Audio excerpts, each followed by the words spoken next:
and chinos. All perfectly curated to bring quality, style and versatility to your wardrobe. Sportscraft. We are Team Australia. Discover the latest menswear collection online at sportscraft.com.au.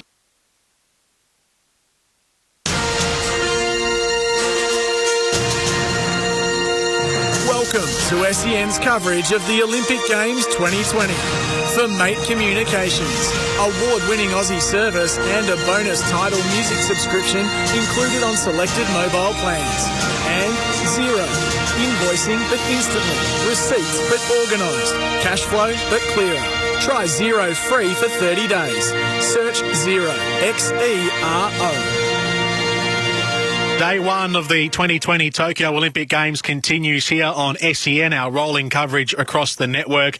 And now we bring you into the night session. And there are plenty of athletes to get excited about and plenty of sports to get excited about, with still heaps of sport to come. We are here with you for the next 6 hours on SEN to bring you all the action from Tokyo. Jordan Canellis with you, taking over the role. Thank you very much to Sam Hargraves earlier, to Adam Peacock as well. SEN Olympics for Mate Communications, award-winning Aussie service mobile plans from $20 and Xero online accounting to help you do business but better.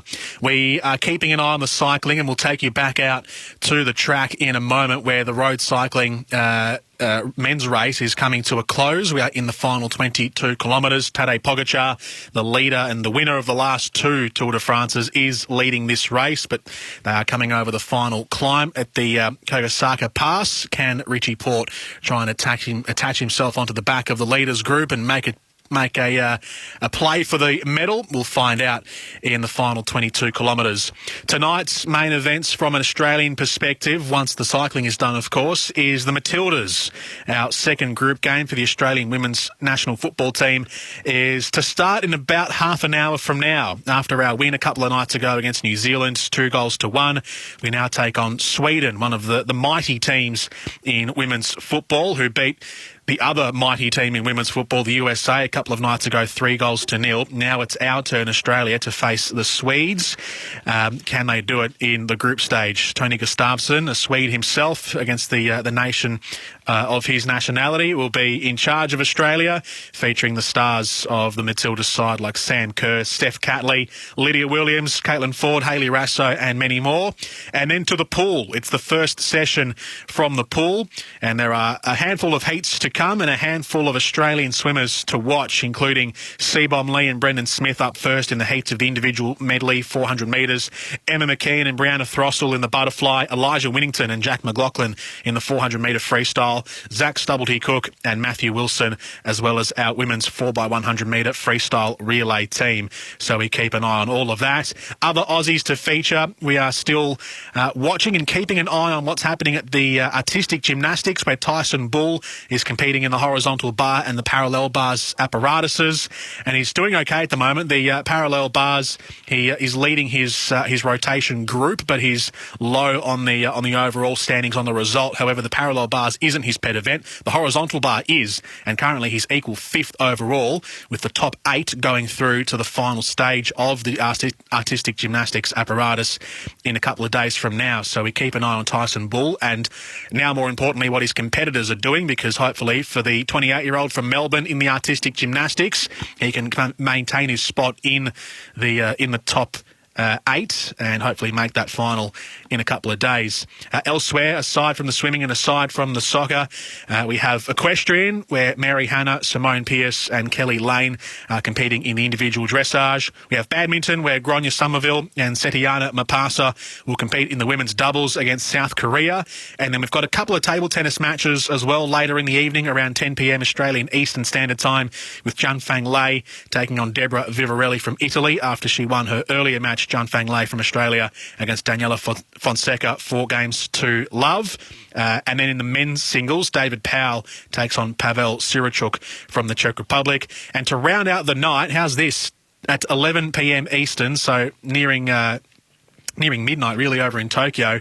It'll be Chris McHugh and Damien Schumann from Australia in the beach volleyball against Norway. So that'll be a 10 p.m. local start, but by the time it finishes it might be closer to midnight. It'll certainly be midnight by here. Some beach volleyball in the middle of the night in Tokyo. That should be quite a different sight to see. So plenty to get your teeth sunk in. Plenty to sink your teeth into here on this day one night, Saturday the 24th of July 2021 in Tokyo. Results so far on day one from an Australian standpoint. The Kookaburras earlier in the morning defeated Japan 5-3 in the hockey. It was at one stage 3-2. Japan took the lead back after Australia scored the first 2 goals. Japan then scored 3 in a row before Australia scored the final 2 goals in the match to take that first win. Australia hoping to medal here in the men's hockey, the Kookaburras. Their only gold medal back in Athens in 2004 and always a medal favourite heading into any Olympic Games, but to take on Japan, who are one of the outsiders, to be fair, in the overall scheme of men's hockey, and to have led then trailed against Japan certainly was a scare in game number 1 for the Kookaburras. And then in the water polo, the women's water polo, which ended about half an hour ago, Australia, the Stingers, 8-5, a win over Canada, who have been ranked as highly as 3 in the world in recent times. Australia currently unranked in the women's water polo, given they haven't competed in some of the recent events because of COVID-19. The Pro League in the women's water polo, certain world championships as well, are outside the current rankings period. So Australia is an unranked team in women's water polo, and we just beat Canada 8-5 in what was a thrilling match. So a great start from the women's water polo team and a great start for the Kookaburras, the men's hockey team. In most of our rowing events, we qualified to the next stage. You do qualify regardless to a following stage, whether it is the final or a repechage stage. In most of our events, we did qualify for the final in our rowing. So the women's pairs, the men's pairs, the women's fours and the men's fours, we qualified. It was the men's eights and the women's eights that we qualified for the repechage event. So hopefully we can advance through to that. And that took up a lot of the afternoon, was the rowing from an Australian perspective. A couple of combat events as well. Taekwondo, Safwan Khalil got knocked out in the round of 16 stage against Ramnarong Sawekrahari from Thailand, 23-7. He was knocked out, Safwan Khalil, so knocked out in the men's 59 kilograms from Australia. And then there'll be some medals awarded later on in judo, of which we don't have any competitors, but that's where we look to now on the medal tally, because there have been some that have given out, and there'll be more that will be given out tonight on day one of the Olympics. The medal tally for Rebel, Sporting Dreams start at Rebel. Shop the biggest range with the best brands in store at rebelsport.com. On top of the medal tally so far is China, who have won 2 gold medals and a bronze, so they have 3 medals in total, the only nation to have 3 medals. They won gold in the women's 10-metre air rifle, and also from Changyang, and Jihui Hao won the women's 49-kilogram weightlifting event. So that's the 2 gold medals for China right now. 1 gold medal to Iran, who won the other shooting medal, the 10-metre air pistol for men. So that's where both of the first gold medals were given out in the shooting. India, the Russian team, which you can't quite call Russia, but it's the Russian Olympic Committee, and Serbia all have a silver medal, and Indonesia and Switzerland have a bronze medal so far. So those are the early nations to make a quick play on the medal tally for Rebel Sport. The cycling is where we'll head to in a moment. We are under 20k left in the cycling events. They've just crossed over the final climb in Kagasaka Pass, and now they're heading towards the downhill finish. Tadej Pogačar is always one to keep an eye out for. He's been reeled in by the peloton. It's currently Brandon McNulty and Richard Carapaz from the USA and Ecuador, respectively, who lead. Bauke Mollema, David Gaudu, Tadej Pogačar, Michael Kwiatkowski, Jakob Fuglsang, Alberto Bettiol, Jan Polanc and Eduardo Sepulveda are the next bunch in the chasing pack, right behind the break of McNulty and Carapaz, with Richie Port not far behind. Hopefully he can make a quick advance up through the field with 14 Ks to go. So we'll take a quick break and we'll come back on the other side of this with our commentary team, Phil Liggett, Scott McGrory and Anna Mears, here on SEN with the closing stages of the men's road race in road cycling. Hey, it's Jordan Lewis here. I was lucky enough to win 4 premierships, but I still remember my first game as a rookie. I needed all the advice I could get. So, if you're after an apprenticeship and need the same kind of expert help, you can't go past MEGT. MEGT is Australia's largest and only national apprenticeship network provider, making them your true local apprenticeship experts. With MEGT, a winning career could be yours. So check out their free job board today. Just go to megt.com.au or call 13MEGT. On AFL Nation, our great game continues to deliver. We're enjoying amazing goals. Bontempelli, can he get enough on the ball? Oh, yes, he can. Celebrating the big moments. Gary Rowan wins it after the siren with a dead-eye shot. And the stars of the game continue to shine. Download the SEN app and listen live wherever you are. Join our AFL Nation commentary team for every memorable moment. AFL Season 2021. Hear it all on the SEN app. Download it now. Do you reckon there's a way to save money by bundling mobile and internet? Mate, choose a provider you can trust like a Mate. Mate serves up NBN from just $59 a month with award-winning all Aussie service. Bundle a mobile plan to save a further $10 a month on your internet. No contracts and no setup fees. Mate, how good's that? I know.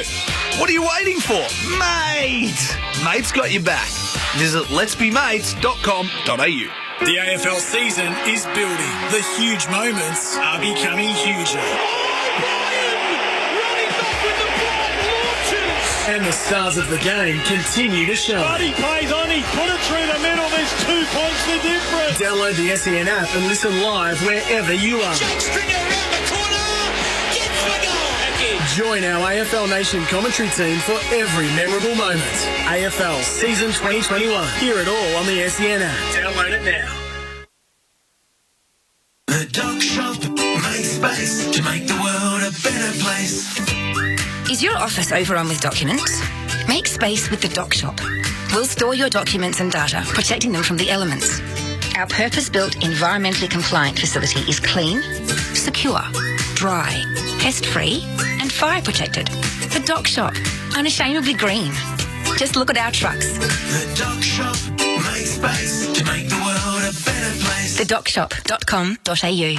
Hey, it's Jordan Lewis here. You don't get to play in 4 AFL premiership teams without starting somewhere. And as a rookie, I was mentored by some of the best footy brains around. In business, it's easy to find your gun rookie just by calling MEGT. As Australia's largest and only national apprenticeship network provider, MEGT is your local apprenticeship expert. Whether you're an employer wanting an apprentice or you're looking to kickstart your career as one, MEGT's got you covered. Visit MEGT.com.au or call 13MEGT. Welcome back to SEN's coverage of the Olympic Games. Jordan Canellis with you for the night session from now all the way through to midnight for Mate Communications. Award-winning Aussie service mobile plans from $20 and for Xero online accounting to help you do business but better. We are gearing up tonight for the Matildas, their second match in the women's football. After a 2-1 win against New Zealand a few nights ago, they now take on Sweden after the Swedes defeated the USA 3-0. So they're coming in off the back of a huge win. Great form. Big confidence for the Swedish team. But the Matildas, likewise, after a 2-1 win against the Kiwis. And swimming, the first time we head to the pool. There was no day session today. The heats will be held at night, and the medal events will be held during the day to satisfy the American audiences, of course. So a little bit of a reversal of what we're normally used to, getting the thumbs down from certain people around the world, I'm sure, or around this part of the world, certainly.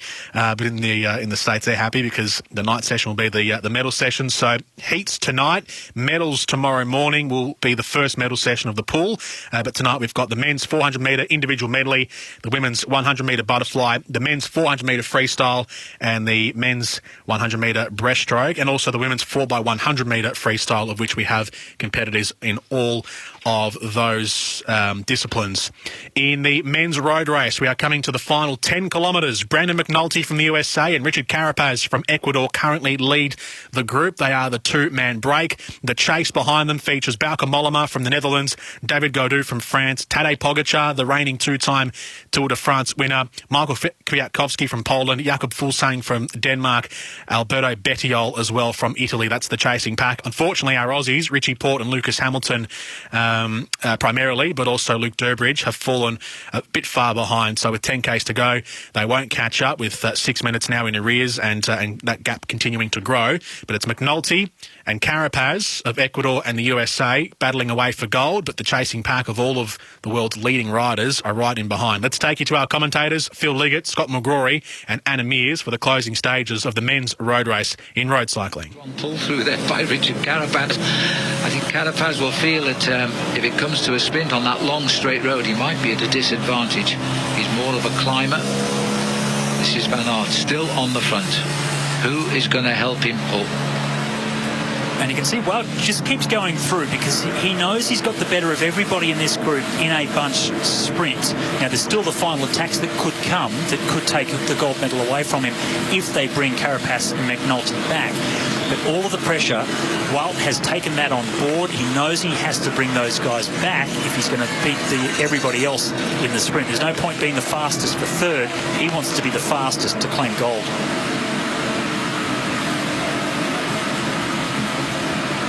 I'm just wondering who's going to take it up now, because Pogacar taking a drink there slipped away from the front now. He made his move exactly where he had to make it on the upwards climbs, and now he's found too many riders have mastered in this time. Maybe a little bit of tiredness from the Tour de France. Here we are, Saturday again. Last Saturday he was riding the time trial on the penultimate day of the Tour de France in Europe, of course. 15 seconds now to this chase. These two, and if they pull back, I think you'll get the relationship. They are not very far behind. This could be desperate moments on the actual finishing circuit as we go back down towards the Fuji International Speedway. It's extremely close. We saw the Fuji circuit, the undulations, the ups and downs, and for the two riders in front, when they get close to that finish line, they'll start thinking about saving their legs to sprint for gold. That brings the advantage back to this group if they keep working well together. Adam Yates, his brother, is 2 minutes around about 2 minutes behind in another group. Look over the shoulder. We can see all the cars behind this lead group, so they don't expect that third group on the road to make their way back and get in contention. And a fast left-hander from the two out in front, but it's this group behind really strung out and still working very well together. It's the Dane Fuglsang, the red jersey. He's the main rider that's disappeared, the silver medalist from Rio. I'm afraid so. And if you take a look at the face of these riders, they are gritting their teeth and grimace. They're right into the red zone now. Another little kicker here. This will be another place where Wout van Aert will attack again to try and crack that breakaway, because he's getting no cooperation that he wants. These times that we're seeing on the screen now are probably the downhill times, because they're never going to be going up that little climb at 60 kilometres an hour, I wouldn't think. There is Van Aert again on the front as he tries to drive and just see how many of you are strong enough to go forward. Because if you look closely at the faces, they are really gritting their teeth now. David Gaudu looking at the back, he's looking desperately to hang on. A lot of looking over the shoulders in that second group. So it's Pogacar that comes to the front now, the chase group. Well, Van Aert, he has been the real engine, the driving force of this chase group because of his fast finish. He's the one that has the best chance to go for gold if it's all together. And these are the two that are going to try and do everything they can to stop that from happening. McNulty, a little bit of a grimace. Carapaz, it's more of determination on his face. Yes, and you can see both of them looking over their shoulder just to see how close this chase group is. And they don't want to be looking too long, because Wout van Aert is desperately working hard at the front of this group to bring them back. Schachman there, Mollema of the Netherlands, Pogacar. And it is Carapaz who decides, I don't want to go back, I need to go forward. Wow. He's hit him right on that little climb, and I'm a bit surprised, but McNulty's legs must have been hurting at that point. Well judged attack by Richard Carapaz. He has to win this way on his own. He's got no sprint finish, and if they get up to him, he'll finish last of the group. So Carapaz is going for gold or nothing right now. 5.7 kilometres to go, and McNulty has not yet given up, but they're coming back to him. He's on his own now. This is it. I said it was a look of determination on the face of Richard Carapaz, and that's exactly what he shows here. Over the top of McNulty, and there was just nothing left in the legs of the American rider. It's been a brave performance to get to this pointy end of the Olympic Games road race. Spent all of last month riding a domestique. Well, we even saw him crash at the Tour de France on one of the descents. He looked over his shoulder and just ran off the road. He wasn't badly hurt from that. And he's been able to get himself through the end of the Tour de France and into this situation. He's still holding onto the silver medal position, but there's more moves coming from behind. Michael Woods being chased down by Gaudu. And Gaudou's crossed the gap. He's been sat at the back for quite a while. I thought he was actually struggling a little bit, but he's flown across that gap. We're not far from the circuit now. The final run in, 5.2 kilometres to go. We can see the board. Well, this has been an incredibly aggressive last 40 kilometres or so, which is what the organisers said would happen. The riders that lose on the way up have got a chase on the way down, and that's exactly the way it is working out. Gaudu has decided he can't follow it through. Woods can't follow it through. So Rigoberto Urán is the one that's come to the front. He's the Colombian climber. And this rider from Ecuador, no Ecuador riders ever won a medal of any colour in any of the cycling events at the Olympic Games. And here he is. And I can imagine only what the Ecuadorians are doing to their televisions right now. McNulty is not done for yet. He's still trying to kick to reach him because he knows if he can reach him, he can beat him in the sprint. Mind you, those 11 riders behind might be thinking the same right now. In fact, there's only 8 of them. Well, all of the accelerations that we're seeing from this group, and now it's Michael Woods, not just attacking the group, really forcing the front. This is going to be the undoing of Brandon McNulty. But when he pulls off, if no one else goes on with it, that's an advantage to Carapaz. He's riding an even tempo for the next 5 kilometres to get to the finish line. And if the stop-start keeps happening back here, that will be to Carapaz's advantage. But look at the performance from Woods. He has completely destroyed this group. And it's Pogačar and Wout van Aert that are now in trouble. Yeah, the damage is being caused here by the move by Michael Woods. He's keeping the pressure consistent there on the front. A flick of the elbow. Urán from Colombia rolls through. Gudal is there from France. Also Wollema from the Netherlands. And unfortunately, just as Michael Woods comes off the front, the pressure and the pace drops. No pressure and pace has dropped here for Carapaz of Ecuador. He can sniff it. He's got 4 kilometres to the finish line. Never has there been an Olympic medal won by an Ecuadorian rider. Could it be his day today? What a superb piece of riding. Coming to a climax here. A disappointed third, yes, disappointed third in the Tour de France, Richard Carapaz. Now he's looking for a gold medal in the Olympic Games. Less than a week since the Tour finished in Paris. But there's plenty of riders here who don't want to give it to him. Bauke Mollema now, the Dutchman, who prophesied this race would suit him, now flicks his elbow to bring through none other than Wout van Aert, who won 3 stages of the Tour de France. He is desperate. And then the man that won the Tour de France, Tadej Pogačar, is in third, all fighting Richard Carapaz from Ecuador. Looks like Schachmann there of Germany off the back, so he's out of contention. Yates is still there from Great Britain. Gudal. McNulty, he's still hanging on the end, so he was in this little break with Carapaz. He's been caught, but he's still hanging on. It's stating 33 seconds between Richard Carapaz and that chase group. I'm not sure if that's completely accurate. If it is, inside 3 kilometres to go, this could be the gold medal that's riding away with it. Mollema comes through, Wout van Aert over the top, and it'll get to the point where these riders, some of these riders, will be starting to think about sprinting for silver. And that's when the momentum could really come out of this group. And we could see Richard Carapaz continue on at the same tempo that he's been riding, absolutely flat out for the next 2.5 kilometres chasing gold. Now Van Aert looks around and checks everybody almost with a look of disdain on his face, thinking, you're letting him win, boys, you're letting him win, come and give me a hand. But I don't think they've got any more legs left. They are totally committed. They've ridden 232 kilometres. And this rider here is finishing best, the man from South America. Completely committed. He knows he'll be last if he gets caught, so it's a question of gold or absolutely nothing. There won't be a dry eye in Ecuador after this result, if it's to be. Adam Yates just dropping to the back of the group. He did look over his shoulder and shake his head to say, well, I'm not going to do any more. That's it. I've got nothing left. And I think the gap now is really starting to open up. We still do have the back section of the course. They go round through the S's, which is slightly uphill, and then the final bend just inside 1 kilometre from the finish is a big sweeping bend to the right-hand side that is also slightly uphill. So there is the chance of a last-moment attack from this group to try and bridge across the gap, but I think it's just opening up too much. And now they're looking to it, and now I think they're cracking. Tadej Pogačar, this rider is free to fly here. It must be like a herring in an ocean right now, because that's what it will feel like. 42 seconds the gap. I can tell you, Mum and Dad will be watching this Bet Your Life in Ecuador. When they bought in this old wreck of a bike with no tyres on, they never thought he would win an Olympic gold medal or even finish third in the Tour de France or even win the Tour of Italy. And now he's doing it for Ecuador. This is the last sort of slightly uphill section through the S's up into the final corner. And we could also see the body language of that chase group. They had started to think about saving their legs for the sprint for the minor medals. And it's going to be an Ecuadorian gold. No question. As Carapaz now goes through the final bends.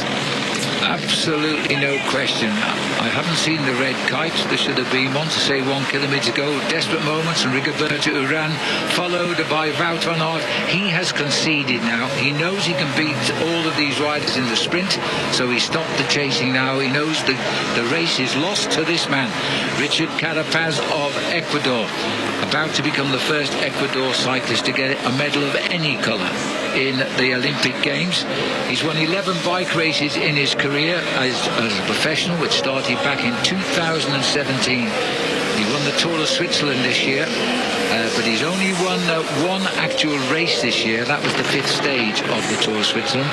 There was an overall classification. Less than a week ago, third in the Tour de France. Carapaz is sprinting for himself and for his country. Wise man. One last look over, and it's an empty straight now. It's the long straight finish that Scott McGrory told us about how difficult it will be to measure your sprint. Well, there is no sprint, because this rider, after 6 hours in the saddle, that is an extraordinary long Olympic Games road race. 6 hours and 5 minutes and still counting. Time for the two-arm salute. Richard Carapaz cannot believe it. To an enormous cheer from the people who've actually made it to the finishing line. Richard Carapaz takes the gold home to Colombia. Now the battle for second. Watch the rider on the right, because Wout van Aert is in a rather bad place actually on the front, but that's why he's riding up against the barriers to force all the attacks to come on his right hand side. Unless he wanders out too far, then somebody will dive up his inside. Pogačar's up behind him. Bauke Mollema. I'm not sure who can offer a sprint finish here to Wout van Aert, because none of them can really sprint.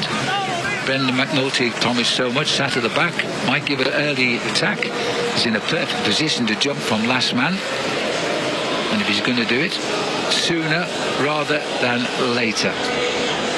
Van Aert waiting for somebody to start the move, and he'll go with him. He's riding it like a track sprint, and in fact it is McNulty on the back who's gone, and Adam Yates, but on the right now. The final kick from the man that won 3 stages of the Tour de France. Has he still got it in his legs? It looks to me as though he has, because and there's a good challenge from Pogačar. Pogačar beat him on the line. My goodness me, he held something special for that. He gets the silver medal, Scott, and Van Aert gets the bronze. Well, this is what it's all about. The gold medal, though, for Richard Carapaz. He put himself right out in front. He attacked. He was one of the only riders strong enough to go up the final climb. McNulty went with him. He got rid of him to make sure he could win solo, and was able to hold on ahead of that very, very strong and elite chase group. We'll wait for confirmation of silver and bronze. And this is what it's all about. Camaraderie, respect. They know that it was well deserved. Absolutely. I don't think he can even believe it, Richard Carapaz is the Olympic champion of Tokyo 2020. First ever Olympic medalist in cycling for Ecuador on the road. And it's a gold. How special. Richard Carapaz takes gold for Ecuador in the men's road race in road cycling. A momentous occasion, more than momentous for Ecuador, as it's just their third ever medal at the Olympic Games, all told. They've only ever won before this 2 medals at the Games, both from the same athlete. Jefferson Perez in the men's 20k walk back in 1996, Atlanta, won gold, and then he backed it up 4 Olympics later, actually, in 2008 in Beijing with the silver medal. He is Ecuador's only medalist, or was, not anymore, as Richard Carapaz from Ecuador wins a gold medal for the South American nation, and so their first gold medal since 1996. Richard Carapaz, an accomplished cyclist on the world stage. He rides for the Ineos Grenadiers team out of the UK and has won the Giro d'Italia in 2019, one of the major tours in cycling. So there you go, a gold medal for Richard Carapaz. Tadej Pogacar, as we await confirmation, they'll go through the photo finish on the line, but it appeared that Tadej Pogacar, the winner of the last 2 Tour de France's, took silver for Slovenia, and Wout van Aert from Belgium appeared to take third, but confirmation will come in, and we still await the final placings of the Aussie men in the race. Richie Porte, Lucas Hamilton and Luke Durbridge, who were some ways down the road. They'll cross the line in about 5 minutes. We'll take a break. We'll come back on the other side of this, and we'll bring you kick-off from the Matildas versus Sweden game in the women's football program. That's next on the SEN coverage of the Olympic Games, Tokyo 2020. Attention Melbourne! Lloyd's Auctions are holding a massive classic car auction online in Melbourne this weekend, including Australian, American and European classics, featuring Glenn Seaton's championship-winning Ford Falcon EL, Russell Ingall's Castrol V8 supercar, low-kilometre HSV GTSR and more, all starting at $1 at Melbourne's greatest auction house. Bid now. Also on offer, Ford Mustang Mach-1, Valiant Pacer, Shelby Fairmont, XP Falcon X Police, VL Walkinshaw Group A, Monaros, Jaguars, Porsche and Ferraris. Bid now or call now to put your classic car into our next record-breaking auction. Dog Shop, make space to make the world a better place. The Dog Shop is the future of document and data destruction. Where we can, we recycle. At our own secure facility, we destroy the page, but save the paper. Protecting your data from falling into the wrong hands and our environment from unnecessary waste. The Dog Shop, unashamedly green. Just look at our trucks. The Dog Shop, make space to make the world a better place. TheDogShop.com.au. Sportscraft are the official formal uniform supply for the Australian Olympic team in Tokyo as they go for gold. For your own podium finish style, discover the latest Sportscraft collection of men's clothing, including relaxed shirting, classic jackets, warm coats and chinos. All perfectly curated to bring quality, style and versatility to your wardrobe. Sportscraft, we are Team Australia. Discover the latest menswear collection online at sportscraft.com.au. Hey, it's Jordan Lewis here. I was lucky enough to win 4 premierships, but I still remember my first game as a rookie. I needed all the advice I could get. So, if you're after an apprenticeship and need the same kind of expert help, you can't go past MEGT. MEGT is Australia's largest and only national apprenticeship network provider, making them your true local apprenticeship experts. With MEGT, a winning career could be yours. So check out their free job board today. Just go to MEGT.com.au or call 13MEGT. Welcome back to SEN's coverage of the 2020 Games from Tokyo. For Mate Communication, award-winning Aussie service, mobile plans from $20 and zero online accounting to help you do business, but better. A correction on the final placings of the men's road race a moment ago. The photo finish has come through, and it was Wout van Aert of Belgium who took the silver, and Tadej Pogacar, the winner of the Tour de France, he claims bronze for Slovenia. As the final, or a couple of the final stragglers are coming through now. Richie Porte in the group, so he'll be placed somewhere around the top 10 or just outside the top 10. In fact, it might be even outside the top 20 for Richie Porte as he comes over to help cross the line. The Matildas have just kicked off. One change from the lineup from last they played against New Zealand, and it comes between the posts. Lydia Williams, the goalkeeper, has been dropped to the bench, and Tegan Maikar, the 23-year-old, comes in to the 11. The rest of the outfielders are the same. Sam Kerr leads the way with Caitlin Ford and Hayley Rasso by her side, with Emily Van Egmond in midfield. Ellie Carpenter, of course, at right back, one of the star players, and Claire Polkinghorne anchoring defence. Let's take you out now to Brenton Speed and Georgia Yeoman-Dale, who are commentating this match from Saitama. It's Sweden against the Matildas. Lost to the Aussies. Monica can let this one come to her. Really has shown how comfortable she is with ball at feet in her first 1.5 games for Australia so far. It is one thing that she will bring to this team above and beyond Lydia Williams is her distribution and, as you said, her comfort with the ball at her feet. It means that, you know, you're almost given a 12th outfield player because you have that option to play back to your goalkeeper and you know with confidence that they're going to be able to distribute. Nice link up between Ford and Kerr, and there was an option to go wide to Rasso. Have to squeeze it back through to Sam Kerr. So that would be the 11th outfield player.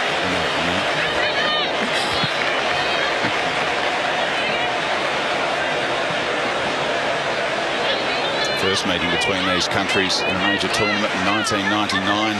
World Cup won 3-1 by the Swedes. They also squared off in the 2000 Olympics, a 1-1 draw. Cheryl Salisbury with Matilda's goal on that night.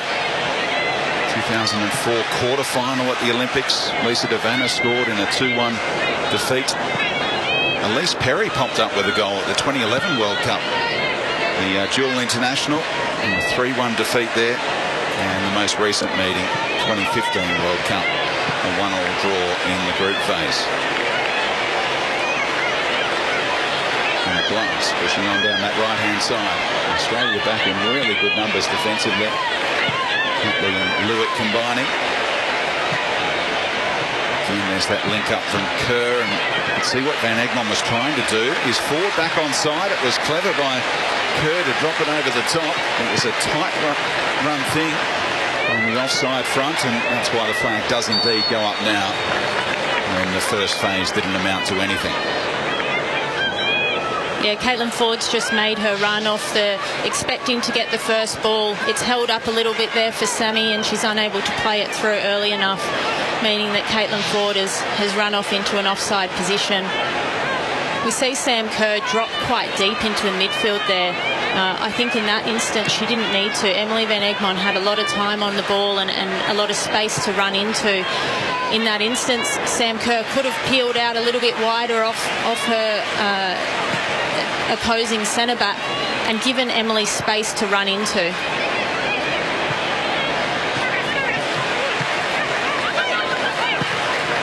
Kerr putting a bit of heat on her club teammate Magdalena Eriksson, who wasn't quite fit enough to start the game against the United States, but strengthens the defence with her inclusion today.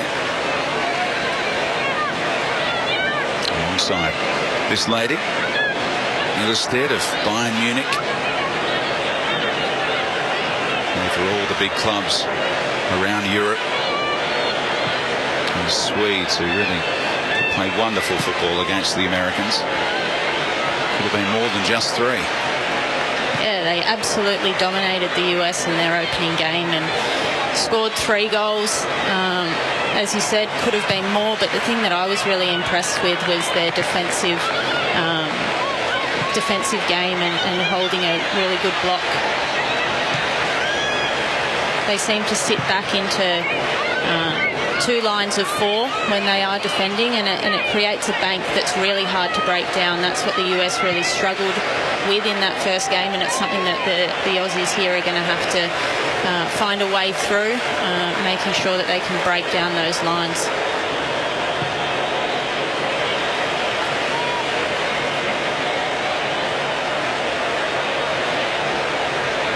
No pressure on Ivy Lewick. Gallup turned and saw some attention in her face immediately, and Sweden win it back high up the pitch. Chance here for Sofia Jakobsen to thread it through for Rolfo. Ellie Carpenter just so quick and able to get back in the right position defensively for Australia. Great defending there from Ellie Carpenter. Just the use of her body enabling her to block that pass, but also to put it in a good position to then counter-attack for the Aussies.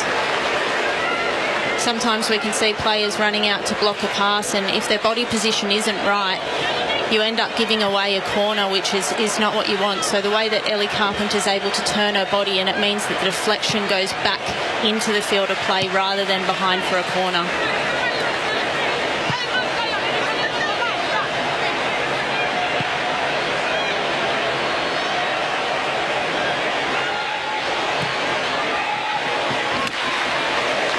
Lewick able to keep it in and immediately look for the feet of Ford. He's got Kerr available. He's winding up to go for goal and ended up kicking the back of Sager's leg. Hopefully no damage done there for the Aussie skipper. He didn't anticipate the arrival of the veteran midfielder. I think Sam Kerr was a bit surprised with how much space she had to turn into there. See Eriksson just drop off her. Probably a little bit of smart play from her teammate from Chelsea, just knowing the way that Sam likes to play. She's just dropped off and made Sam second guess what her initial thoughts were. She's really proppy at the moment, Sam Kerr, and I suppose every footballer's been in that kind of situation when you kick the back of an opponent when you don't anticipate it. She's trying to kick the ball and score a 30-metre screamer, and she's really battling in back play. Hopefully no significant damage done as Ford drops the shoulder and settles for the corner. It's a clear last touch off Hannah Glass, but how is Sam Kerr going?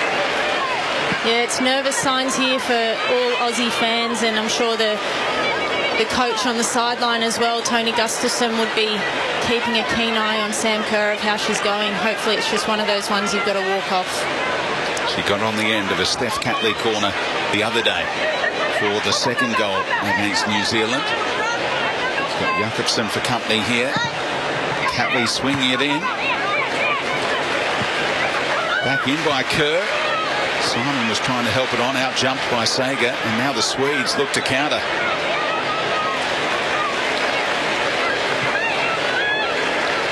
It's only forced backwards to Glass. Lindahl had to scramble. Australia appeal for the corner that they won't get.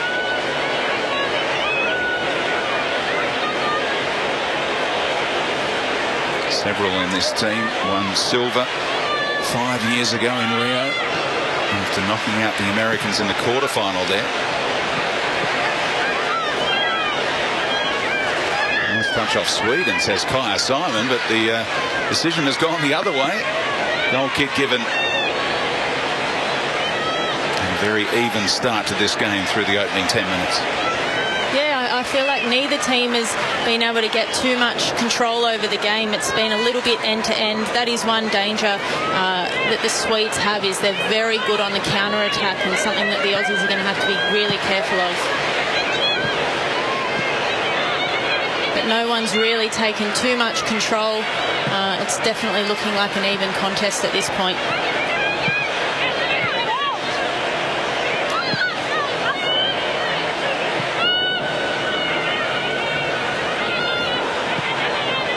Lewick seeing plenty of it early on. Punches the ball quickly to Catley, advanced in that left wing-back position.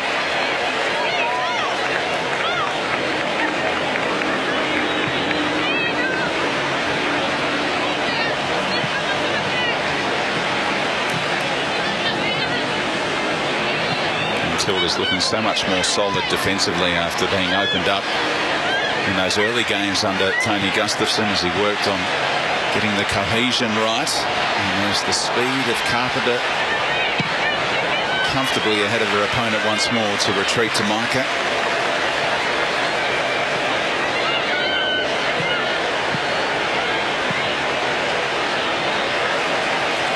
Alkenhorn, the leader of that defensive unit.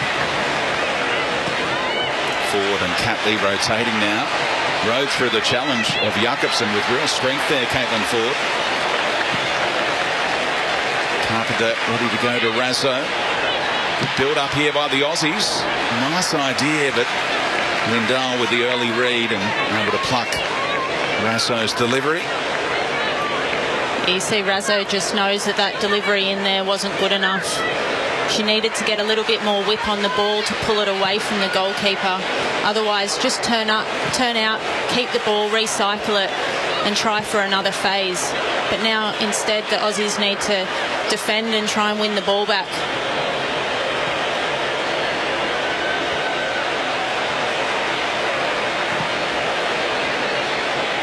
Kerr leading the press and moving fluently now, which is great to see after that early scare.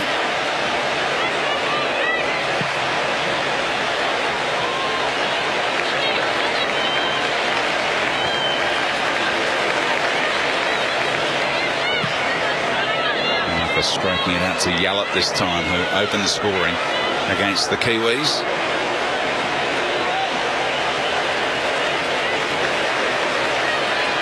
Lewick clearly getting dragged back by Aslani. You see both teams here struggling to break each other down. Defensively, they play quite similar in the way they drop off into those blocks. The Aussies drop off to about 3/4 of the field and allow the back line of the Swedish team to play with the ball before they decide to press. And when you see a block in front of you, it's really hard to then pick the right pass.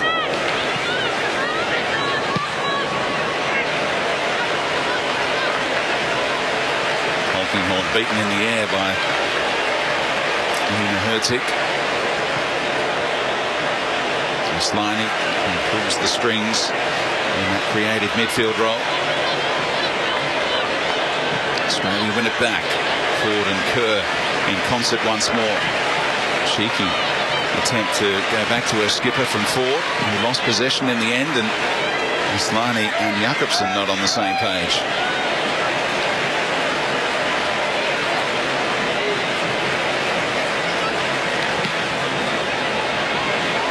Rotation from Kerr and Ford.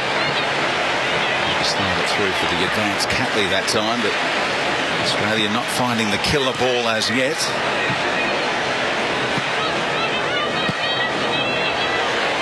Temperature just dipping below 30 in the last hour or so. Australia playing with great energy, trying to set those traps.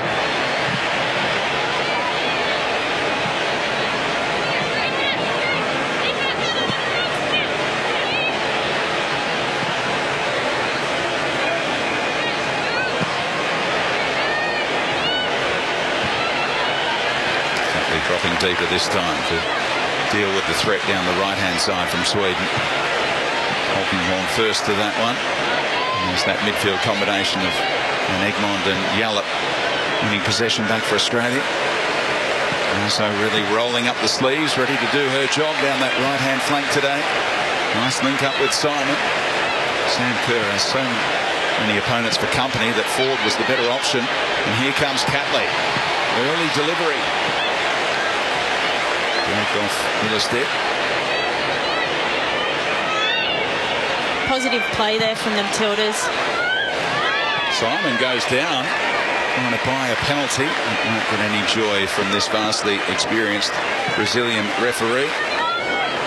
First woman to referee in a senior men's FIFA tournament last year at the Club World Cup. And the Glass was very careful not to produce any meaningful contact on Simon there. Yeah, there was a little bit of contact in the back there, and I think Kai Simon had the right to go down there. It's just then up to the referee's discretion of whether it was enough contact to warrant a penalty. Kai Simon's been a great inclusion back in this squad. I think she was fantastic in the opening game against New Zealand. Her movement, her vision, and her ball delivery as well.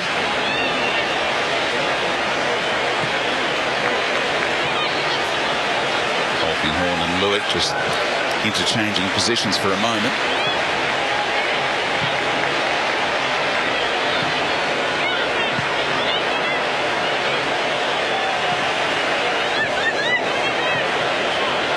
Passing again this by the Matildas, and a clear clip from Aslani this time. Emily Van Egmond, now a two-time Olympian, going one better than Dad Gary, who played for the Socceroos at the 1988 World Cup before it became an under-23 tournament 4 years later in Barcelona. Should love to have bragging rights in that household, I'd say. He was part of the coaching staff 5 years ago in Rio.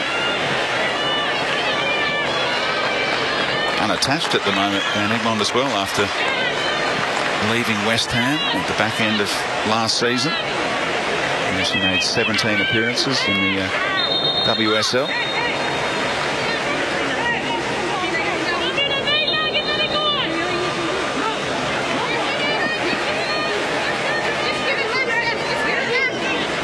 Going on between Catley and Jakobsen. Sweden's number 10 has just left Real Madrid to go to Germany to play for Bayern Munich. Space to explore here for Anderson.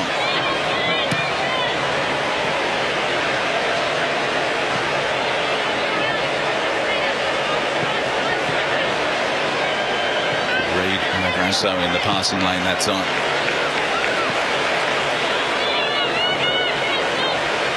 Tegan Micah's family watching in the movie room back in Queensland. Mum Yvonne, Dad Steve and her two sisters, Hayley and Caitlin, cheering her on, hoping for another clean sheet to add to the collection already at an international level. How proud they must be. Tegan has come a long way in this senior team and really stamping her authority at such a young age as well. He played in the W League as a teenager and then took the opportunity to go to the United States and play college soccer with UCLA. And had to be convinced to do that. In the end, it was a great choice. She's got a Bachelor of Psychology out of that as well. Here comes Sweden. Pressure on Micah's goal now as Jakobsen cuts it back, and a beautiful finish. Sweden find their groove, and it's Rolfo cutting in from that left-hand side, dispatching a beautiful cutback. And Sweden backing up that performance against the United States. 1-0 up on the Matildas. Heartbreak here for the Matildas, but what play here by Sweden. Very smart ball out there to an unmarked Jakobsen, and Polkinghorn just unable to cut out that great cross into the box, and an easy finish. Nothing Tegan Micah could do about that. First goal that she has conceded at senior international level. No chance to even get a finger on that one. That is clinical from Rolfo to score her 15th goal for her country. Plays her club football with Wolfsburg in Germany, another of the powerhouse clubs in that country. And Sweden, their form is looking ominous in this tournament, but Australia with plenty of time to hit back.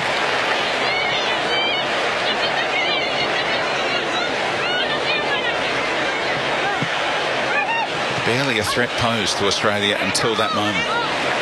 No, and Sweden just shows they're one of those teams you can't give them any opportunities because they're going to take them. They're so clinical in front of goal. They put 3 behind on the USA, and Australia are just going to have to look to tighten things up at the back, because any more opportunities, you'd have to think Sweden a pretty good chance of putting them away.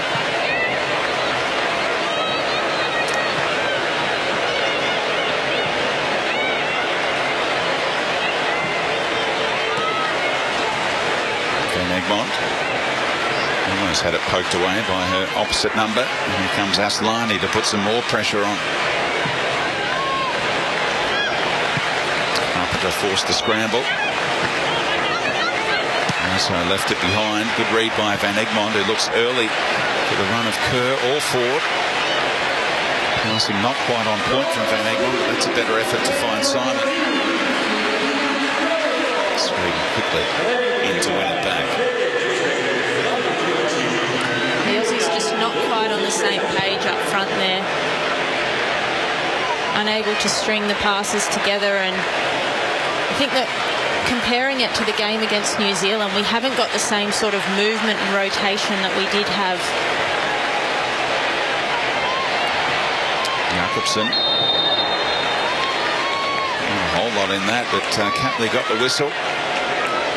Moments ago, though, Catley was nowhere to be seen when Jakobsen found the space to set up the goal.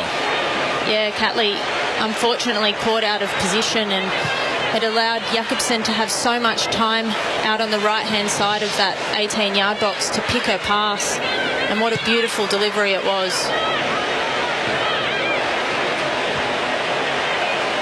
Australia with those 3 points secured in the win over New Zealand, but you want to get at least 4 in this group stage to be a real chance of getting through to the knockout stages, of course. So would love to secure at least a point here against the Swedes, with the United States to come in their third and final match in Group G. And they've been stung by that loss to Sweden and play the Kiwis a little later on at the same venue. Space for Catley to push into. Jakobsen trying to catch up to her. Ford maintaining the width. Yallop tries to lift it into Kerr, and the kind of delivery that and service that Kerr is after so far. Yeah, no, Yallop just needed to put that a little bit closer to goal. Kerr was looking to run onto it, and unfortunately it's just gone over the top of her head, unable to get anything on it. It just shows they're just not quite linking up at the moment, the Matildas. Hopefully they start to find their groove soon. The Swedes finished third at the 2019 World Cup. Third time they've left that tournament with a bronze medal. Runners-up back in the 2003 edition. There's Ivy Lewick, whose mum is Swedish, watching on back home. Vision by Ford, and they've got an overload on that right-hand side. If Razzo wants to go wide to Simon, can't quite work the angles that time, the Aussie duo. Yeah, the ball just needed to find Kaya Simon a little bit earlier there. By the time she played it, it was easy for the defender to come in and cut it out. We saw early on in the game the Swedes were sitting off in a block and allowing the Aussies to come forward, but they're really starting to press them now. Kerr looks up. And it's fluoro orange shirts everywhere she looks. The run has been made by Yallop and also Simon. Again, that delivery from that kind of angle is so hard to produce the right kind of ball. Yeah, that's a really tough angle to drop a ball on Kaya's head, and then even if you are able to get it there, it's hard for Kaya to get any power on that header to put it towards goal. So unless the ball in has the power and you just need to deflect it, it's a really tough play. And I think that the Aussies would have been better to just keep the ball and be a little bit more patient in that build-up.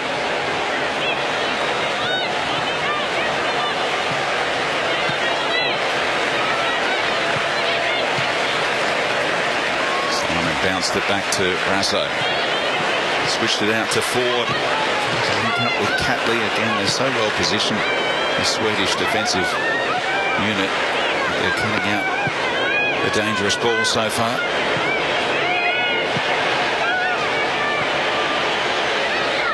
Jakobsen on the move down that right-hand side, just held her run.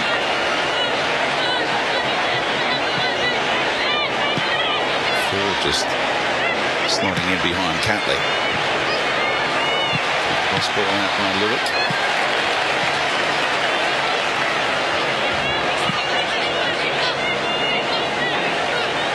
There is Anyadal and BK Harkin. We've got a lot of members in this World Cup squad for Sweden, one of the powerhouse clubs back home. Solid contact from Sager. Got rid of her opponent, lifted in towards Hertig. Australia with the numbers.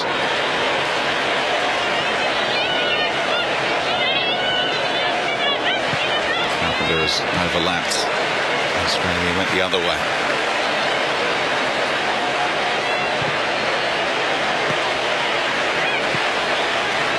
I know it's very hot conditions out there, but I think one thing that we're really missing is those runs off the ball.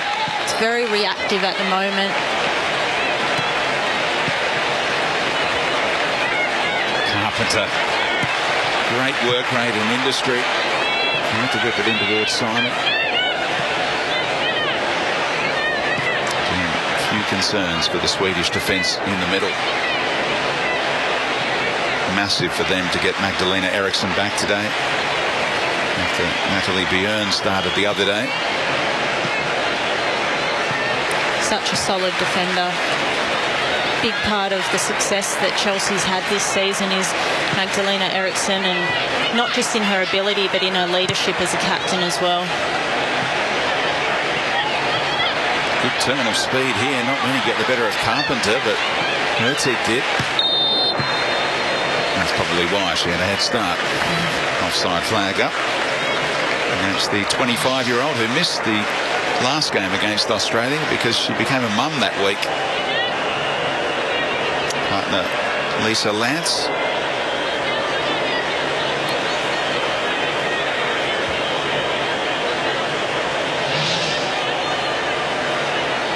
You see that offside flag go up a little bit late just with that VAR in place, but the linesmen are hesitant to pull their flags up until the second phase of play. Lovely touch from Catley. Kerr running around one, still Sam Kerr. What a run this is. Eriksson went down. So that's a very important intervention from Caroline Sager, who tracked the run of Kerr.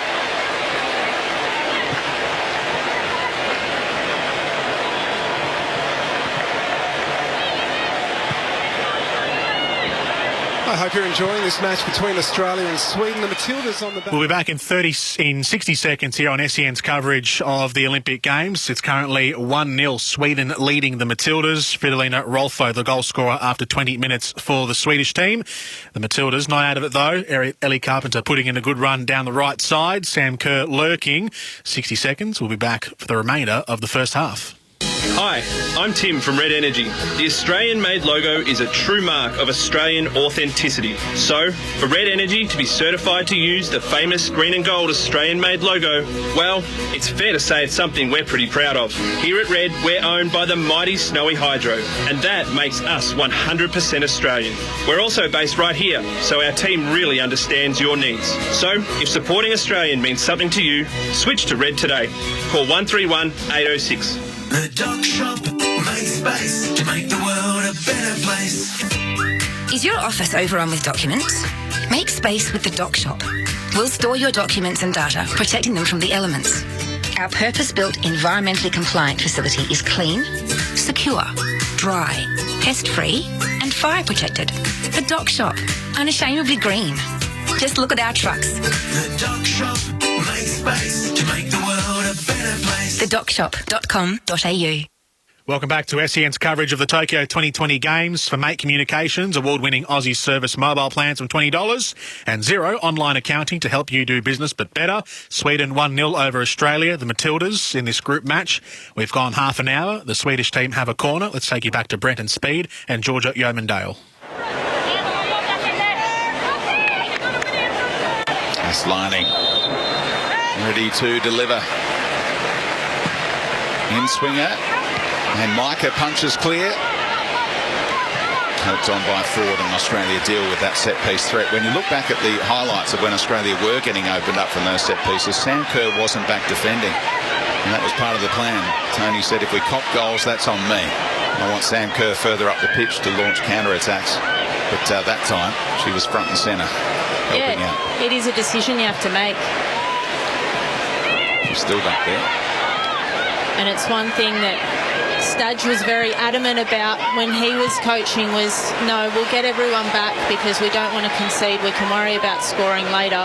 But if we make that error and we have too many players forward, then we've wasted that defensive opportunity. But it is up to the way that the coach wants to play, whether you want that option of counter-attack in the likes of Sam Kerr further up the field, or if you want her back defending, because we know how good she is in the air. She's a very big attacking asset, but also defensive asset as well. Stadge being Alan Stachich, who took Australia to the World Cup in 2015 and the Olympics in 2016 and had great success with the Central Coast Mariners in the most recent A-League season.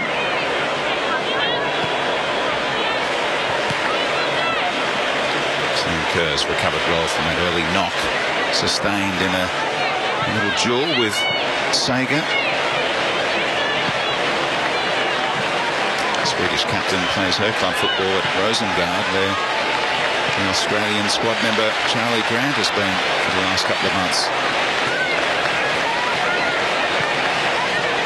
And forward, not on the same page as Kaya Simon there.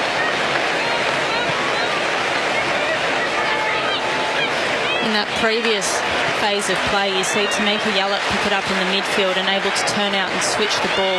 That's such an important play there for the Aussies in their attacking build-up. The Swedes are cornering them into one side of the field, and they need to be able to find that spare player in the midfield to link up and find the switch out the other way.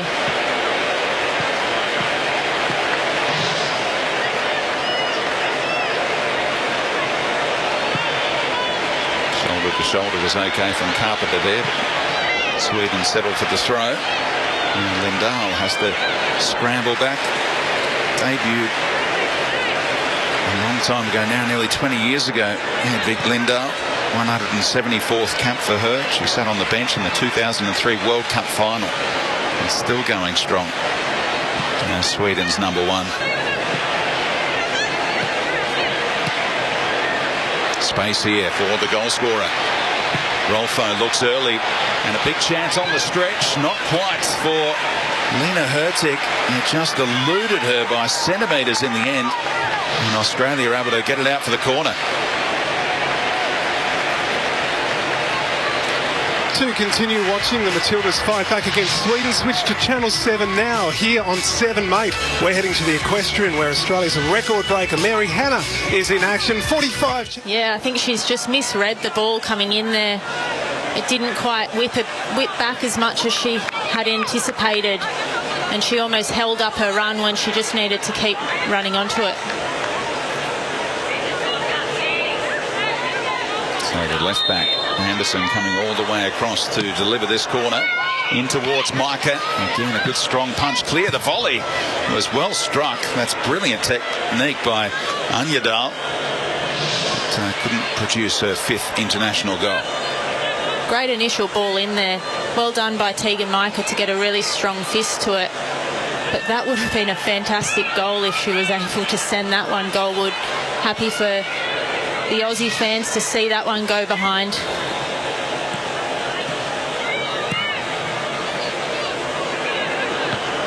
Australia looking to latch onto that second ball, and Catley does just that. Simon popping up on the left-hand side. Movement from Yallop. Kerr in the middle. Chance! Is it across the line this time? Australia appeal. Goal line technology required, and the goal is given. Australia equalise, and it's Sam Kerr with 2 in 2. How on earth did she get on the end of that one? It's a brilliant header that Lindahl could not keep out. Sam Kerr, you legend. What a goal here. Great ball in by Kaya Simon. Lindahl unable to get to it, and we see there it clearly crosses the line. Sam Kerr with her head again.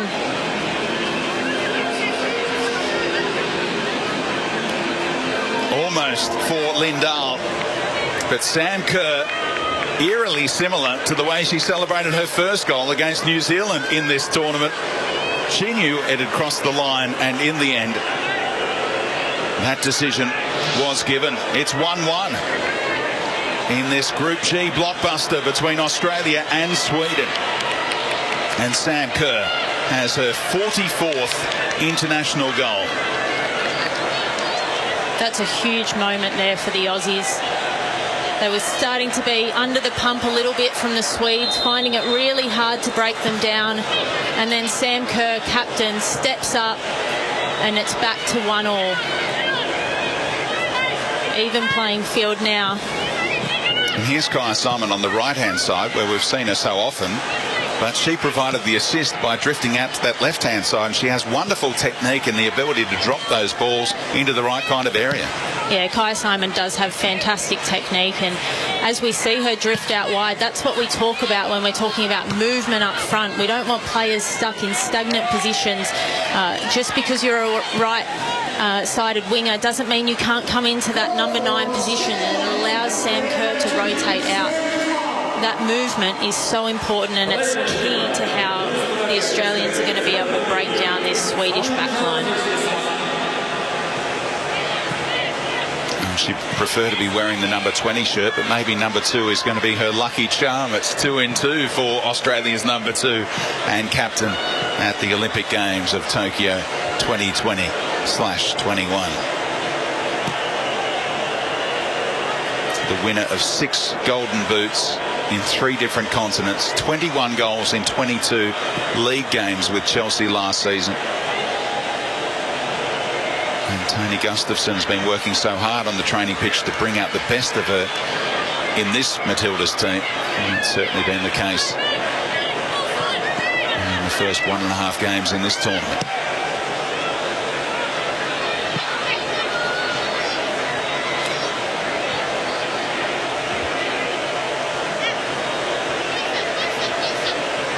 There's that captain's armband with such pride.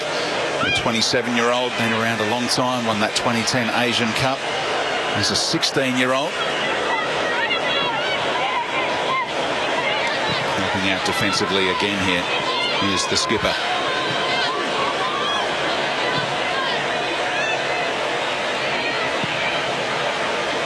Not used to conceding goals, not used to being pegged back, the Swedes. I mentioned that record lately. 44 goals scored, just 5 conceded in their previous 13 games heading into this one tonight. You'd have to think they're shocked at the scoreline at the moment with such a dominating performance against the world number 1 in the US in their opening game. Oh, ball out. Put Polkinghorne under immense pressure. Tegan Micah got away with that one.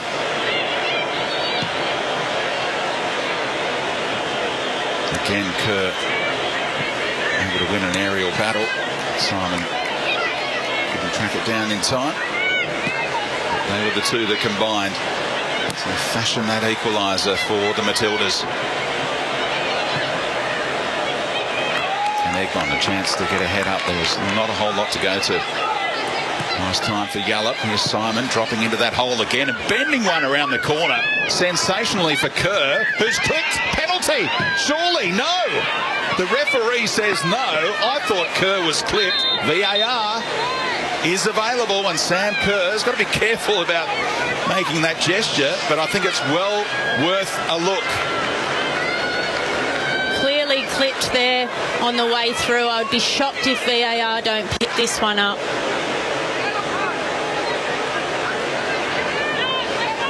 It's a big moment here for the Aussies.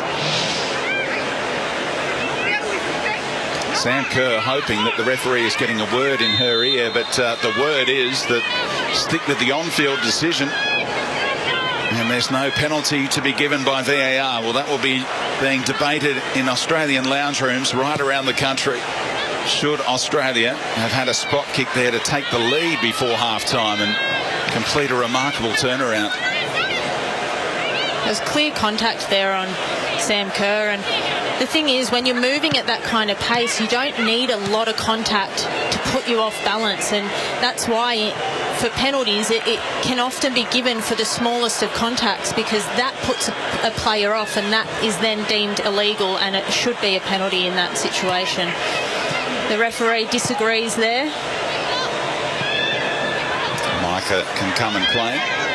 Now Catley has copped an awkward knock. She was in the wars the other day against New Zealand. The boot has been knocked off by this contact with Jakobsen, who's been having a running battle with Catley throughout. And hopefully, once the boot goes back on, everything will be fine.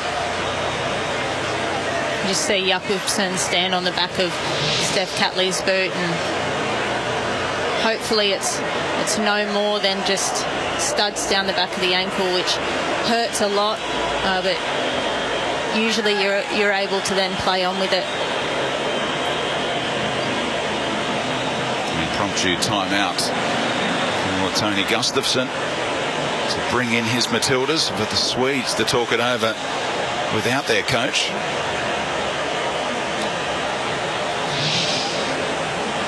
Here's the Opening goal, dispatched by Rolfo, teed up by Jakobsen.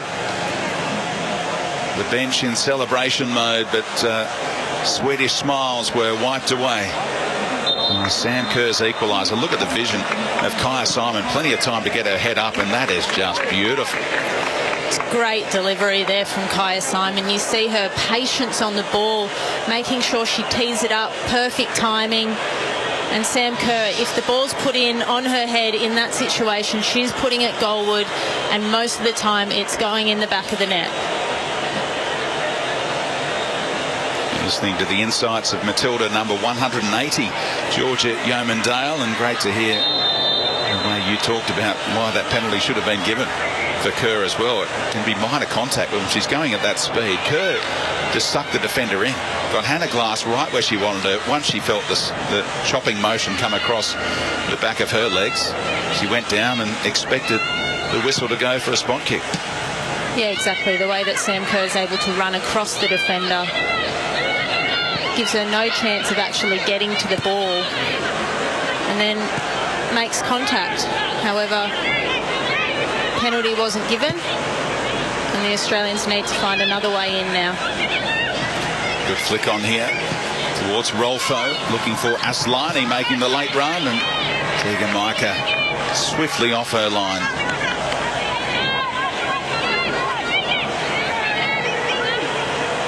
One thing we haven't seen a lot of in this game is Hayley Razzo getting forward. She's sitting quite defensive alongside Ellie Carpenter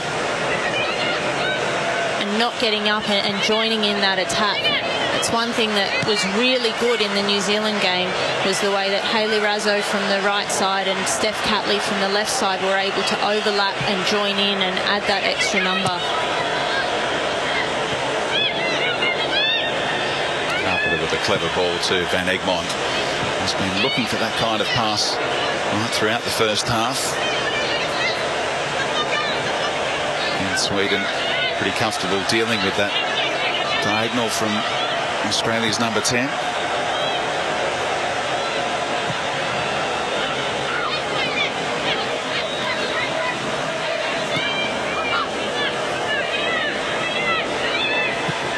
Glass playing that right back role, scored a goal this season in the Champions League for Bayern Munich against Sam Kerr's Chelsea. That was voted the best goal in the entire tournament. Not a bad effort for a defender. A couple of minutes being added on here after that late stoppage to deal with Catley's concern. Such a big game in Group G, this one. 3 points would be outstanding. Point would be lovely. Just don't want to lose this game against their rivals so often down the years. Micah caught again. No damage done as it ricochets out off Aslani, but you don't get that much time at international level. No, she's lucky not to have been caught out there. Aslani's read it really well, putting pressure on the goalkeeper. Unfortunately for Micah, it goes out for an Australian throw-in. But this is a big game for the Aussies in the grand scheme of things. A point, or as you said, 3 points would be amazing, but a point here is almost critical. You're going into your third group match against the USA. It's going to be a big game, and they're coming off a first-round loss. So it's so important for the USA to get wins in their last two games, and you don't want to be coming up against them needing a win when they are also needing a win, because they're going to be stepping up. It's a big game for us here. At the Saitama Stadium, biggest football stadium in Japan. Offside flag up against Sweden once more. And we're not too far away from the break.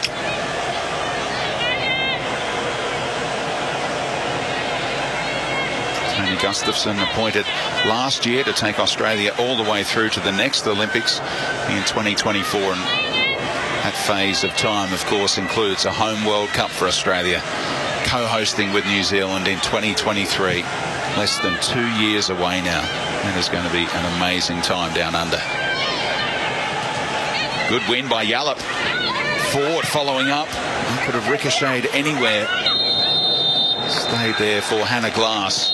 Australia rebounding sensationally after copping the early goal from Rolfo, Sam Kerr and Kaya Simon combined. Half-time from Saitama, where Australia have hit back against Sweden in this match after Fridolina Rolfo's goal in the 20th minute. Sam Kerr scored in the 35th minute to make it 1 goal apiece. So at the half, both sides are level. Both teams, Sweden and Australia, won their first group games. Australia beat New Zealand 2-1. Sweden beat the USA 3-0. And here we are all tied up between the two teams in, yellow, green and gold. Sweden's wearing the yellow tonight. Australia's got the away green on. Half-time from Saitama. It's a good spot to be in. Sam Kerr on the score sheet. SEN's coverage of the Olympic Games for Sportscraft. Reckon our Aussie athletes look like winners? For your own podium finish style, discover the latest Sportscraft collection. We'll come back on the other side of this. We'll update you on where things currently sit, what's going on around the grounds and what is coming up later tonight. All that and more here on SEN's coverage of the Tokyo 2020 Olympic Games. On AFL Nation, our great game continues to deliver. We're enjoying amazing goals. Bontempelli, can he get enough on the ball? Oh, yes, he can. Celebrating the big moments. Gary Rowan wins it after the siren with a dead eye shot. And the stars of the game continue to shine. Download the SEN app and listen live wherever you are. Join our AFL Nation commentary team for every memorable moment.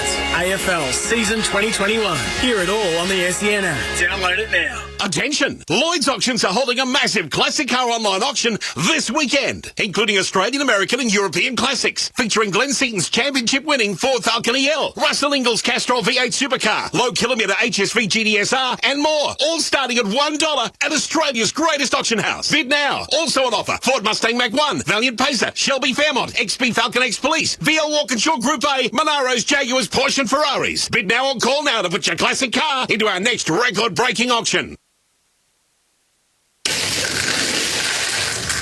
Who'd you go with for unlimited data?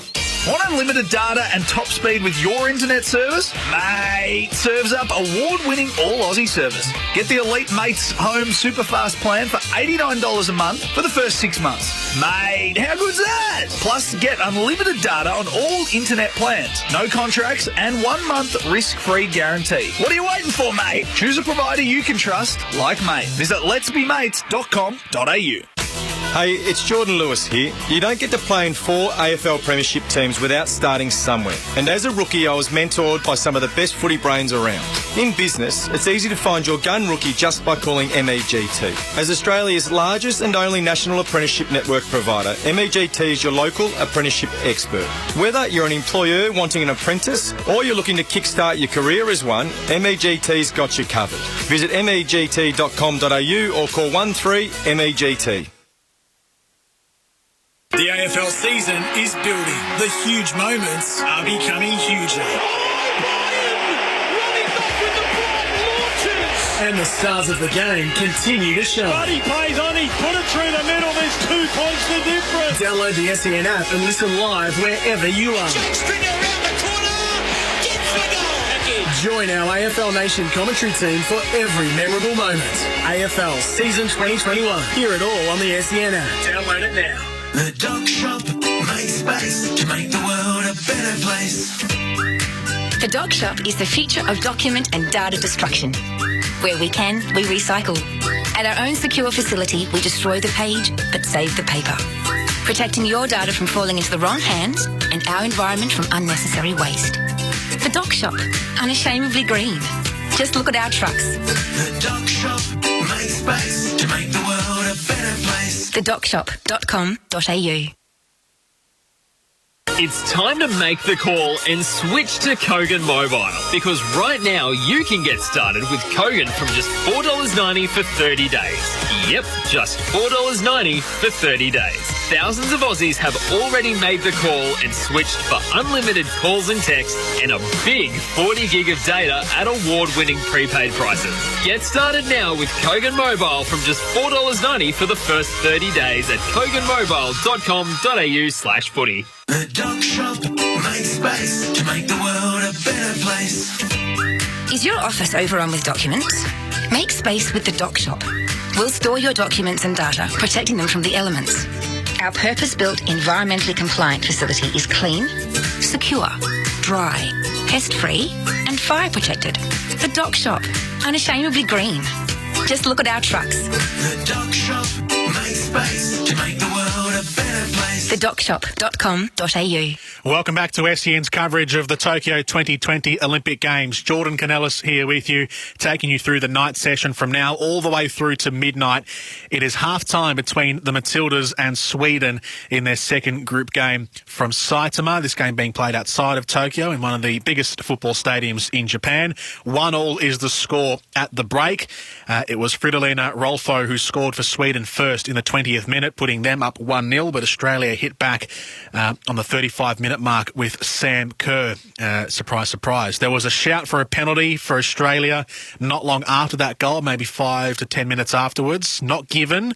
And so Australia could have had a 2-1 lead, but the referees didn't look at it. The VAR didn't look at it either. So 1-1 as it stands at half-time. Around the grounds, around the venues, we'll have swimming coming up in about 35 minutes from now. The first Australian to take to the pool will be Seabom Lee in the second heat of the men's 400-metre individual medley. In the same discipline, it'll be Brendan Smith in heat number 4. Those are the first events coming up tonight. Elijah Winnington and Jack McLaughlin will compete alongside each other in heat number 5 of the 400-metre freestyle, one that we are all looking forward to because Australia are a red-hot chance for the gold medal here. Elijah Winnington especially, but Jack McLaughlin is a pretty good runner at this one as well. The women's 100-metre butterfly, heat number 5, will feature both Emma McKeon and Brianna Throssell. That'll be at about 8:30. The men's 100-metre breaststroke, heat number 4, Zach Stubblety-Cook, and heat number 6, Matt Wilson. And then the last swimming event will be the 4 by 100-metre freestyle relay, where the Australian women will take to the pool. That'll be just before 10 o'clock p.m. So the actual event time is meant to be 9:48. So we'll hold Tokyo to that if they can actually get it on the dot 9:48, but it'll be around that time anyway. That's coming up later on. So we'll take you to the pool. We'll update you. It's a lot to take in, I'm sure, all those swimmers and those names and those events, but we'll guide you through it one by one as we get there. But we've got about 1, 2, 3, 4, about 5 events that we're in the swimming tonight. The football, as I said, Matildas and Sweden at halftime, it's 1-1. Elsewhere across the other sports, some of the maybe not as spoken about sports, but ones that we still have a decent chance to actually medal in here.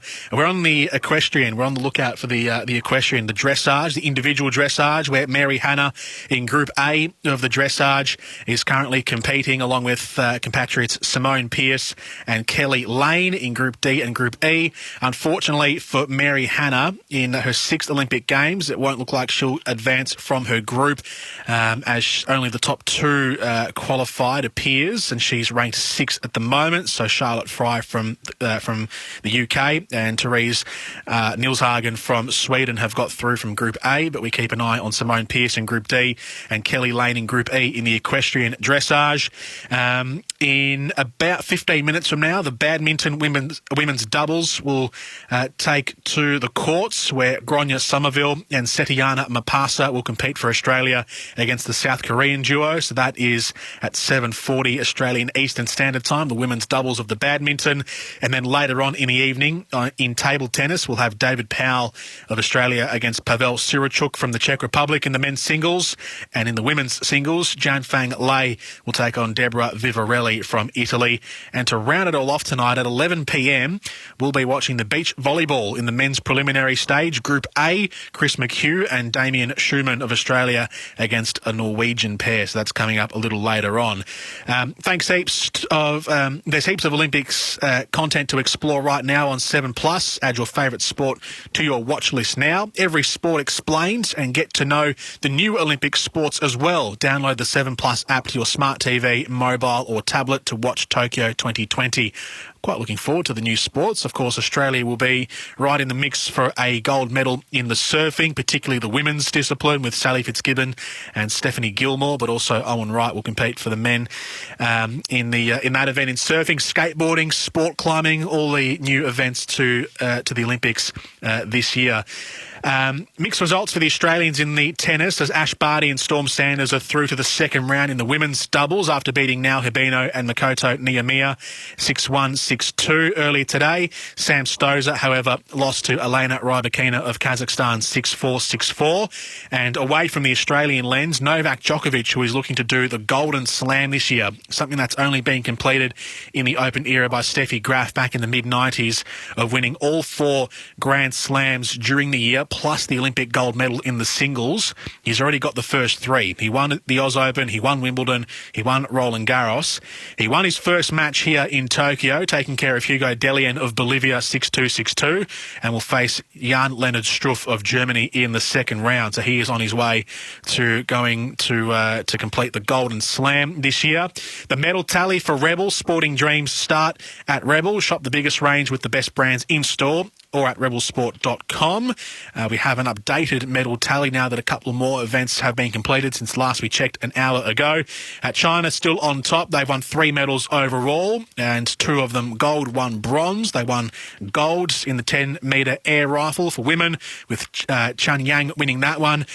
Wei Peng won the 10-metre air pistol for men, and they also won gold with Jihui Hao in the women's 49-kilogram weightlifting. So China are on top of the medal tally. Next in line is Ecuador, Iran and South Korea, all with 1 gold medal. Ecuador won theirs a moment ago, with Richard Carapaz taking the men's road race.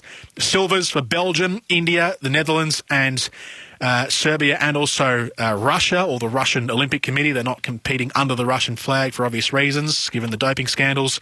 But they all have a silver, and then bronze each for Indonesia, Mexico, Slovenia and Switzerland. This is probably the only time I'll be able to read the whole medal tally from top to bottom, because obviously by day 2 and day 3 there are going to be lots and lots of countries on the list, so it's nice and concise for us now, but that list will grow, and hopefully it grows with Australia near the top. So there's plenty to sink our teeth into tonight. To recap who has won today for Australia across different events, who have progressed either into the next round or have qualified for the final stage. Early in the day, to start us off, we had Jianfang Lei in the women's singles table tennis beating Daniela Fonseca of Cuba 4-0, which is why Jianfang Lei will be in action again tonight in the first round of the table tennis.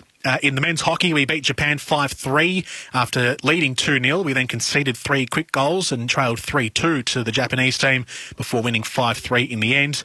In the rowing, we got through in the women's pairs, the men's pairs.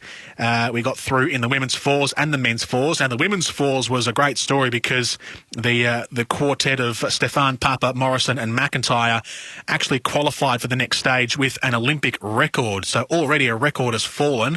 The Olympic record in the women's fours was broken in the second heat of the rowing event. So we have already made a mark on the lakes. The men's 4 got through as well, and the men's and women's 8 didn't qualify for the A final, but they can go via the repechage. So they'll be in the repechage in a couple of days from now in the rowing. Other good results elsewhere, we mentioned Ash Barty and Storm Sanders winning their doubles match. And we also had a win in the water polo earlier tonight. The Stingers, the women's water polo team, beat the world number 3 Canada 8 goals to 5 it was. I got 3 written down on my sheet, beg your pardon. 8 goals to 5 in the women's water polo earlier tonight. Unfortunately, there were losses as well for some Australians in the women's 10-metre air rifle early this morning, the qualification round. Elise Collier and Katarina Kauplos didn't get through, and they both did not qualify, finishing lower down the order. In the softball, we lost to Canada 7-1 early this morning, the women's team. In the men's road race, which was won by Richard Carapaz, Richie Port finished 48th, Lucas Hamilton finished 71st, and Luke Durbridge finished 72nd. There was a lot of riders who didn't actually finish, so it's a great achievement that those gentlemen were able to finish at all, but Richie Port was our highest place getter with a 48th place finish in the men's road race. Hemming Hugh and Melissa Tapper in the mixed doubles table tennis lost to the French 4-0. Simon Winghang Lung and Gronya Somerville in the mixed doubles badminton lost to the Indonesian pair 2-1. We took the first set 22-21, so a very close, 22-20, very close first set, but we lost the following 2 after that.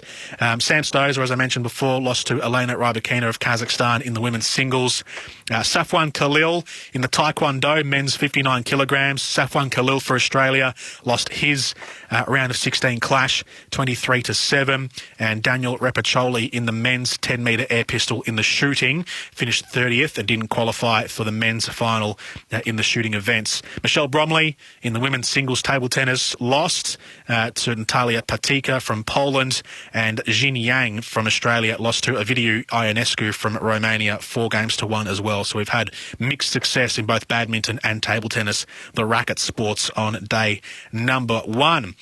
Half-time here between Australia and Sweden. They are just taking back to the field, so we'll take a quick break and we'll have the second half for you in 60 seconds. Hey, it's Jordan Lewis here. I was lucky enough to win 4 premierships, but I still remember my first game as a rookie. I needed all the advice I could get. So, if you're after an apprenticeship and need the same kind of expert help, you can't go past MEGT. MEGT is Australia's largest and only national apprenticeship network provider, making them your true local apprenticeship experts. With MEGT, a winning career could be yours. So check out their free job board today. Just go to megt.com.au or call 13MEGT. If you love racing, then must-listen radio is Bensley on SEN Track 1593 AM. Each morning, Andrew Bensley covers the latest news from the stables and track. Ben and JD Hayes will launch off in a matter of days. He's the broadcaster that racing personalities, leading trainers and jockeys talk to. Welcome, Les. Ben joins us. Morning to you, Henry. Bensley, Monday to Thursday, 8 till 11 on Australia's home of chasing, pacing and racing. SEN Track on 1593 AM, the SEN app and DAB+.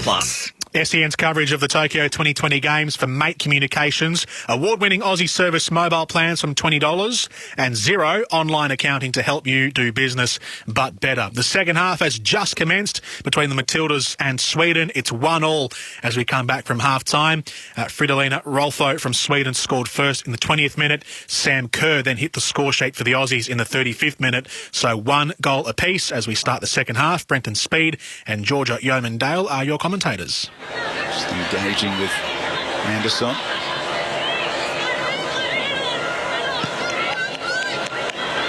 How good is it to see Kaya Simon back to full fitness after a few years struggling with multiple injuries? Caitlin Ford nicking it away and trying to tee up Kerr! Brilliant! The Matildas have come from behind to lead against the might of Sweden.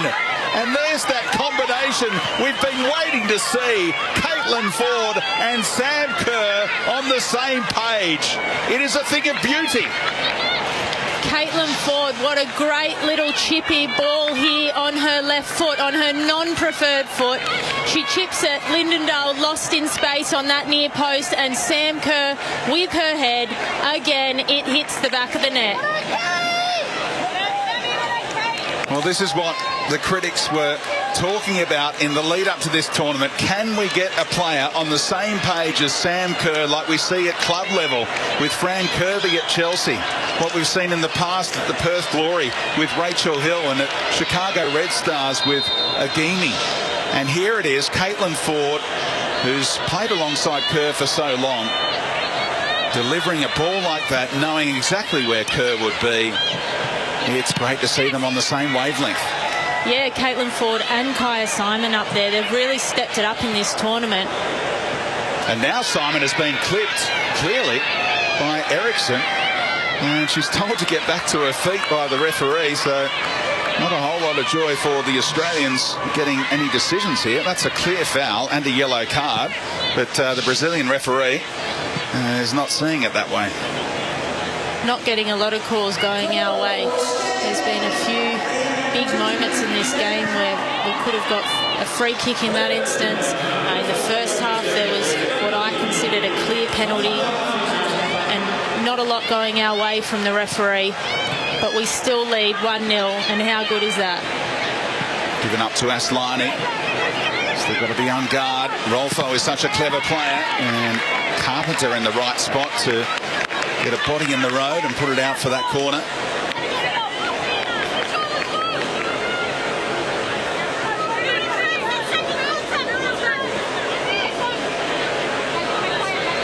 Everyone back to defend this set piece, including the Aussie captain, who's on a hat-trick on this stage after scoring 4 in one game at the last World Cup.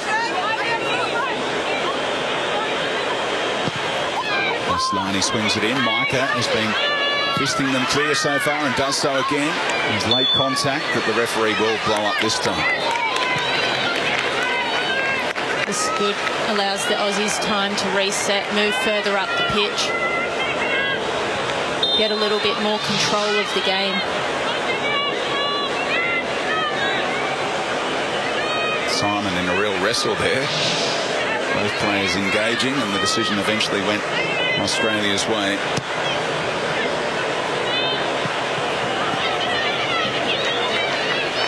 Quite remarkable when you consider the run that Sweden are on, to fall behind against this side and yet still be in front just less than 50 minutes into the ball game.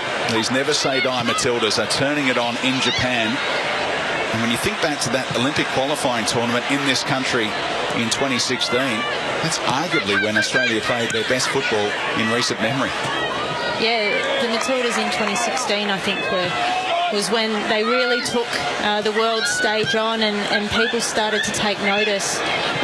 Now we're starting to see that same kind of form again in this Olympic tournament, and they've timed it perfectly.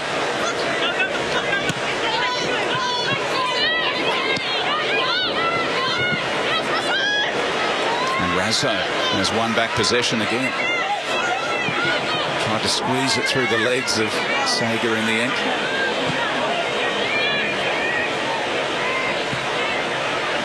Lovely ball threaded through, in behind Ivy Lewick.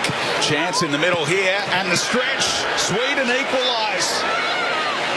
She was teased in the first half with a similar delivery, but this time Lena Hurtig gets on the end of things, and Australia's lead did not last too long. It's back to 2-2 in a crunch match. The Swedes just looking too fast for the Aussies there. Jakobsen manages to get in behind Steph Catley, and it's in a foot race then with Ivy Lewick. Great ball across, and then what a finish. Carpenter just unable to get ball side of that, and Polkinghorne unable to get back to cross out, to cut out the cross. Tegan Micah a sitting duck in goal, and the Aussies let go of the lead. It's 2-2.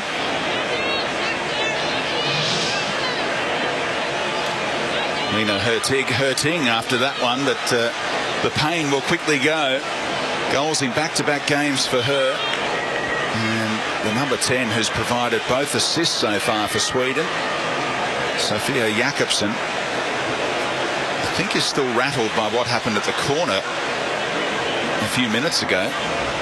Didn't show any ill effects as she set up that goal in splendid fashion. Third Olympics for her, to go with 3 World Cup appearances. Sweden so vastly experienced at international level, most of this squad.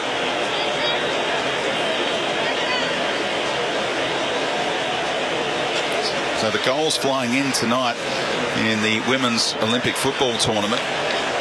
And the news from the African representative is quite remarkable as well. China are taking on Zambia tonight. Zambia copped 10 the other night against the Netherlands. They're in front, Zambia, 4-3. They've just been pegged back to 4-4. But Barbara Banda has scored hat-tricks in back-to-back games for Zambia. She'll be on the hit list of scouts the world over. Very impressive, and not against nobody sides either in the likes of the Netherlands and China, who are constantly showing up at major tournaments. So I'm sure that there'll be clubs around the world looking to pick her up after this Olympics. Jakobsen, who just copped a head knock at that corner situation 3 or 4 minutes ago now. Looks like she'll recover in time. And Lena Hurtig, the 25-year-old, now has 14 goals for her country. And it's back to 2-2 in a game where you do not want to lose, and you'd love to win. Both teams have been in front. Both have been pegged back. And here's the goal scorer, the most recent one. Jakobsen popping up on the left-hand side in a foot race with Carpenter, and made up the ground comfortably.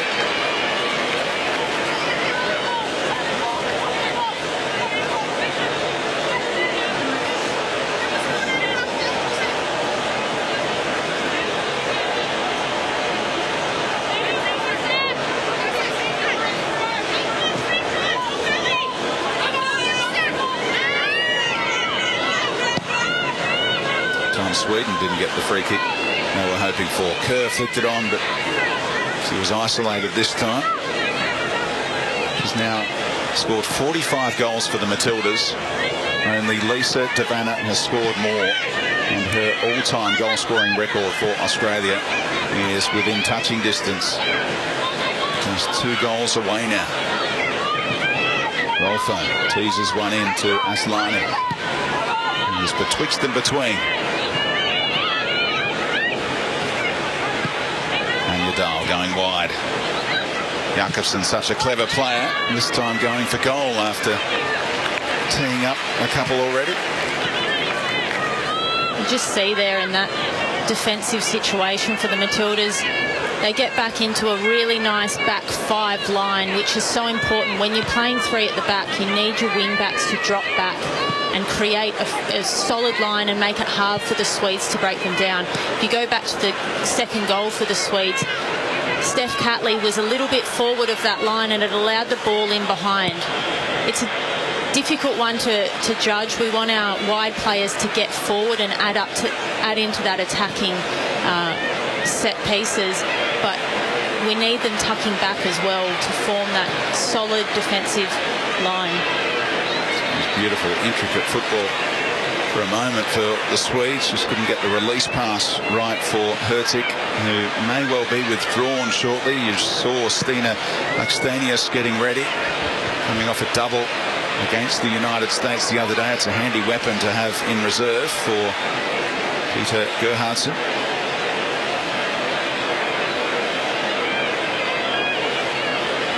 Wonder what changes Tony Gustafsson is plotting. Won't quite get there to the run of Rasso, which is the intended target of Caitlin Ford's switch. I wonder if we'll see an introduction of Emily Gilnick early in this game to bring something more up front. Playing a club football in Sweden along with Polkinghorn at Vitwa.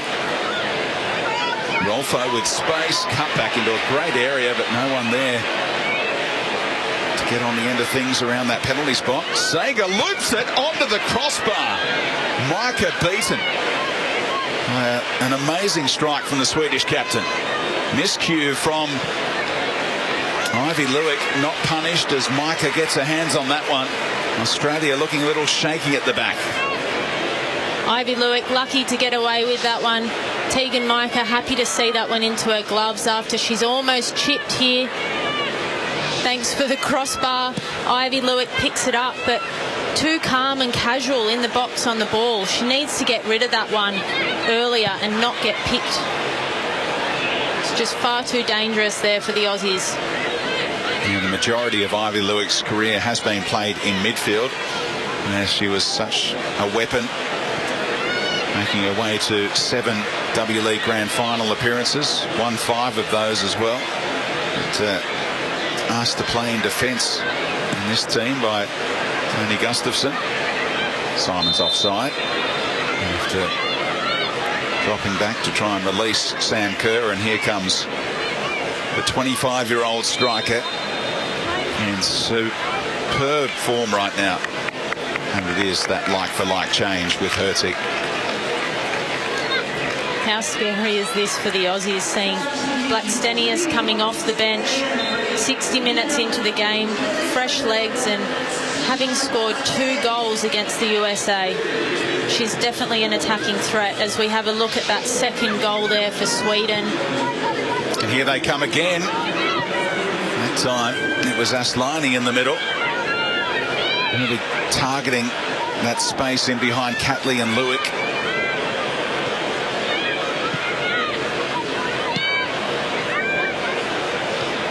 Anywhere will do right now for the Matildas, but it's coming back once more. Polkinghorn got it on the deck and Ford helped it on. The referee just keen to let the play roll. Gave the advantage to Sweden. 2-2, and we're yet to tick past the hour mark. So much yet to unfold. Another gripping encounter, as they always are when Australia play on the international stage at World Cups or Olympic Games or Asian Cups. Such a great team to watch, always exciting games, as Razzo copped a little backhander there. Play will stop. Might just have been opened up here.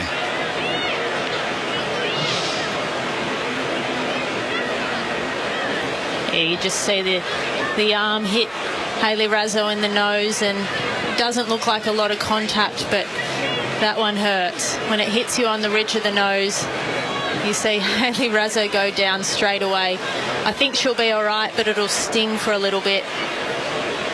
Referee's got to be careful, make sure they protect the players. As soon as there's contact with the head, the game's got to stop, and we've got to make sure that, you know, the player's healthy, which is always good to see. The player's health should always come first.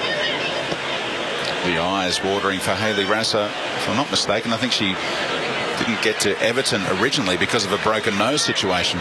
Yeah, that's correct, and then couldn't head over then because of COVID and interrupted the whole situation. But Hayley Razzo has had surgery on her nose, so thankful to see that she looks all right and it doesn't look rebroken, which I'm sure she'll be happy about. Not a surgery you want to have too often. There's an interested observer, superstar of the game, Megan Rapinoe. I wonder if she'll be a starter tonight for the United States. Came off the bench against Sweden and certainly made things happen, pushing for a starting berth potentially against New Zealand at this same venue a little later on. Australia would have to have 6 points out of 6 before they face the United States in 3 days' time. There's Blackstenius. Ellie Carpenter picked her up and did well in the physical duel. Great defending there from Ellie Carpenter. Just able to use her body, make sure Blackstenius doesn't have any time on it. And Yadal to Rolfo. Space has opened up. Oh, what a fizzing strike from Fridlina Rolfo. Her second goal of the game, and this seesawing encounter in Saitama continues. Tegan Micah can't believe the shots that she's facing up to in her competitive debut for the Matildas. Just too much space offered to the left footer here. What a strike there from Rolfo. She's made such good contact with it. The full stretch of Micah can't get enough of a hand to it, and it hits the back of the net. Devastating here for the Aussies. But you can't give a player like Rolfo that much space on the edge of the box, because she's going to hurt you. We saw it early in the game. The Swedes with their first opportunity to attack, and they've scored. And then they're too much time, and she puts it in the back of the net. And you saw how distraught Tony Gustafsson was, because he was about to make this double change, hoping it was still 2-2. Hoping they were still level, but they're behind now. And Kyra Cooney-Cross, the talented teen, replaces Yallop in midfield. Alana Kennedy on to play in defence, and no doubt a reshuffle at the back. Yeah, they've got to look to tighten things up. They've been picked apart a little bit in their back line, and the Swedes have managed to find a lot of spaces in between players. So there will be a reshuffle. Tamika Yallop making way. We haven't spoken much about Tamika this game. She's not been as involved as she was in that first game, so it'll be good to see fresh legs of Kyra Cooney-Cross on there. Clever ball, slid in behind. And Kennedy getting involved already since coming on. Here's Cooney-Cross, the Melbourne Victory Grand Final hero in the W League. Catley trying to lift it over the top for Kerr again. It's the kind of ball that is so hard to deliver on point. Kennedy stepping out, proactive off the bench. Great to see from Alana Kennedy, who's left Tottenham, a free agent right now, club-wise. Forward, Tackle didn't come off, but Australia maintained possession. Game tends to slow down when Kyra Cooney-Cross gets on the ball. She has so much time. Yeah, she's a quality player and such a young age as well, but the way that she's able to control that midfield is something that Australia really needs at the moment. We've seen the formation change. Tony Gustafson's gone to 4 at the back as Alana Kennedy comes onto the field. Means that there's a centre-half pairing of Alana Kennedy and Claire Polkinghorne. So much experience there. And then, of course, the likes of Ellie Carpenter on the right and Steph Catley on the left. Ford applying the press. Van Egmond trying to get Australia right on the front foot again. Grasso elected to keep it in. Brady Bever-Shown, and now Simon in the wide area. Kerr just held her run.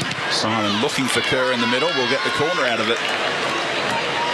Good result there for the Aussies, picking up a corner. Kaya Simon's done well to be patient on the ball and then able to win her side a corner. We see Alana Kennedy go forward, so there's more heads to aim for in there. She's great at attacking corners. Catley in swinger. And following up court is Caitlin Ford. It's another penalty appeal. There was a leg hung out by the Swedish defender. Referee wants to see stonewall penalties. Thinks Australia has tried to buy a couple. Kerr in the first half, Ford just now. See if the VAR weighs in on that one. Now Catley whipping it in and dealt with by Eriksson in the middle. Hang on a moment. Referee has been stopped. Caitlin Ford thinks she's earned Australia a spot kick. Pretty good news if the referee is getting called over because of this. She's been trod on there. Clear leg-on-leg contact. That's a foul anywhere else on the pitch. I think Australia are looking at a penalty here. That is a clear penalty. There's no doubt that there's contact in that. Caitlin Ford has tried to maintain her feet. There's no way she can. And you've got to think that we're going to the penalty spot here. It's the only way this referee is going to give a penalty if VAR weighs in. There's the clear contact. It's been a penalty in the history of football. And after watching the replay a few more times, she'll eventually turn and point to the spot, surely. I think she's been convinced. What a game we are witnessing at the Saitama Stadium. Australia with a chance to equalise again. And Sam Kerr is on a hat-trick. Is the captain going to step up and take it? What a moment here for the Aussies. Now is the big question. Who is brave enough to step up and take this penalty? It is going to be the captain. Who else but Sam Kerr?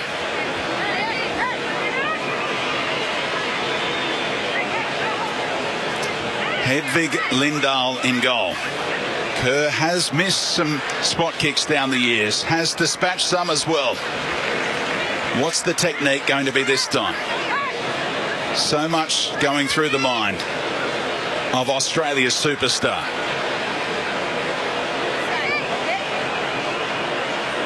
Lindahl told to stay on her line.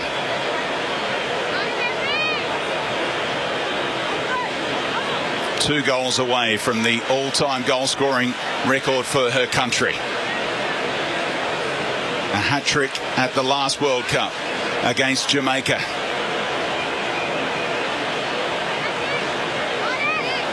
Plenty of time to think about it.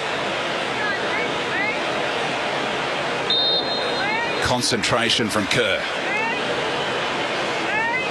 Sam Kerr kept out initially by Lindahl, who hung in the air to make an incredible save for Sweden. Sam Kerr denied her hat-trick, and the Swedes still on in front. That's a big save there from Lindahl. Sam Kerr knows she should have done better there.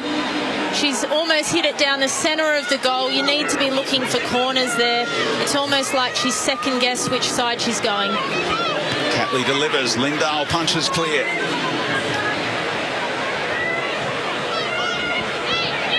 Australia have had some mental demons with corners, rather penalties in recent years. And look at the space here on the counter-attack. They're out of position. Chance in the middle. Potentially Aslani teases it. Caitlin Ford, what about the work rate and understanding to get in the right place? The work rate that from all three of those attacking players. You've got Kyra Cooney-Cross, you've got Hayley Razzo, and you've got Caitlin Ford running as fast as they can to get back in the box and make sure that Sweden don't lengthen the lead any more than it already is.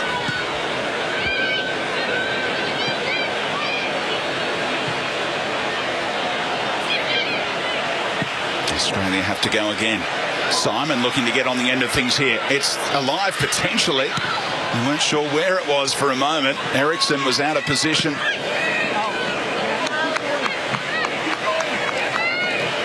Happy to tidy up in the end. Well, at the moment, Lindahl is riding the headlines. A former Chelsea goalkeeper with great athleticism and a great read on Sam Kerr to keep out the spot kick.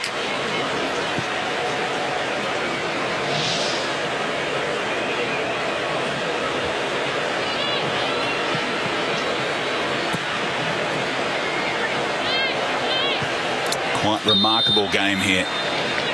5-goal thriller as it stands.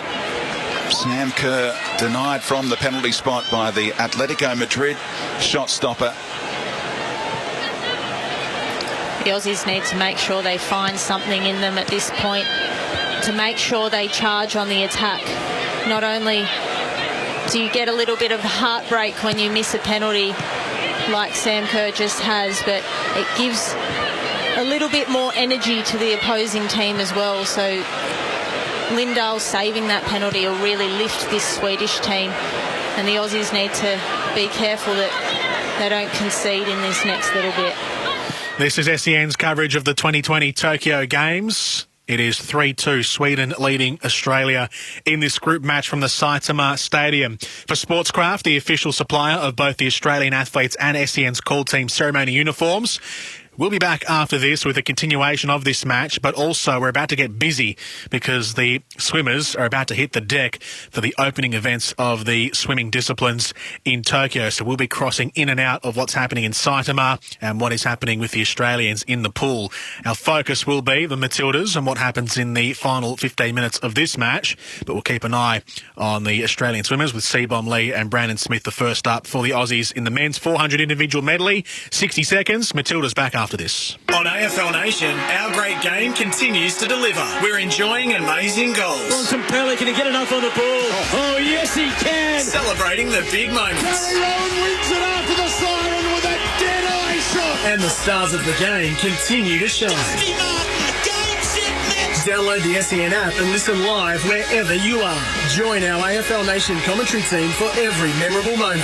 AFL Season 2021. Hear it all on the SEN app. Download it now. The Doc Shop makes space to make the world a better place. The Doc Shop is the future of document and data destruction. Where we can, we recycle. At our own secure facility, we destroy the page but save the paper. Protecting your data from falling into the wrong hands and our environment from unnecessary waste. The Doc Shop, unashamedly green. Just look at our trucks. The Doc Shop makes space to make the world a better place. thedocshop.com.au. SEN's coverage of the 2020 Tokyo Games continues. Jordan Canellis with you from the host position. For Mate Communications, award-winning Aussie service mobile plans from $20 and zero online accounting to help you do business but better. Sweden 3, Australia 2. There's 15 minutes to go in the second half of this group stage game in Saitama, playing this game outside of Tokyo. And the first competitors are making their way to the pool deck. No Australians in heat number 1. We'll cross out there when they do hit the pool deck. Swimming about to get underway at the Olympics for the first time in Tokyo 2020. Back to the Matildas, 3-2 Sweden lead. Numbers in the area. That time, Eriksson out-jumped her club teammate Sam Kerr, who got the better of her for the Aussies' first goal this evening. This time around, offside flag, and up against Kerr. It was a tight run thing with the defender on the far side almost keeping her on. Yeah, good vision there from Kyra Cooney-Cross on that side to look up, see Sam Kerr peeling off the shoulder there and just to try and dink it over. Unfortunately, it didn't come off, but good to see a player who's just come off the bench and a young player in Kyra Cooney-Cross to be confident to play that ball. One thing that you'll notice with this change in formation to a 4 at the back and then you've got 3 in the midfield and 3 up front is it provides a lot more for the Aussies, so you'll see a lot more play down the flanks than we would have seen earlier in the match. Look at that skill from Van Egmond, the nutmeg on Sager, and now the brilliant turn by Carpenter. Punches it wide to Ford.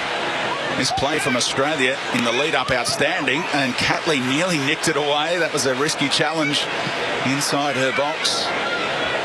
The Swedish centre-half had to win it and did. Kaya Simon just looking for a cheeky little flick there on the edge of the box. Neither Sam Kerr or Caitlin Ford were on the same page or reading it, making that run. And on again there to tidy up. Australia pushing. Last touch off Björn. As a double change is plotted by the Swedish coach.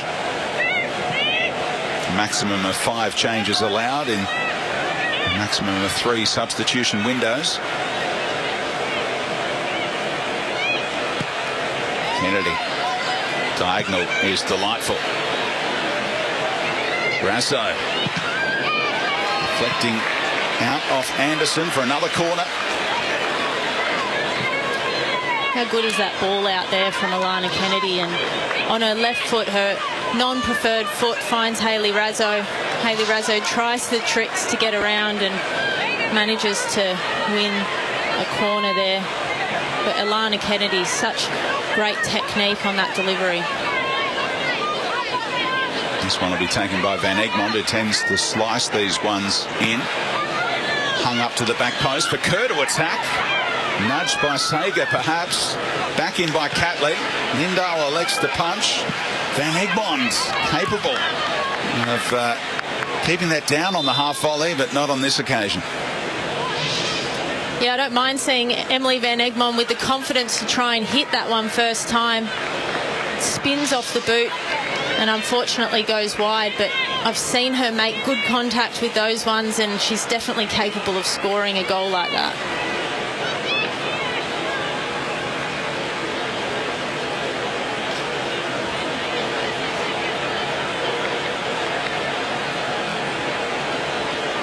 Terrific performance by Jakobsen. He makes way.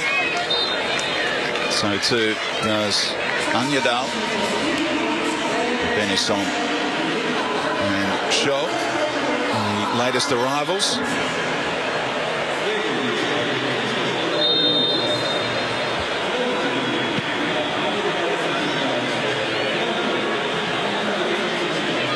Time left in this encounter. There's a significant delay for VAR to help award that spot kick to Australia. Rasso looking dynamic. Just got away from it as she negotiated Anderson. Benison, who's just come on for Sweden, is a frightening prospect for the Aussies to have to defend. 18-year-old, and was voted in 2020 as UEFA's one of 10 most promising players in Europe. So one to remember the name as she's coming through, but the Aussies are going to have to be clued onto her.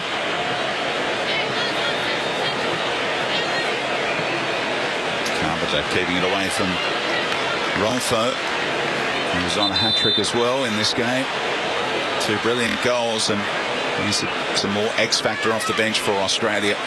Mary Fowler and all her talent.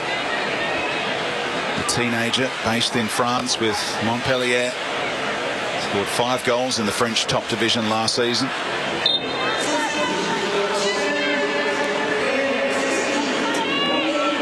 Her goal to be rated the best player in the world one day. Fully capable of that as well. Hayley Razzo, well-earned rest, heading off to the sideline. Oh, risky challenge made by Kennedy, but she won the ball. And has the corner then if there's no spot kick given. In the end, the Swedes got their message across. Nice touch off Kennedy.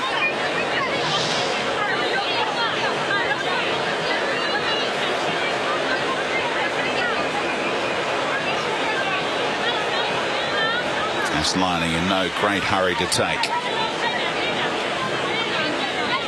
Immensely proud of her Albanian heritage. The 31-year-old. Bends it in. Out comes Micah. Got 2 fists on it that time. Mary Fowler had to negotiate the referee. It cost Australia the potential to go upfield. Instead, there's more defence to do. The header flicked in, and Sweden now have a 2-goal buffer. It's the substitute Blackstenius who makes it 3 goals in 2 games and does the job as a super sub this time. Australia will be critical of the referee's involvement there. It kept Sweden in the attacking third. What great form Blackstenius is in this tournament.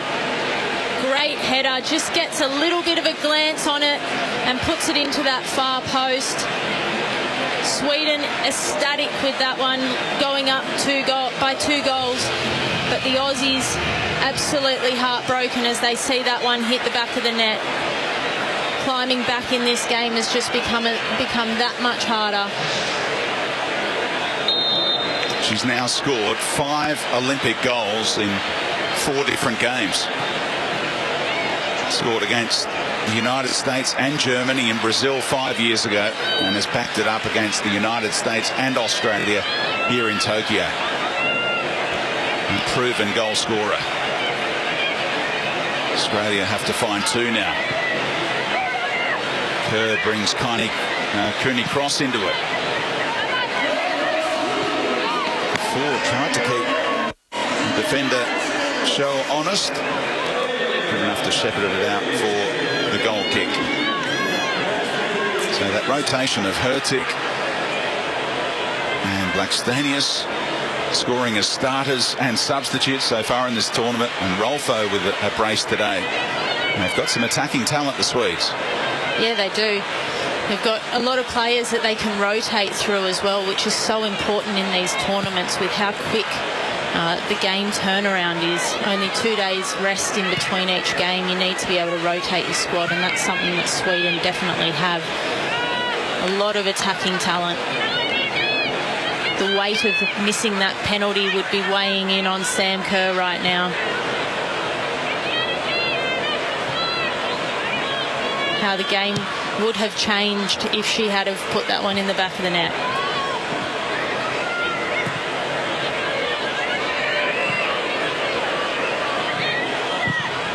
Things might have been different if Mary Fowler didn't have to try and step away around the referee just moments before that latest goal was scored. Australia may well have been surging up the pitch, trailing by that 3-2 margin. Carpenter.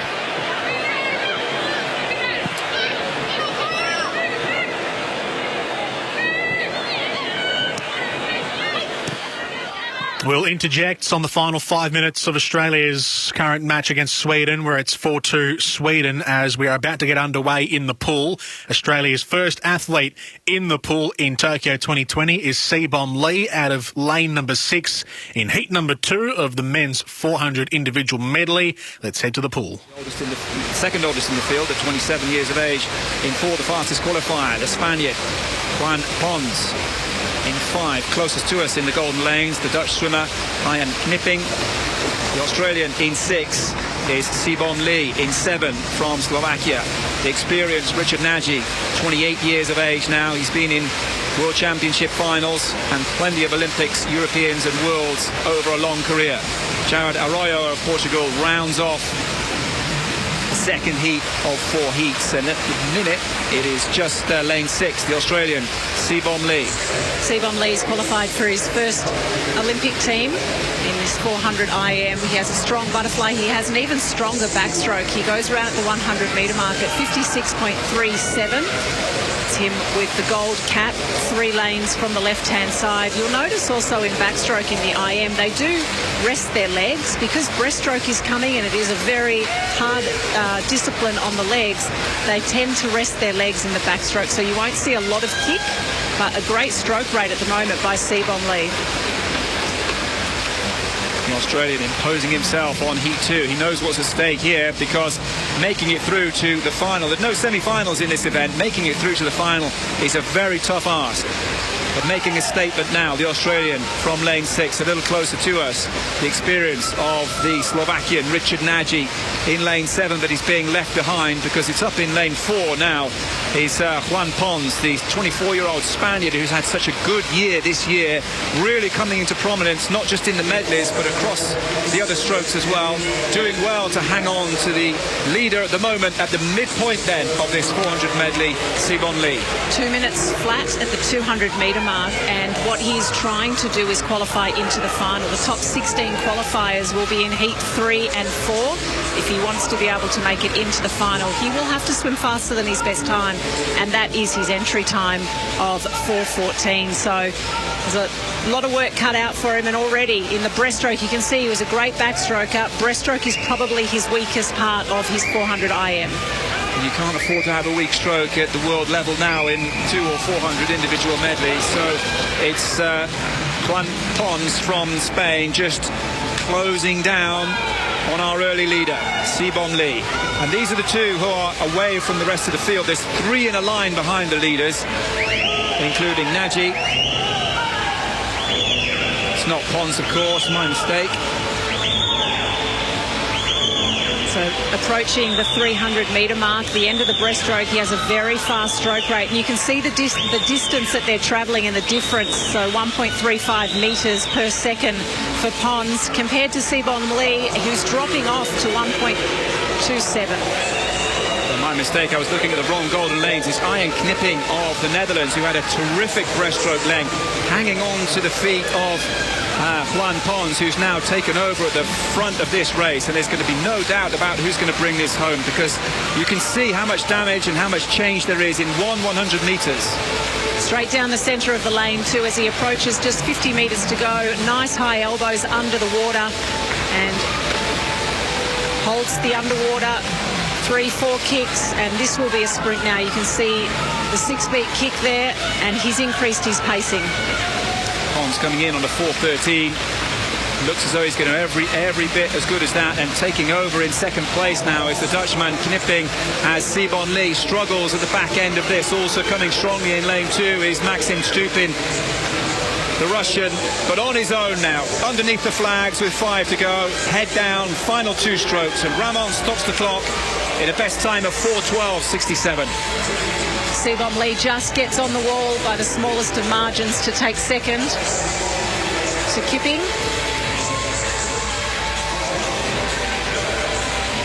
4:12.67 was the winning time. Well, Pons has had a terrific year, and he's showing the pain of this, even though he recognises it is a good swim. 4:12, he must be making the calculations. So Pons of Spain wins heat number 2 and progresses through, whereas Sebom Lee from Australia finishes second. Not quite besting his time from the Olympic trials a couple of months ago to qualify for the Games, where he reached a time of 4 minutes 14 seconds at the trials, 4 minutes 15 seconds just then for Sebom Lee. Hopefully that is strong enough to get him through to the final, depending on what happens with the following heats. We'll have Brendan Smith coming up in 2 heats from now. They're about to swim heat number 3. Brendan Smith from Australia is in heat number 4. It is still 4-2 between Sweden and Australia. We're about to hit time on in the second half. This looks like it might be gone here for the Aussies as Sweden have a good lead very late in the match. Let's take you back to Saitama. Dispatches it. Went wide anyway. I'm not sure it would have counted. As the ball came down inadvertently off Emily Gilnick's arm. Great little chip ball in here from Emily Van Egmond. She does that so well. Just the no look, puts it into the box. Emily Gilnick mistiming that header and hits her arm on the way through.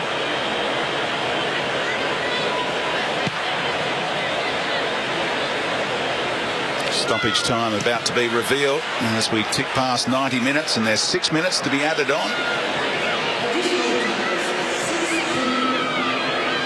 Kerr told to get back up. Referee really letting everything go in this game. Don't mind that sometimes. You know, you'd rather that than a referee who's calling everything up. And as long as it's fair both ways, which it mostly has been in this game, other than the penalty shout in the first half that the Australians really should have got, in my opinion. The referees really let a lot of the game flow.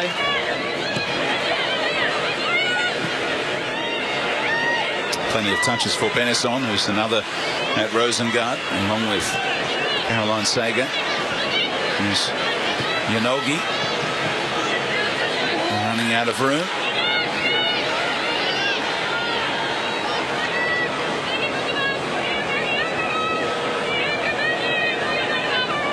Rotation on both sides. And in this tournament situation, to keep everyone as refreshed as you can with the games coming so thick and fast, and attention will soon be turning to that massive occasion against the United States,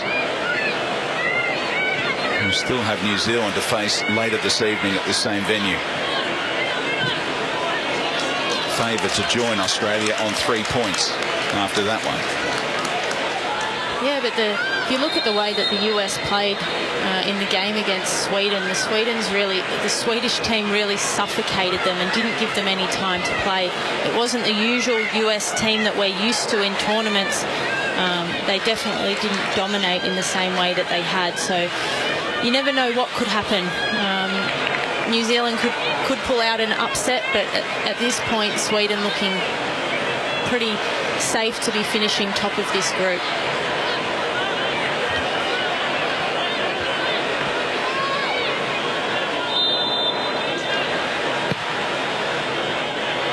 Lindahl given the hurry up, and Egmond was putting the pressure on the referee on that subject about 5 minutes ago. Great industry from Gilnick. Plays in Kerr. What a block that is. Couldn't quite pick out Ford on the edge of the area.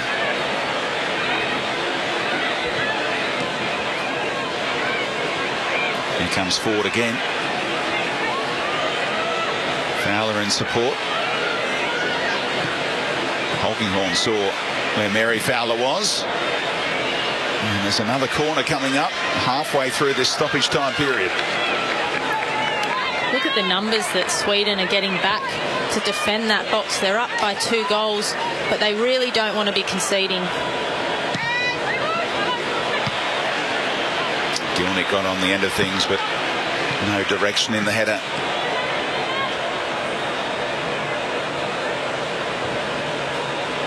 How do you sum up this game? Look, I feel like there hasn't been a whole lot of control of the game from the Aussies. It's been very end-to-end. But the Swedes are just so good defensively. The way that they set up in a block, they're really hard to break down.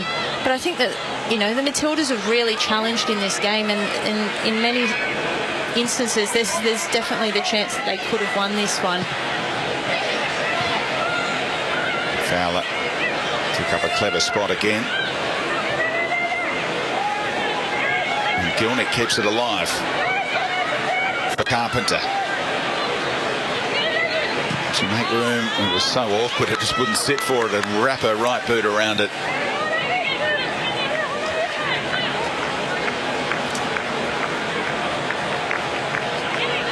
Swedish domination of Australia continues. Only one win for the Matildas over this opponent ever, and that was way back in 1997. So Sweden will top this group, Group G, 6 points out of 6 for them. And Australia will have to get it done against the United States, a team they've only beaten once when Tamika Yallop popped up at the Tournament of Nations a few years back now. A positive result will be required against the United States to go through to the knockout stage. That is going to be a blockbuster you do not want to miss, Georgie Armandale. No, it's a huge game for the Aussies as we have a look at that challenge. Alana Kennedy probably lucky to get away with that one. Strong contact there on Blackstenius. The Swedes probably happy to wind up a little bit of time, but that one definitely looked like it hurt.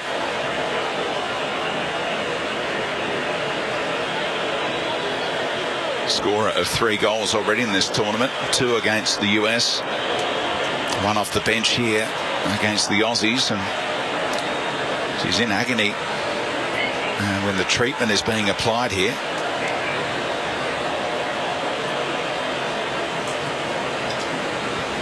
Hopefully no damage done.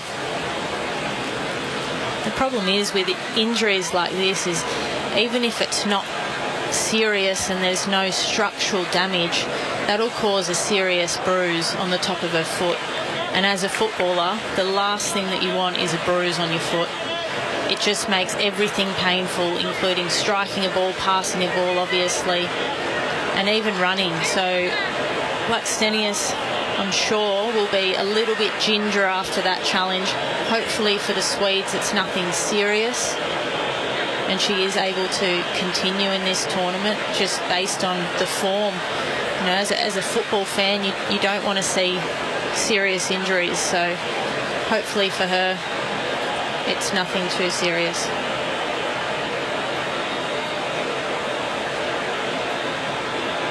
Time just about up, probably another 90 seconds or so once Blackstenius is stretched off. And Kennedy. We'll take it back to our central position here at SEN as this match is pretty much over. Sweden leading 4-2, and now a serious injury for Sweden at the very end of the match. And as commentator Brenton Speed alluded to, once they do resume after the injury, there'll be only 60 seconds, if that, before the end of the game. So a 4-2 result for Sweden. We take it back to the pool now in the men's 400-metre individual medley. Our second Australian athlete in this event after Seabom Lee in Heat 2 finished second. It's now Brendan Smith who holds the Australian record he set at the Olympic trials earlier. He's just hit the water. Away he goes in lane 6. Very tight. Heat 4 know exactly what they have to do to make it into the final. There are 8 places available. 4:09, the fastest time, as Heitmann of Germany in 1. Rasetti of Italy in 2. Marchand of France in 3. Seto, the favourite, in 4. Litherland of the United States in 5. Smith, the Australian, in 6. Wang of China in 7. And Mettiazzi of Italy round up the final heat. The world record for this 400 IM is held by Michael Phelps at 4:03.84. We just saw Seto go through faster than the world record in the first 50 metres. He is the 2018 Pan Pacific champion in the 200 metres butterfly, so I do expect to see him take this out very fast. He has held, as you said, that world ranking position for quite some time now, since 2018. Goes around in 55.07, a very fast first 100. But it's a monster of a world record at 4:03.84. Coming in on 4:07.95, Seto is head and shoulders in front of the field. And you can see why. We've seen some good backstrokes in the past heats, but this is textbook. It's very relaxed. You can see the head staying nice and still. He is using the legs a little more than what we've seen the other competitors, because you can see the whitewash coming off underwater. Very disciplined. Six kicks underwater, very disciplined for a 400 IM, because it is hard to hold your breath when you know what's coming in the back end of a 400 individual medley. Look at that. The lane line sitting right underneath him. Seto in 4. Litherland, the American, just 1 lane closer to us, but off the pace at the moment. There's a long way to go. Brendan Smith in 6 and Wang Shun in 7 are the 4 who are leading this race. Brendan Smith has made a big move in that backstroke leg. They've gone around in 1:58.52. This is the fastest first 200 metres of the 4 heats that we've seen so far. Now into the breaststroke, and again we see the same scenario as the last heat, where we've got really 4 competitors that are going to battle it out. So remember, we're thinking about Max Litchfield with his 4:10.20. Litchfield will be watching this on the giant screen in the warm down pool, thinking if those 4 stay in front, I might just be all right. Here we go then. Strong, long breaststroke strokes from our leader, Seto Daya. The 3 behind him, Litherland, Smith and Wang, are still in contention, but watch up in lane 3, the 19-year-old Frenchman, Léon Marchand. Done everything at the world and European junior level, and now making his way into the senior ranks, and the French have very high hopes for him, and you can see why, because through the first half of this race he sat back, and now he's moving into second place. Oh, this has been a great breaststroke leg for our leader, Daya Seto. Turns at a 3:09.80, so I think that he'll be at least at a 4:08. Can he bring it back in a 59 seconds? Certainly got some momentum there. And look at this race. It's like an arrow forming there.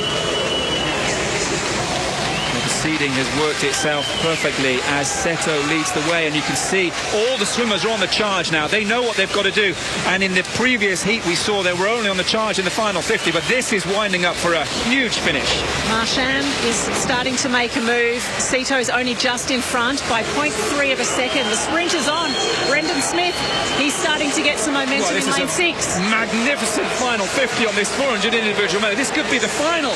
Seto under pressure. Maybe he's given too much too soon. 4 of them are surrounding the Japanese swimmer. The Australian in front, dominating now in the final 100. Brendan Smith is bringing this home from line 6. All in a line behind him. Smith takes the touch. He's into the final on the 4:09. Litherland second. Razzetti, the Italian, on a late charge, finishing in 3rd, but the Japanese, Seto Daye, on a 4:10.52. He's out. Wow. There you go. The 400-metre individual medley for the men's has been completed. Well, the heats have been completed. We had 2 Australians, Seabom Lee and Brendan Smith. Brendan Smith won that heat in a time of 4:09, which bettered his qualifying time back at the Olympic trials a few weeks ago, where he swam in a time of 4:10.04. 4:09 was his time here in Tokyo. So a better time than what he did at the trials to qualify for the Games, Brendan Smith. And that means he qualifies as the top qualifier. So he will get the prime position in lane number 4 for the final of the men's 400-metre individual medley. Unfortunately for Seabom Lee from heat number 2, his qualifying time, his race time of 4:15 doesn't allow him to qualify for the final. So Seabom Lee, the Australian from heat number 2, is out, eliminated. Brendan Smith, however, goes through as the top qualifier in the men's 400-metre individual medley. So that's the first swimming discipline done for Tokyo 2020, the heats of the 400-metre men's individual medley. Coming up in a few moments, we'll have the women's 100-metre butterfly, the first couple of heats of that. Emma McKeon and Brianna Throssell involved in that one. We also have the men's 400-metre freestyle with Elijah Winnington and Jack McLaughlin. So that will be very exciting indeed. Up next, so in that women's 100-metre butterfly, world record holder Sarah Sjostrom and Australia's Brianna Throssell and Emma McKeon will be in competition with each other to qualify for the final of the women's 100-metre butterfly. Full time between Sweden and Australia, 4-2 the final score, Sweden getting the win. A draw would have been pretty decent for Australia. Had they got one more point, it would have meant they'd been on 4 points at the completion of 2 group games after the win against New Zealand a few nights ago, but a loss here, conceding 2 later goals in the second half against Sweden, means that Australia stay on 3 points, and it makes the game against the USA coming up in a couple of days all the more crucial. So a loss for Australia against Sweden in a high-scoring match, 4-2. Sweden beat the Matildas, and we continue to watch what's happening at the pool with the women's 100-metre butterfly heats coming up next. SEN's coverage of the Olympic Games continues here, right across the nation. Hey, it's Jordan Lewis here. You don't get to play in 4 AFL Premiership teams without starting somewhere. And as a rookie, I was mentored by some of the best footy brains around. In business, it's easy to find your gun rookie just by calling MEGT. As Australia's largest and only national apprenticeship network provider, MEGT is your local apprenticeship expert. Whether you're an employer wanting an apprentice or you're looking to kickstart your career as one, MEGT's got you covered. Visit MEGT.com.au or call 13MEGT. Attention Melbourne! Lloyd's Auctions are holding a massive classic car auction online in Melbourne this weekend, including Australian, American and European classics, featuring Glenn Seaton's championship-winning Ford Falcon EL, Russell Ingall's Castrol V8 supercar, low-kilometre HSV GDSR and more, all starting at $1 at Melbourne's greatest auction house. Bid now. Also on offer, Ford Mustang Mach-1, Valiant Pacer, Shelby Fairmont, XP Falcon X Police, VL Walkinshaw Group A, Monaros, Jaguars, Porsche and Ferraris. Bid now or call now to put your classic car into our next record-breaking auction. How's your latest energy bill looking? It's time to flip the switch and experience the amazing value at Kogan Energy. Want proof?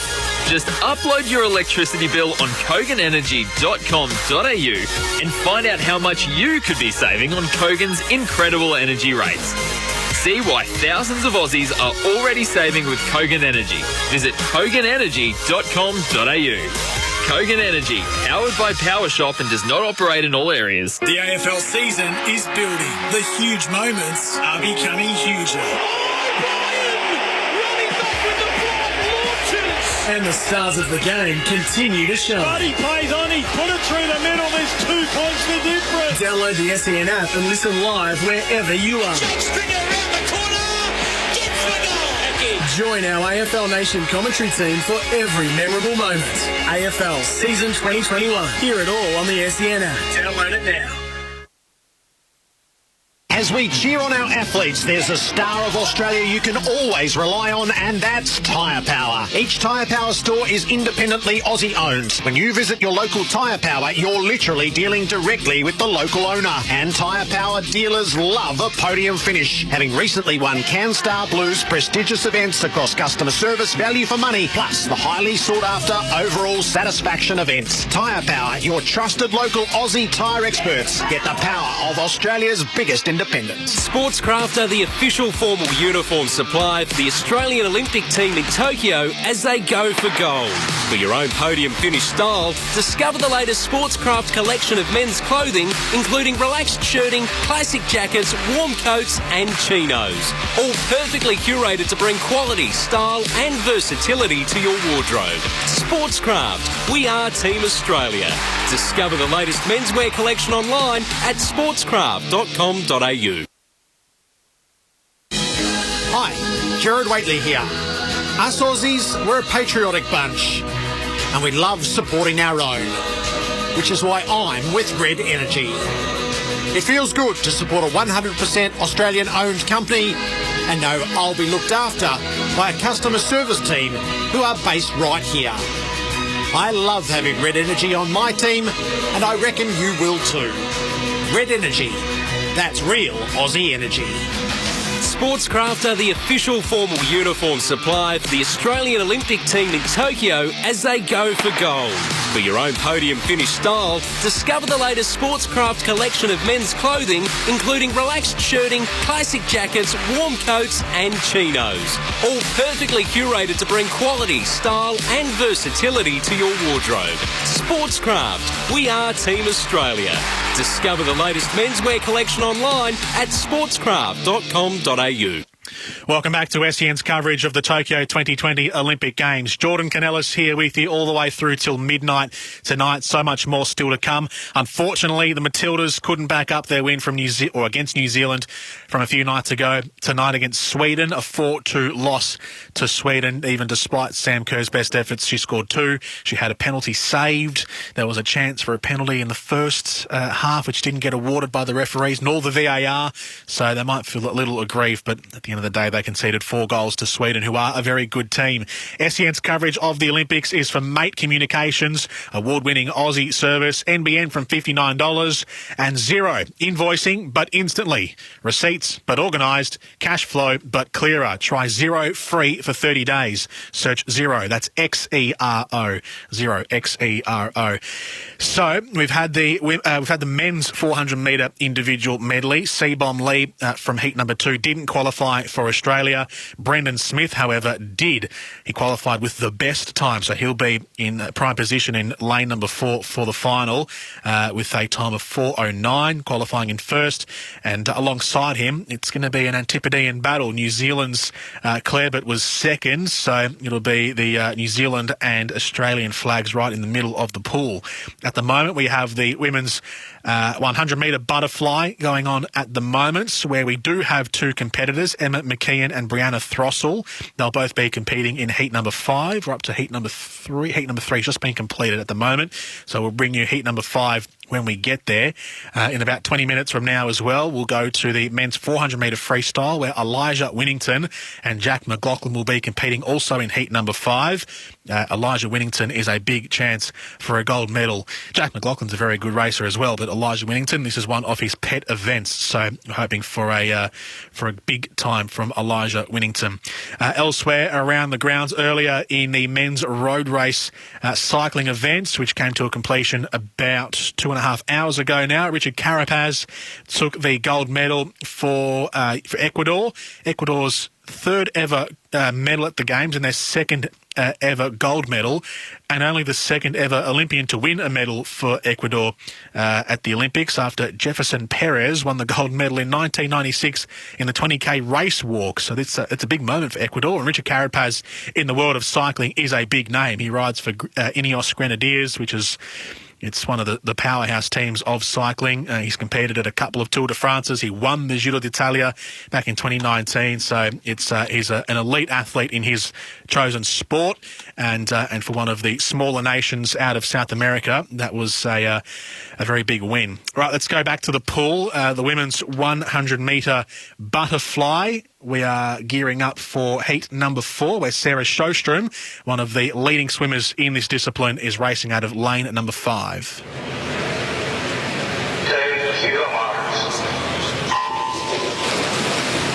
So Sarah Sjostrom in lane 4 and away and racing. This is interesting, isn't it? So 5 for Sjostrom. And the story of Tori Husk, fastest time this year, the 18-year-old alongside her from the United States in lane 4. Another really interesting one as well. Really beautiful story for Tori Husk. Her mum Yin grew up in Guangzhou in China, and she moved to the country at the age of 7. Her job was to carry water. Tori Husk, there she is, moving through first. Really strong swim. So much confidence for such a youngster. Under world record pace, she's going really well. It's Sarah Sjostrom's world record from Rio. Now, does she stay on the pace here? The 18-year-old. Sometimes it's hard to slow the teenagers up. She's right on the mark. Could it be the first one? Just getting away from her now. And Sjostrom, whose world record it is, working into it. Well, wouldn't this be something? She tired the 18-year-old Sjostrom. Got it on the touch. What a good racer she is. She's not finished yet, and she's happy. Sarah Sjostrom is so shocked with her swim. That is so impressive. That is one of the best comebacks. She is so appreciative of that win. It's really great to see such a champion back in the water and absolutely shock herself with such a great performance. And there are many stories, Basil, throughout this Games that if there was an Olympic Games last year, they wouldn't have done so well. This is certainly one athlete that has benefited. So to set that up, she had an elbow injury. She slipped on the ice back in February. She wasn't sure if she would come to these Games. Defending champion, she's won so many world championships. Just the one Olympic gold medal. I say just the one. One is amazing, obviously. Obviously. She wasn't sure if she'd be here, and she was happy with that. She was so dominant. She really wasn't there in the first 15 metres. She was a little bit behind Husk, who I think might have got a little bit excited being the first Games. I think she maybe overpaced it a little bit, but Sarah Sjostrom, she looks fantastic. She looks like she's in the shape of her life. Can't wait to see her. That will get her through to a semi-final. Brilliant swim. Sarah Sjostrom first, 56.18, and Tori Husk second from the United States.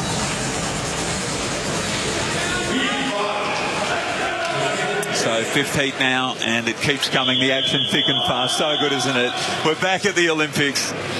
And the heats in the swimming, magnificent. And two Australians here. Emma McKeon in lane 5, the start of her enormous program.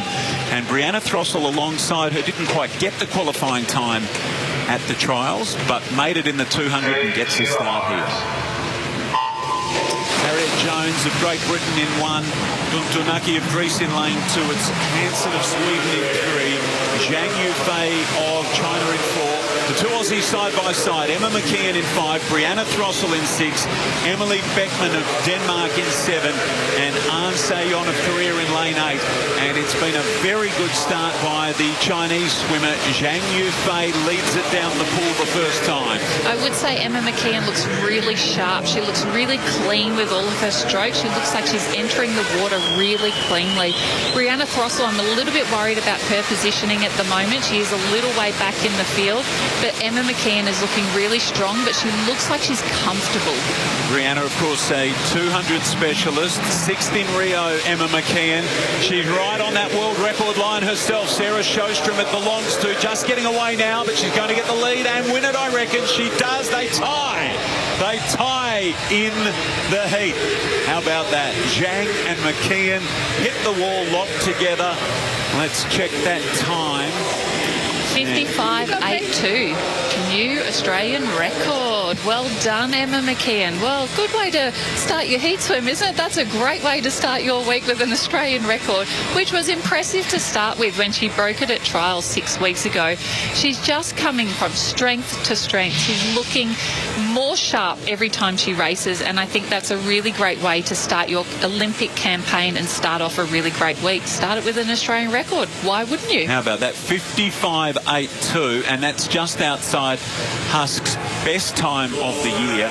We know she's an excellent chance here. 3rd in the world this year, 5th fastest performer all time, 6th in Rio, silver medalist at the World Championships in 2017, bronze at the World Championships 2 years ago, Commonwealth Games gold medalist. If it was ever there for the taking, this is the time that it is. This is certainly the one. She's really looking super comfortable in that swim, and she didn't over-race it. She didn't get ahead of herself. She really controlled it from start to finish, and that just goes to show the maturity of this athlete. She's been around. She's incredibly experienced. She's not even puffing, not even bothered, and look how calm and controlled she is. I think this is a really good sign for Emma McKeon. She really looks absolutely beautiful in the water. Zhang Yufei pretty happy as well, wasn't she? Very impressed with that swim. So it's really great to see. And Brianna Throssell there with 58.08 did an excellent job, 5th, and she just narrowly missed the qualifying time at the trials, but we will take someone exactly like Brianna Throssell because she's a wonderful replacement for the heat swim and the relay coming up later in the week. So they go through together, and we'll get a look at the qualifiers in their entirety. So Brianna Throssell pretty close to the mark, and I think she's going to get through, isn't she? She's just going to make it into the semis. Very narrowly. There she is, 16th. Well done. Isn't that brilliant? So confirmation, both of the Aussies into the semis. Nathan Templeton, no doubt about Emma McKeon. She looks so good. So there you go. That's the women's 100-metre butterfly. And let's actually go back to Channel 7's coverage where Nathan Templeton is speaking to Emma McKeon, who qualified with the best time. Happy with that. I didn't really feel like I was going that quick, so I think that gives me a lot of confidence going into tomorrow morning. And I'd hope I'd be ready, being a year delayed. So yeah, it's a great start. Were you planning to push that hard in a heat swim? Well, I knew the Chinese girl next to me would be fast because I saw her go pretty quick at the end of last year. So don't really know what anyone's going to do here because I feel like everyone is kind of on an even playing field once you get to the semis and the finals. So I'm just excited to be here. Well done. A great start, Emma. Well done. And Bree, to come in, you've sneaked in 16th. So congratulations. You're through to the semis. We know the 200's more your pet event, but how pleased are you to get through? Yeah, I just scraped through in 16th place. So pretty excited to get another swim tomorrow morning. But yeah, my main focus is the 200 flat this meet. And you're also probably going to play a role in the medley relay as well. So to know your 100 form's pretty good might be satisfying. Yeah, hopefully I'll get the heat swim or the medley relay later on this week. Yeah, well, congratulations to both of you. We'll see you tomorrow. Thanks. Well done. Emma McKeon and Brianna Throssell both making it through. So McKeon finished first in her heats and qualified with the best time for the semi-final stage, while Brianna Throssell finished fifth in her heats and qualified with the 16th best time, which only just made it in. It's only 16 qualifiers who make it through to the semi-final stage. So Brianna Throssell just pipped it at the very end. Coming up next from the pool is the men's 400-metre freestyle, where we'll have to wait till heat number 5 for our two boys, Elijah Winnington and Jack McLaughlin, to compete, like we just did then with the butterfly in heat number 5. And then later on, Zach Stubblety-Cook, Matthew Wilson, and the women's 4x100-metre freestyle relay team will be in action as well. We will take a break. We'll come back after this on SEN. We'll recap what's been happening. We'll bring you all the updated scores and medal tallies from around the grounds on day number 1, the night session here. SEN's coverage of the Olympics for Mate and for Zero, returning after this. Hello, it's Gazy here. I'm forever grateful I got to carry the flag for Australia and proudly represent the Boomers at 5 different games. My secret? I had the best grip on my shoes to avoid slip-ups. And here's an extra tip. The grip on your tyres needs to be better. If you haven't been to Tyre Power for your free 5-minute tyre safety check, then book in now and get a grip on tyre safety. Tyre Power, Aussie owned and operated, keeping you safe on the roads. tyrepower.com.au. The Doc Shop makes space to make the world a better place. Is your office overrun with documents? Make space with the Doc Shop. We'll store your documents and data, protecting them from the elements. Our purpose-built, environmentally compliant facility is clean, secure, dry, pest-free and fire-protected. The Doc Shop, unashamedly green. Just look at our trucks. The Doc Shop makes space to make the world a better place. thedocshop.com.au. Sportscraft are the official formal uniform supply for the Australian Olympic team in Tokyo as they go for gold. For your own podium finish style, discover the latest Sportscraft collection of men's clothing, including relaxed shirting, classic jackets, warm coats and chinos. All perfectly curated to bring quality, style and versatility to your wardrobe. Sportscraft, we are Team Australia. Discover the latest menswear collection online at sportscraft.com.au. Hi, Gerard Waitley here. Us Aussies, we're a patriotic bunch and we love supporting our own, which is why I'm with Red Energy. It feels good to support a 100% Australian-owned company and know I'll be looked after by a customer service team who are based right here. I love having Red Energy on my team and I reckon you will too. Red Energy, that's real Aussie energy. When playing for the Boomers, we loved Aussie sports fans cheering us on. Well, let me tell you this. Go get a free 5-minute tyre safety check from Tyre Power and we'll all cheer you on because it means you're tyre safe. Each Tyre Power store is independently Aussie owned, so when you visit your local Tyre Power, you're literally dealing directly with the local owner. So be tyre safe and be Aussie proud. Get the power of Australia's biggest independent. Tyre Power, your trusted local Aussie tyre experts. Attention! Lloyd's Auctions are holding a massive classic car online auction this weekend, including Australian, American and European classics, featuring Glenn Seaton's championship-winning Ford Falcon EL, Russell Ingall's Castrol V8 supercar, low-kilometre HSV GDSR and more, all starting at $1 at Australia's greatest auction house. Bid now. Also on offer, Ford Mustang Mach-1, Valiant Pacer, Shelby Fairmont, XP Falcon X Police, VL Walkinshaw Group A, Monaros, Jaguars, Porsche and Ferraris. Bid now or call now to put your classic car into our next record-breaking auction.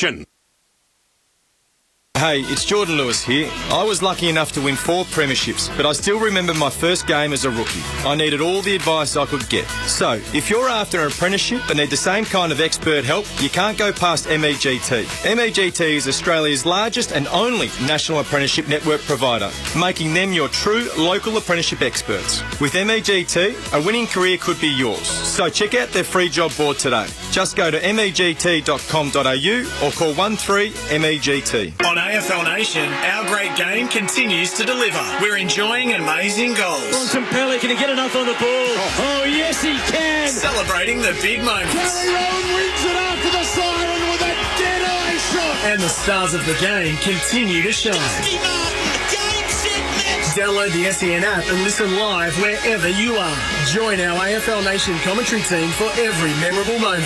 AFL Season 2021. Hear it all on the SEN app. Download it now.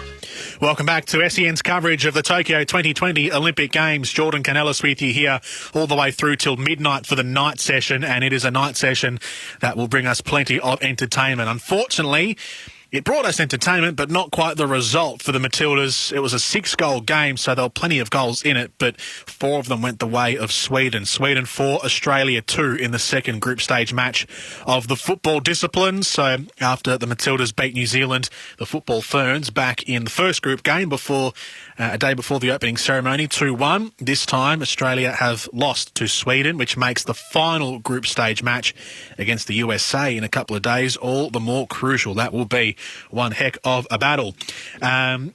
At the moment, we are watching the swimming. We've had, 4 swimmers so far. Seabom Lee and Brendan Smith in the men's 400-metre individual medley. Seabom Smith has didn't make it through. Brendan Smith did make it through to the final. Emma McKeon qualified with the best time through to the semi-finals of the women's 100-metre butterfly. Brianna Throssell just squeaked in with the 16th best time for the semi-finals. Elijah Winnington and Jack McLaughlin are to compete for us in the men's 400-metre freestyle, which is going to commence very, very shortly. Zach Stubblety-Cook in the men's 100-metre breaststroke, and Matt Wilson in the same event will be up at in about 40 or so minutes from now, and the women's 4x100 metre freestyle relay in heat number 2 will be competing in that as well. The SEN Olympic coverage for Mate Communications, award-winning Aussie service, NBN from $59 and zero invoicing but instantly. Receipts but organised. Cash flow but clearer. Try Xero free for 30 days. Search Xero. That's Xero. A quick look to the medal tally. We've had 7 gold medals handed out so far on day number 1. There are still 4 more to go. Currently, the medal tally for Rebel, Sporting Dreams start at Rebel, rebelsport.com, looks like this. On top of the medal tally is China with 2 gold medals. Both of them were won at the shooting range. The women's, one was won at the shooting range, one was won in weightlifting. They also got a bronze medal on the shooting range. So 2 gold medals and 1 bronze for China. They sit on top with 3 medals in total. Japan have just won their first gold medal. So the host nation has taken gold in the judo, the men's 60-kilogram division in judo. Now Hisa Takato beat Yang Yung-wei from Chinese Taipei in the final. So Japan are on the board in the gold medal tally. They did have a silver medal a little earlier in judo as well, in the women's 48-kilogram, where Funa Tanaki lost in the final to Distria Krasniqi from Kosovo, which is a great story as well, because Kosovo only recently properly given independence after breaking away from the countries around them, Serbia mainly, competed at the Olympic Games for the first time in Rio de Janeiro 2016. In those games, they won 1 medal, also a gold medal, also in judo. It was Melinda Kelmendi on that occasion in Rio 5 years ago in the women's 52-kilogram division. Well, they've backed it up now. They're 2 from 2 in the judo in gold medal matches, with Distria Krasniqi getting gold earlier today. So 2 gold medals for Kosovo in their Olympic history. They're very short, very new Olympic history, and both of them in women's judo. So they are becoming a force to be reckoned with. Kosovo. Korea also has a gold medal as well. They won theirs in archery earlier today. They are perhaps the best archery nation in the world, South Korea or Korea Republic. Kim Ji-deok and An San in the mixed team event, beating the Dutch pair of Steven Weiler and Gabriela Schlosser in the final, while Mexico took the bronze. The men's road race in cycling, Richard Carapaz took gold for Ecuador. Another great story here as well. They are very bereft of medals, just full stop really. Ecuador, only 1 Olympian aside from Richard Carapaz now had won medals at the Olympics for Ecuador. That was Jefferson Perez back in 1996 in Atlanta, where he won gold in the 20k walk. And then some 4 games later in Beijing, 2008, he won silver. I've got Belgium on the mind because Wout van Aert in the same road race took silver for his country, Belgium, and Tadej Pogacar, the recent 2-time champion of the Tour de France, took bronze for Slovenia. In the shooting, I mentioned China earlier. Women's 10-metre air rifle, Yang Chan took gold with an Olympic record score, beating Anastasia Galashina from Russia and Nina Kristen from Switzerland. While in the men's 10-metre air pistol, Javad Farugi from Iran, also with an Olympic record, beat Damir Mikech and Pang Wei from China. There are still 4 medals to hand out today, 4 sets of medals to hand out today. In the fencing, the men's sabre and the women's épée, and in the taekwondo, the men's 58 kilogram and the women's 49 kilogram events. So those are the other medals to be handed out today. So archery, cycling, fencing, judo, shooting, taekwondo and weightlifting are the events on day number 1 with medals. The men's 400-metre freestyle heats are underway. We are approaching heat number 3 now, where Zach Reid of New Zealand will be competing. So one of our New Zealand's we'll call them friends. We're all friends here at SEN. SENZ, part of the gang now. So one of our New Zealand mates from across the ditch will be competing, and we'll have Elijah Winnington and Jack McLaughlin competing very shortly as well. You can stream every Olympic sport on 7 Plus live and free. Plus, get to know our Aussie athletes and their road to Tokyo stories. Download the 7 Plus app to your smart TV, mobile or tablet to watch Tokyo 2020. We'll take a break. We'll come back after this and we'll head back to the pool right in time for Elijah Winnington and Jack McLaughlin in the heats of the men's 400-metre freestyle. Gary Lyon here. Good mornings. Start with Tempur. If you're like me and you experience ongoing back concerns, Tempur mattresses assist in alleviating your pain. Made in Denmark, the Tempur geniuses over there have included on their bed system an easy-to-use wireless remote and massage function, all at the touch of a button. Once you own a Tempur mattress and base, you are on an absolute winner. View the Tempur range and Tempur athlete stories at tempur.com.au. And like we say, sleep on it. Hi, Gerard Waitley here. Us Aussies, we're a patriotic bunch and we love supporting our own, which is why I'm with Red Energy. It feels good to support a 100% Australian-owned company and know I'll be looked after by a customer service team who are based right here. I love having Red Energy on my team and I reckon you will too. Red Energy, that's real Aussie energy. The Doc Shop makes space to make the world a better place. The Doc Shop is the future of document and data destruction. Where we can, we recycle. At our own secure facility, we destroy the page but save the paper, protecting your data from falling into the wrong hands and our environment from unnecessary waste. The Doc Shop, unashamedly green. Just look at our trucks. The Doc Shop makes space to make the world a better place. thedocshop.com.au. As the Aussie athletes compete overseas for glory, they rely on our supports. It's the same for tyre safety here at home. We rely on the support of Tyre Power to steer us safely on the roads. If you haven't been to Tyre Power for your free 5-minute tyre safety check, then book in now and experience the CanStar Blue award-winning customer service. Get the power of Australia's biggest independent, Tyre Power. Aussie-owned and operated, keeping you safe on the roads. Tyrepower.com.au. Sportscraft are the official formal uniform supply for the Australian Olympic team in Tokyo as they go for gold.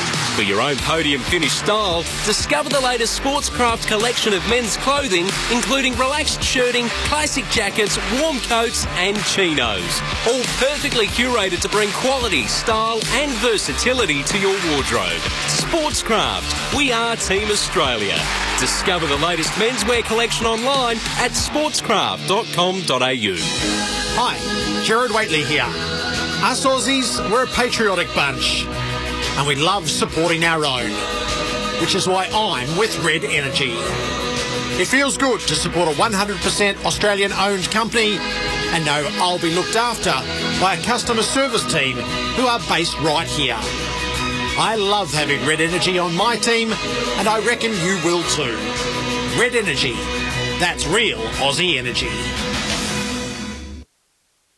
The Kogan Money credit card is full of value with no annual fees, amazing rewards and a complimentary Kogan First membership giving you cheaper deals and free shipping at Kogan.com. And right now you can earn up to $400 Kogan.com credit when you meet the spend requirements. Plus earn up to 2 cents worth of Kogan.com credit for every dollar of eligible spend.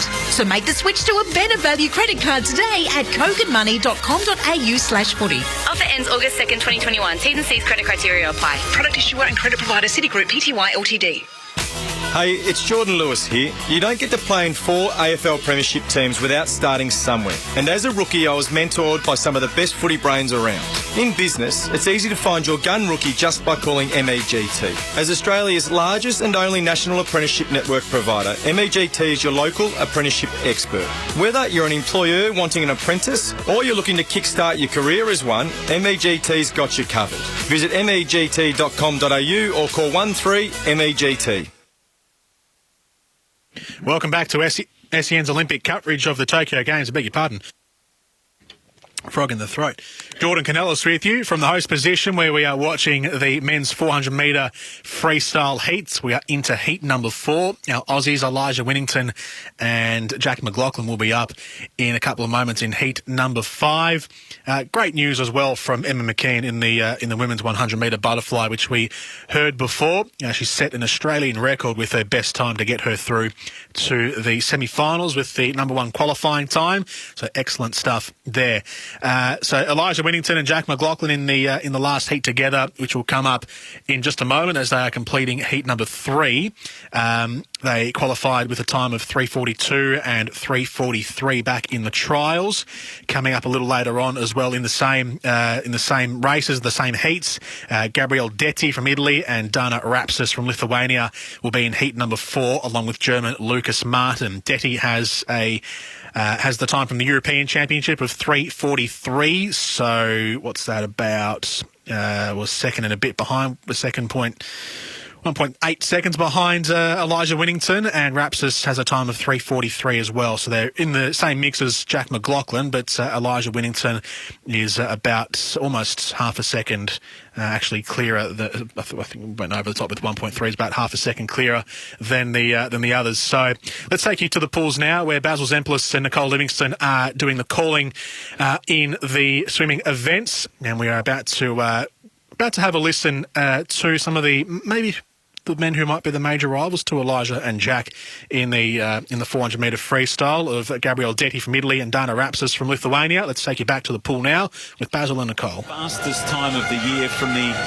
Australian trials, 3:42.65. They'll go faster now in these 2 heats as we step up into the seeded campaign and campaigners, and we see how close they'll get to Winnington's time perhaps in this one. Yeah, they're going to actually have to go around 3:43 seconds to make it. Maybe 3:44 low may get them through to the final.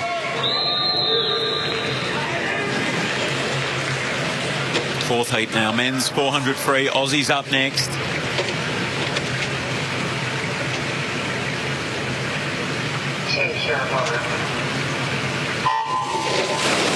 So away Bird of Great Britain, lane 1, top of the screen.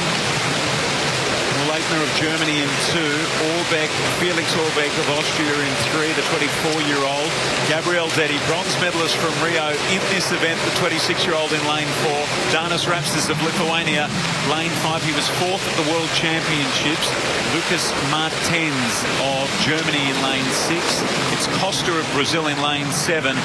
And Hafanui of Tunisia, lane 8. So down the pool the first time. A good start from Rapsis. Rapsis is out in front. Expecting Detti to come through later in the race as he has more of that distance background. But Rapsis led them out really comfortably there as he swung through. Had a good lead going in. Still ahead of world record pace. So he has gone quickly, and alongside him in lane 6, Martens also under world record line, and the Tunisian swimmer in lane 8 pretty close to that mark as well. So it's been a strong start here.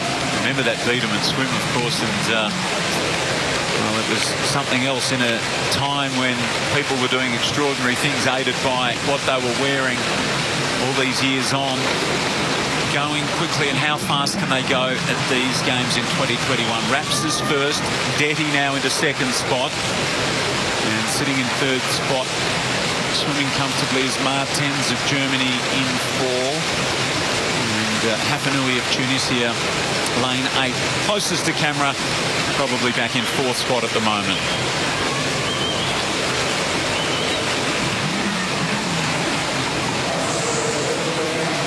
Still ahead of world record pace, going through 150.56 for Rapsis here. Has a nice smooth stroke. Look at Detty. You can tell that he does a lot of work, consistently breathing to one side, which is kind of what I call a galloping type stroke. But see how the field is actually tightening up as Detty comes through at this part, starting to match where Rapsis is, and as we expected, the world record line is starting to move ahead. So 250 down, 150 to go. Detty's closed the gap to 4/100ths of a second. The 26-year-old at his 3rd Olympic Games, a PB of 3:43.23. And to the left of screen, lane 2, Mulleitner of Germany swimming well also. The black cap just pushing up now, and he might have a lead as they come down at the 300-metre mark. Look how tight they're going to be on what times will be required as we go into this 300. Yes, he has the lead. Goes through Detty behind by 0.3, and how things have changed for Rapsis. He's now kind of falling back in the field when he's led most of the way throughout. So Felix Orbeck in lane 3 also swimming well, the Austrian who's been around for a while, 24-year-old at his 2nd Olympic Games. He was 18th in the 200 free and 25th in the 400 free 5 years ago. He's in 2nd spot at the moment. So 50 to swim, and it's still the German out in front. Mulleitner of Germany, lane 2 leading. Orbeck in lane 3 and Detty in lane 4. What's he got? The Italian veteran, dare I say it, at 26 years of age at his 3rd Olympic Games. I think that's fair enough. The German hanging on here. So Orbeck throwing everything at him. Won't quite get there, I don't think. And it is the German first. Mulleitner, Orbeck 2nd, and Detty 3rd. And that time, 3:40.07. That's quick. That's almost 2 seconds faster. In fact, it is 2 seconds faster than what Elijah Winnington did to get through to these games in Adelaide in June. So that's really smart. So you have to. If you're in the first seeded heat, you have to make sure that you're going to book your position or claim your position into the final, not knowing what the second heat's going to go. If I was Gabriel Detty, I would be a little bit concerned with the time going into it, because there are some swimmers in the next heat that might be able to get under that 44 mark. So remembering, of course, it is the 8 fastest swimmers from our heats that are through into the final tomorrow morning. So Bird 3:48.55, Detty 3:44.67. Yeah, I think he's going to be okay. It really depends on how this final heat of the 400 metres freestyle goes tonight. Big moment now, isn't it? Elijah and Jack. Elijah Winnington, the 21-year-old from Australia. They're ranked 1 and 2 in the world, as we mentioned earlier. The number 3 in the world this year is Mac Horton. Not here, the defending champion, nor is Sun Yang. Elijah Winnington from the Gold Coast, studying Bachelor of Business at Bond University. His hero, no surprise, a 400-metre swimmer, Ian Thorpe. His motto, he's got it up on his wall in his room: advance unafraid. And there's Elijah. Alongside him in lane 5, Jack Winnington. Jack McLaughlin, rather. His 2nd Olympic Games. He was 9th in the 1500. 3 events here, the 4, the 8 and the 15.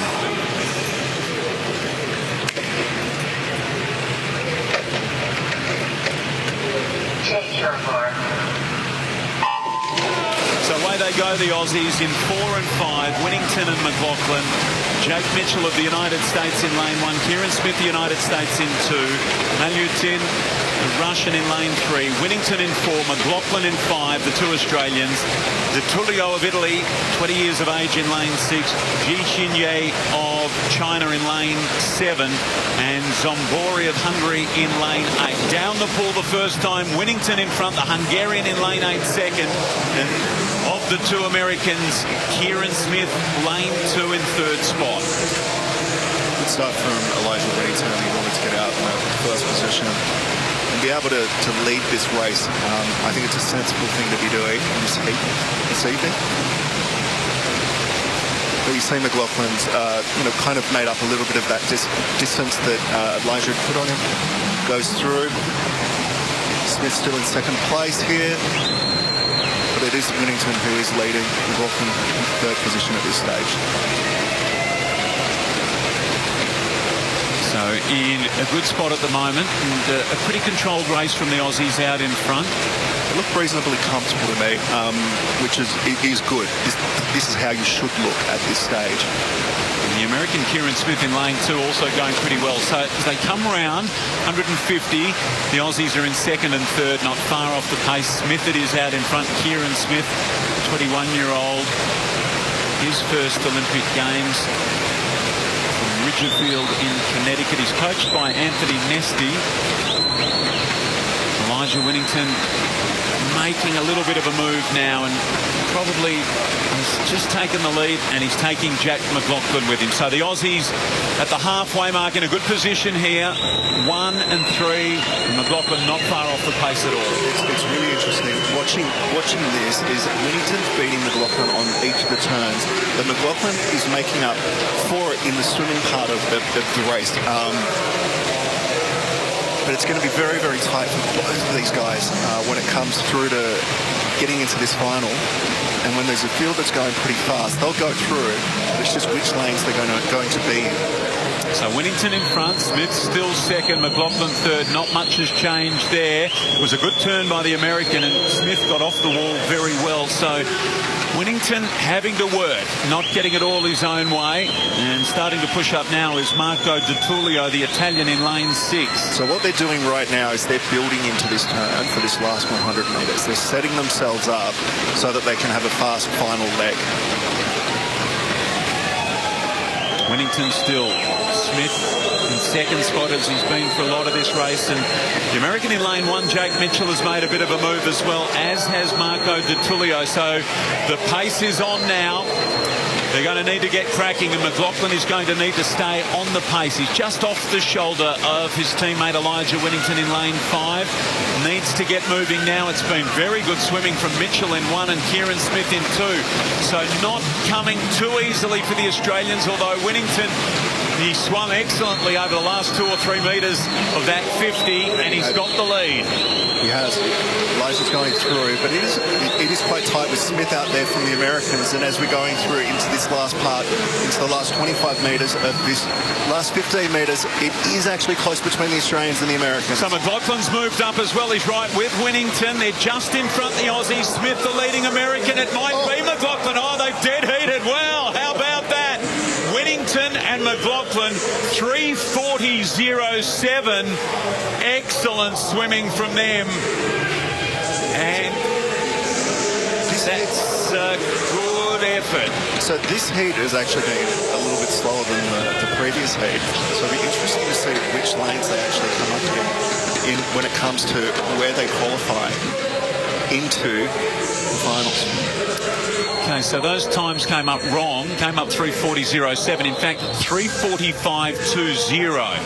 So we can confirm that 3:45.20. We know that's not as quick as Multina, the German. So I think the Aussies are going to be in about 4th spot. Yeah, it's around 4th. Their times around about that mark. So they were slower and they were challenged. 2 interesting things out of that race. They were slower than the previous heat, and the Americans certainly challenged. Well, you can also afford to be a little bit slower in the second heat because you've seen what the first heat does. You can work out what time do I have to be about. Do I pull back? And you saw how both Winnington and also McLaughlin were fighting to the wall. They had something in reserve there. So 3:45.20. It is confirmation of that, and we'll get a look at their overall standing now. Leitner, the German, 3:43.67. So the first three from Heat 4 quicker than the Aussies. Can I just say, though, look at 3:45.20. If they were 0.5 of a second slower, they would have missed this final. That's how tight this final is to go through. That's cutting it pretty fine, I have to say, for both guys in that 400. And it means you can see how competitive this event is and what they'll be up against tomorrow morning when we watch them in the final. So we saw an excellent start from the Aussies so far on this program. What does that tell you, Thorpe? Have they misjudged things there? Just off a little tonight? What would you put it down to? It could be a number of things. They're both swimming off each other, and they could have been thrown by how someone else was swimming or anything else. But I would have been concerned if I could see someone in lane 2 was keeping up with me. I would be a little bit concerned because they're not as fast. They're not this kind of swimmer that should be in line with the #1 ranked swimmer in the world. And I would have been making sure that I was going a lot faster than someone in lane 2. And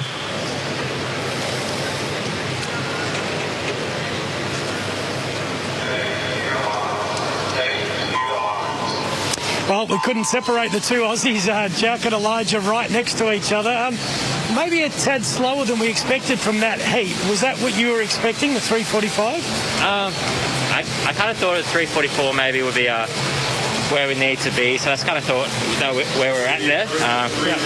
A little bit slower, but, just a heat swim, so it's good just to get a hit out and, we're tied first, which is always nice. It's just looking good for the final tomorrow. Yeah, well, you're through safely. Yeah, as an endurance swimmer, the fact that the final's tomorrow morning, does that give you a bit of an edge, perhaps, that you'll recover well?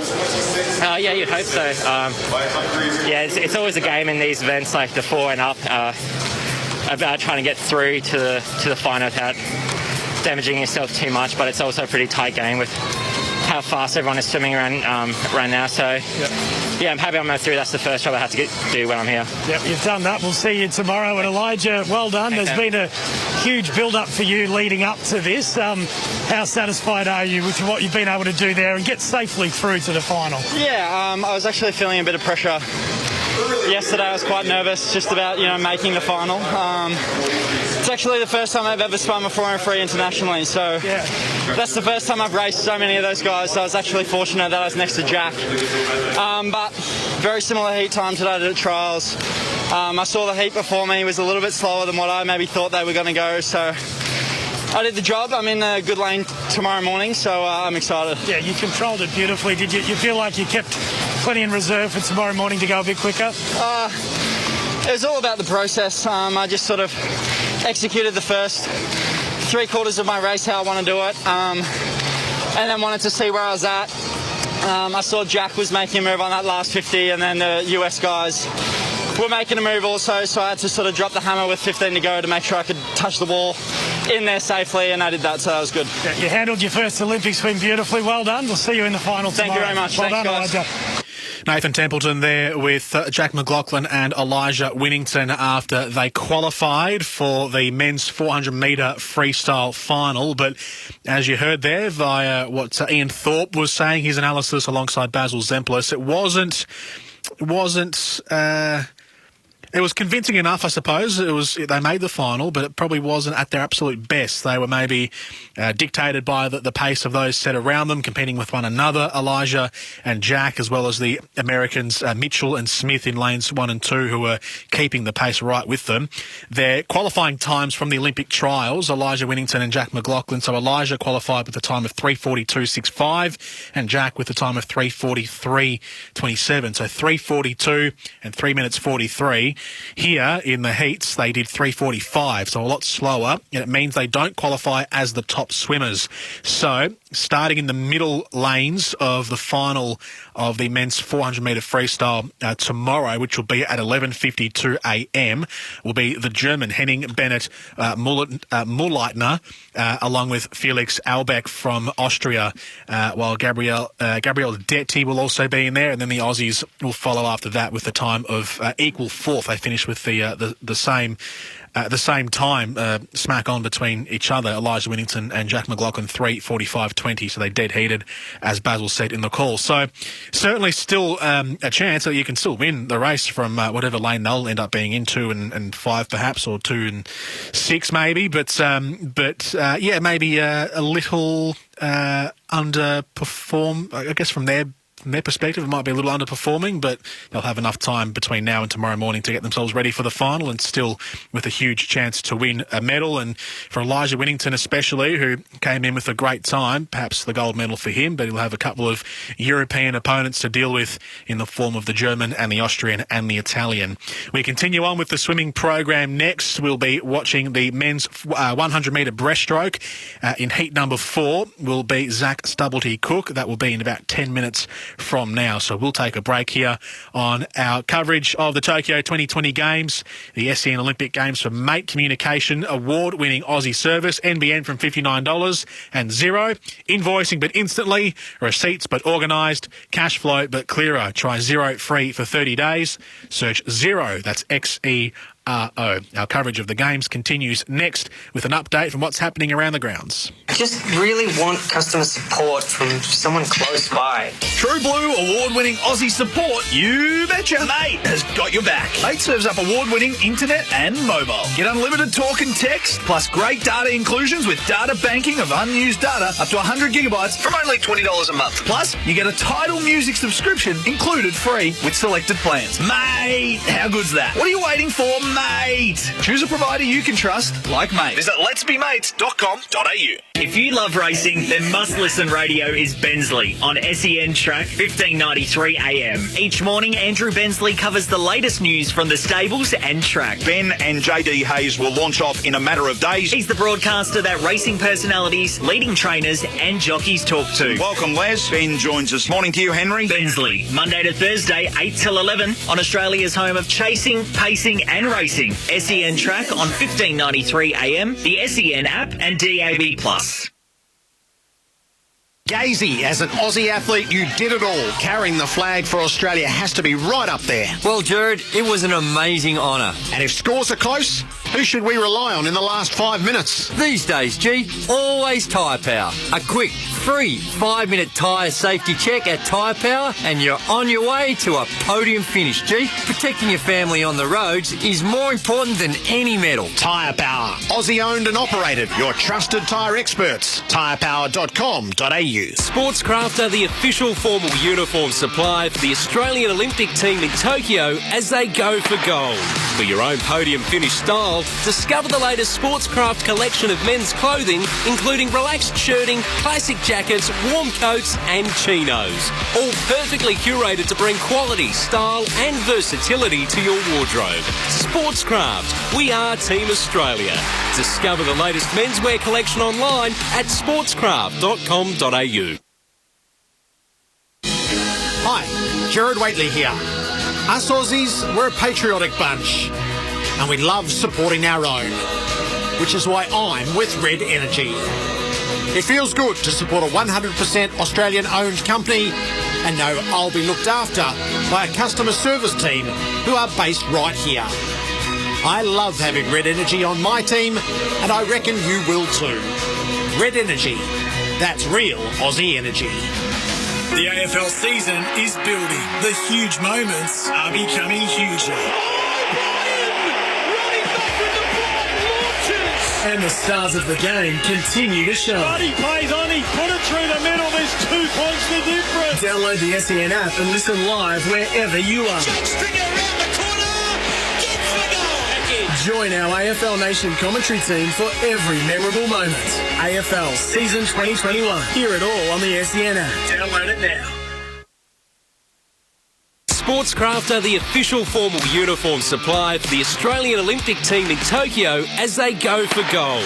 For your own podium finish style, discover the latest Sportscraft collection of men's clothing, including relaxed shirting, classic jackets, warm coats and chinos. All perfectly curated to bring quality, style and versatility to your wardrobe. Sportscraft, we are Team Australia. Discover the latest menswear collection online at sportscraft.com.au. As we cheer on our athletes, there's a star of Australia you can always rely on, and that's Tyre Power. Each Tyre Power store is independently Aussie owned. When you visit your local Tyre Power, you're literally dealing directly with the local owner. And Tyre Power dealers love a podium finish, having recently won CanStar Blues prestigious events across customer service, value for money, plus the highly sought after overall satisfaction events. Tyre Power, your trusted local Aussie tyre experts. Get the power of Australia's biggest independents.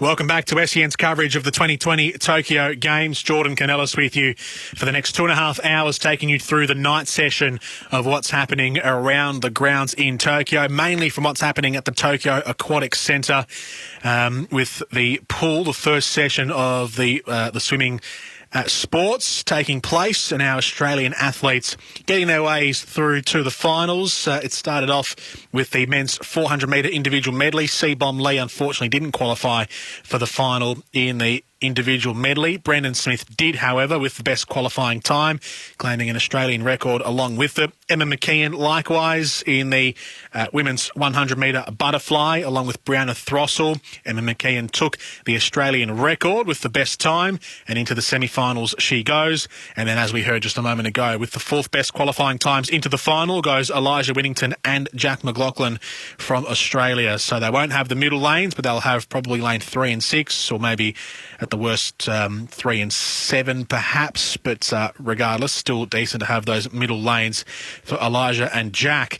The men's 100-metre breaststroke, heat number 4, will be up in about, well, scheduled to be up in about 5 or 6 minutes with Zach Stubblety-Cook, and Matt Wilson in heat number 6 not long after that will be competing for the Aussies in the men's 100-metre breaststroke. And we'll end it off tonight with the women's 4x100-metre freestyle relay with our 4 girls to hopefully bring home the heat win and the qualification ultimately for the final tomorrow. So on the finals, all finals in Tokyo will be held in the morning. That is, of course, to satisfy the American audiences, where it'll be held at night their time. So unlike what we're normally used to with heats during the days and finals at night, it'll be finals during the day. So medals will be handed out during the day in Tokyo. So tomorrow morning we start off. The very first event in the pool will be the men's 400-metre individual medley final, where we'll see Brendan Smith going for gold for Australia. So that's 11:30 Eastern Standard Time. The next medal after that in the pool will be at 11:52, so about 20 minutes afterwards, in the men's 400-metre freestyle final, where Elijah Whittington and Jack McLaughlin will be competing. The women's 400-metre individual medley final will be after that at 12, so 12 minutes past midday. There won't be an Australian in that. We didn't have any qualifiers for the women's 400-metre individual medley. And then the women's 4x100-metre freestyle relay final will be at 1:45 tomorrow afternoon. And those heats are the ones that we'll be watching in about... What time's that set for? 9:48. So later on this hour, we'll have those heats for you. So if Australia qualify, the 4 women will make it through to the final at 1:45 tomorrow afternoon. So 4 medals in the pool to be handed out at that stage tomorrow. Quick look back at the medal tally, where we sit at the end of the event so far. Not quite at the end of the day yet on day number 1 of Tokyo 2020. China on top with 2 gold medals. Japan, Ecuador, Iran, South Korea and Kosovo all have a gold. Belgium, India, the Netherlands, Russia, Serbia and Chinese Taipei all have a silver. And Estonia, France, Indonesia, Kazakhstan, Mexico, Mongolia, Slovenia, Switzerland and Ukraine all have a bronze as well. So China with the early lead, and I'm sure they'll be kept up near the top as well as the games go on. The medal tally for Rebel Sporting Dreams start at rebelsport.com. I've been watching off to the side a bit of the football. There was a great story out of the football earlier tonight with Zambia after they were thrashed 10-3 in their first group game by the Netherlands in the women's football. They've claimed their first points after a 4-all draw against China in the women's clash. Excellent to see some of these smaller nations on the football stage doing their thing, and it was Banda, one of the strikers for Zambia, who scored the hat-trick against the Netherlands in their 10-3 loss. So she's scored all of Zambia's 3 goals, and she's got 3 goals in their 4-all draw with China tonight. So some of the smaller nations making a wave, and some of the smaller nations players making a wave at the Olympics, certainly making the most of her appearance at the Olympics is Banda of Zambia. Some of these smaller stories is exactly what you want to hear. Currently watching a game between the Netherlands and Brazil as well. 2 of the heavyweights in women's football. They might be meeting the Matildas if the Matildas can qualify for the knockout phase. The Aussies lost 4-2 earlier tonight against Sweden, and the Netherlands and Brazil are 2 of the absolute heavyweights in women's football. So while we await the next heats of the swimming program, let's take you out to the football stadium and tune in to the Netherlands and Brazil, where it is 1-1 at the half-hour mark of this football match in the women's program.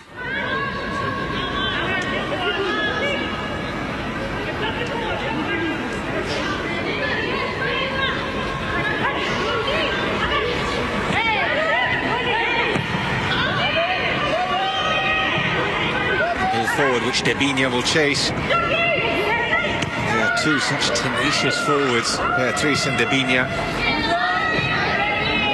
He's looking to press and hustle and harry. It's better. It's the first time Willie Cronin picked the ball in between the lines and tried to move it along quickly. It's a great looking pass. There's Medema.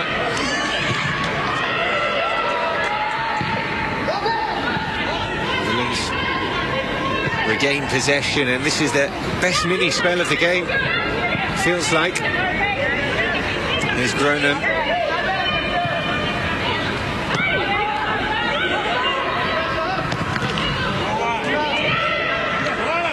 Gronen again. Janssen.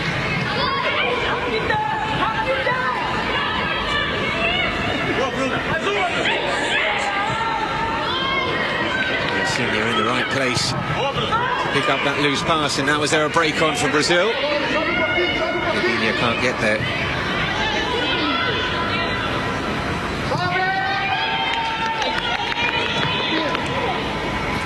And back come the Netherlands, looking for a way through. Martins, great skill into the area. Martins. Such a dangerous position for Luca Martins. And pass Bruno Benitez.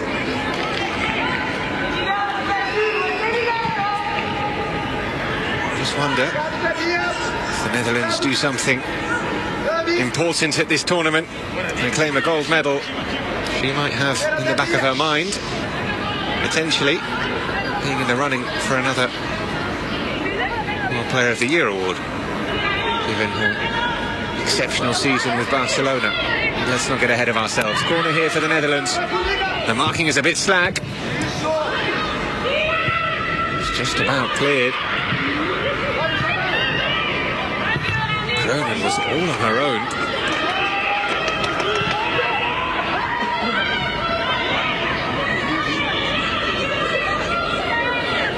In the the momentum has certainly shifted in this game. Last 5 minutes. Going to bring you back to the hosting position here at SEN HQ, these Tokyo 2020 games. Just keeping an eye on football and what is happening around the grounds. There's actually a match that's just gotten underway between New Zealand and the USA. I'm going to take you out to that game because this is, of course, the two other teams that are in Australia's group. So we lost to Sweden earlier tonight, 4-2, but New Zealand and the USA are in the same group. So results in this match could have big ramifications on what happens to the Matildas in their immediate future. The Aussies are facing the USA in their next group game.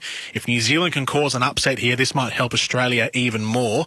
The USA don't have any points to their name regardless because they lost in their first match to Sweden. So there's a lot actually hanging on this match, and however it pans out might help the Aussies in their final group game. So we'll head out to that event in just a second. A quick update, though, to what's happening around the grounds and other sports that we can keep you abreast with. There are a couple of Aussies in the equestrian. We're in the dressage stage of the equestrian right now in the individual events, which also contributes to the team event. We're into Group C right now in the dressage. Australia has 3 competitors in the equestrian dressage, with Mary Hannah from Group A not making it through, unfortunately. One of the veterans of the Australian Olympic team. She finished 6th in her group. The top 2 of each group qualify, plus the next best 6th place. Sorry, the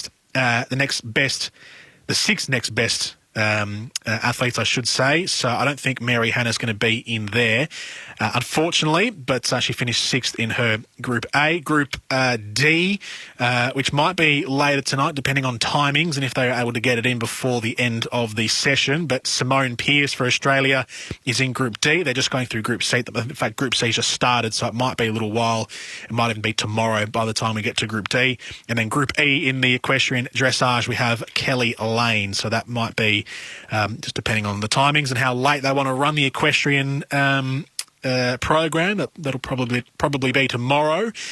Elsewhere, there's some tennis going on. Mihaela Buzanescu from Romania taking on Alison Risk from the USA. That match is into its 3rd set, so 1 set apiece and on serve in the 2nd set. Elsewhere around the sporting world, there's other football matches in the women's program. Japan and Great Britain, it's 0-0 in the second half between 2 of the world's best teams, the UK and Japan, so we keep an eye on that one as well in Group E. There's a bit of handball going on. There's a couple of handball fans, always one of those obscure sports that we love to watch during the Olympics, with Portugal and Egypt battling it out in the second half of the handball. There's men's volleyball at the moment, indoor volleyball, Poland and Iran. Poland lead 1-0 over the Iranian team after taking the first set 25-18, but Iran about to hit back, leading 29-19 in the 2nd set. The water polo is on. China and Russia in the women's group phase. A 14-13 lead in the 3rd quarter for the Russian team. Earlier in the evening, it was Australia who beat Canada 8-5 in the water polo, so a big win for the Aussies, who are currently unranked in the FINA World Rankings. Canada have been floating around the top 5 for the last year or two, and so for the Aussies to beat Canada was quite a big achievement and a great start for the Aussie water polo women's team beating the Canadians. There's softball right now as well. Japan is big on its baseball and softball, and their softball team is currently taking on Italy. It's in the 3rd innings. No runs scored yet between Japan and Italy. The women's football match, which we heard a snippet of before, Netherlands and Brazil, is currently 1-1. Beach volleyball at the moment, there's a Canadian pair against a Chinese pair. That is one of the most unusual beach volleyball pairings you'll ever get. There's barely any sand at all in Canada, in the snow-filled country, and China, it comes and goes in the various regions, but Canada have a 1-0 lead, and into the 2nd set, China have a 15-12 lead, so halfway through that match.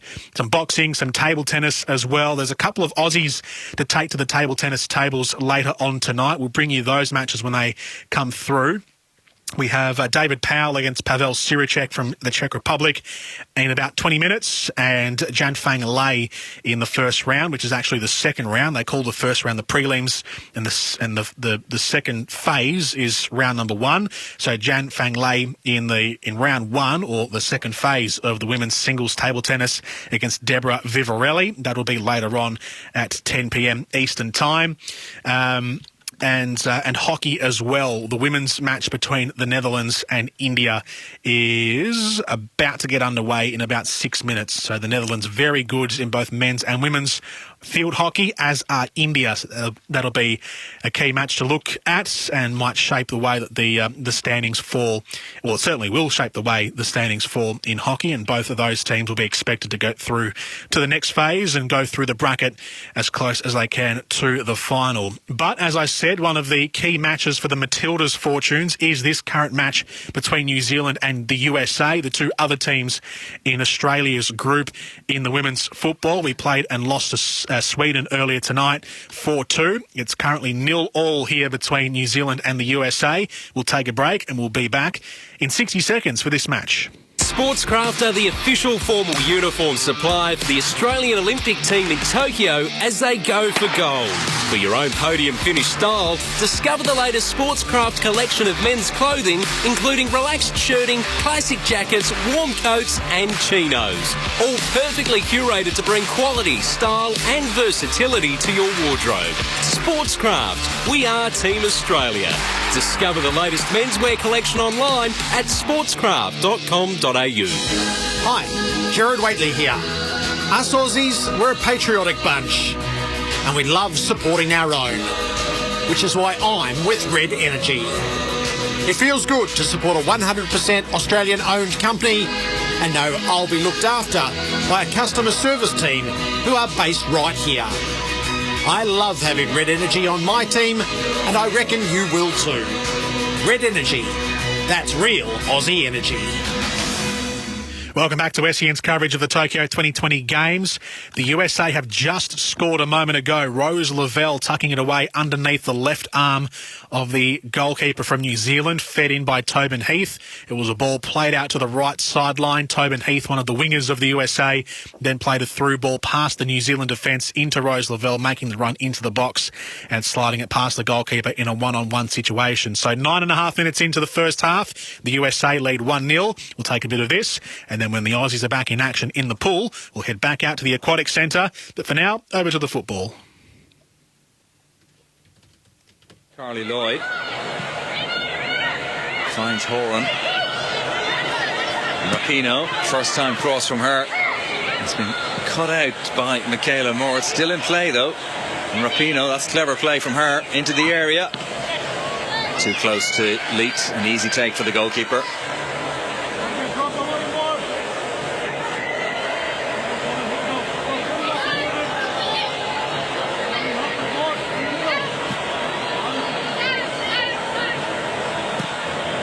Herseg plays it across to Moore.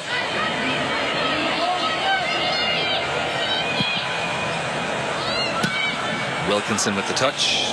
Too heavy though.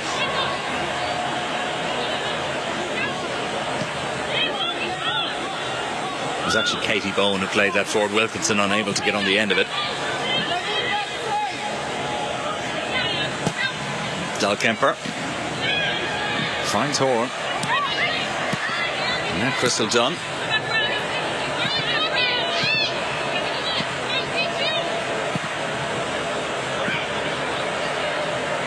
Kemper again.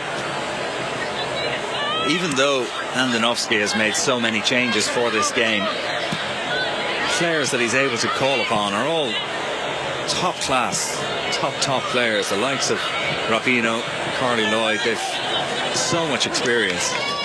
Here's Chance. It's the goal scorer Lavelle working hard to make the block and win the ball back for her side.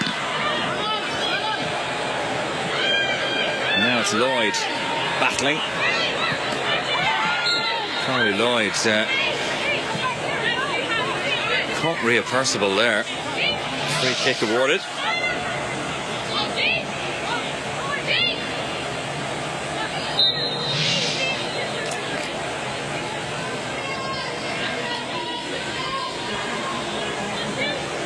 Rhea Percival, who plays her football with Tottenham.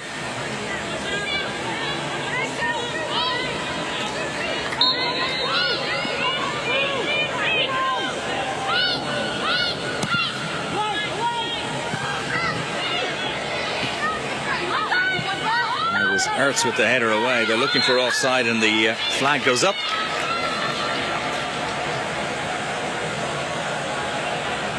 Herzog is a tall figure and a danger from set pieces, free kicks, corner kicks. He's well defended though. Julie Ertz did well.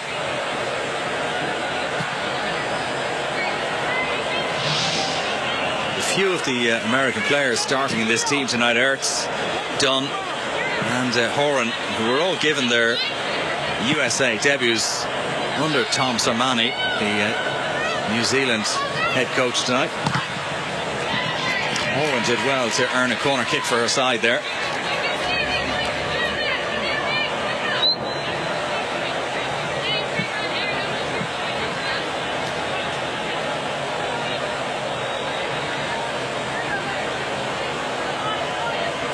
The first corner of the game. Megan Rapinoe to take.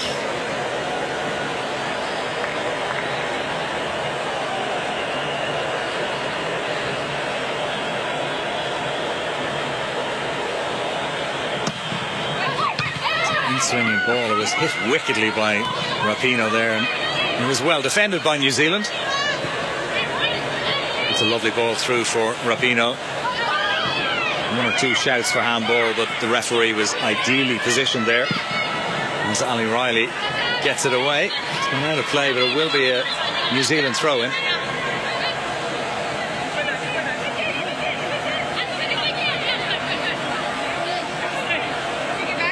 Ali Riley, who plays her football in America with the Orlando Pride.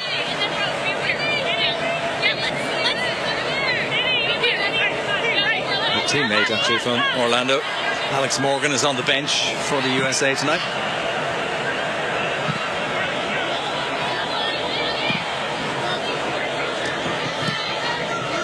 And there is Riley with the ball forward, but it's been cut out again by the busy Rose Lavelle. Cross to Dunn. Rapinoe spreading the play from left to right. Lovely crossfield ball. This is Lindsay Horan. Another dangerous ball into the area, and it's been nicked into the net by Carly Lloyd, but the offside flag is up. It won't count. Well, it was a clever finish from Lloyd.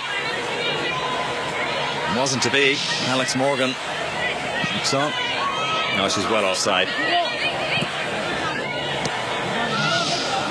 Manuela Nicolosi raising the flag. And Riley has been challenged there. Pretty physical one from Emily Sonnett, but New Zealand still have it. Ball inside from Chance, just out of the reach of Katie Bowen. Good idea from Olivia Chance.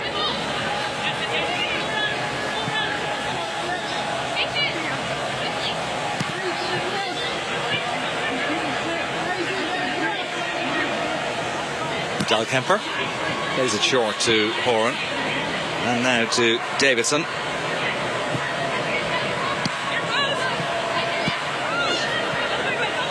Lavelle. Horan. Loose first touch there by Lindsay Horan, just a slight lapse in concentration.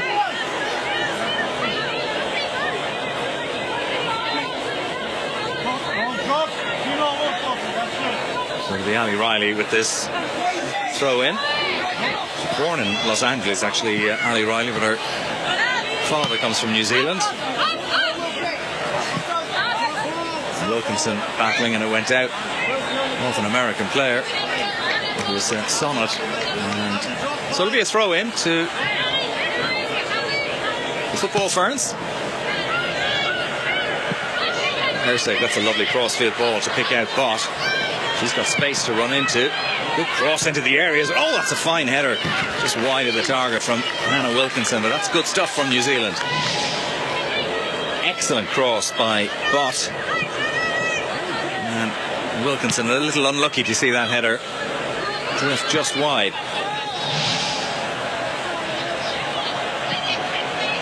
Ten years now since Hannah Wilkinson made her debut for New Zealand in a match against Australia back in 2011. Del Kemper. Long ball. Underneath that, though, is Ersek. And she completes the clearance. We'll cut into this match between New Zealand and the USA to take you out to the men's 100-metre breaststroke, heat number 4. Zach Stubblety-Cook has just hit the water. Does need to move up a lot quicker. He is not in a seeded heat here. Let's see what he can bring home. So Hooley, the South African, leading in lane 4 to Tennis, who was the flag bearer, lane 8, closest to screen for Lithuania. He's in second spot at the moment, maybe just moving up alongside Hooley. And Stubblety-Cook getting going here. He's obviously got a huge back end, a better 200 swimmer, but moving into it. He really needs to get moving now, especially for this 100. You just want to blow those cobwebs out, start to feel a bit better. He's done a really good job in this second 50. He's moving really fast, much faster than everyone. Get on the wall. Hits the wall second, it was well done. It was a terrific Olympic debut. We know he's got the 200 to come.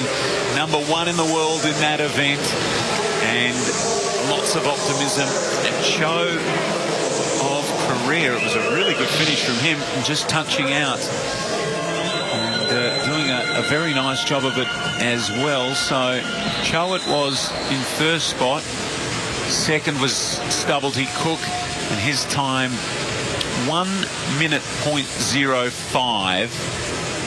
Maddie Matson from Finland in the heat previously, 1:00.02. Zach Stubblety-Cook, 1:00.05. So sitting in third position currently. Really looking to keep that time nice and strong. But coming into the seeded heats, it will be much more challenging. Matthew Wilson from Australia coming up in heat 6 of 7. Watch for these heats to become a lot faster. Anton Kupkov from Republic of South Africa, Russia, is coming up in heat 5, so it will be quite a quick heat. So Zach Stubblety-Cook is second, only by a fraction. He finished second in the heat. You'd expect that should be a good enough time to see him through to the next stage, but we'll wait and see after the end of heats number 5 and heat number 6. Zach Stubblety-Cook, his qualifying time at the Australian trials was 59.69, so 1.05 means he's 0.35 seconds shy of his Olympic qualifying time, so not a bad qualifying time at all in these heats here at Tokyo 2020. Heat number 5 is just being completed, and it looks like the American swimmer here has taken the win. This is without an Australian in heat number 5.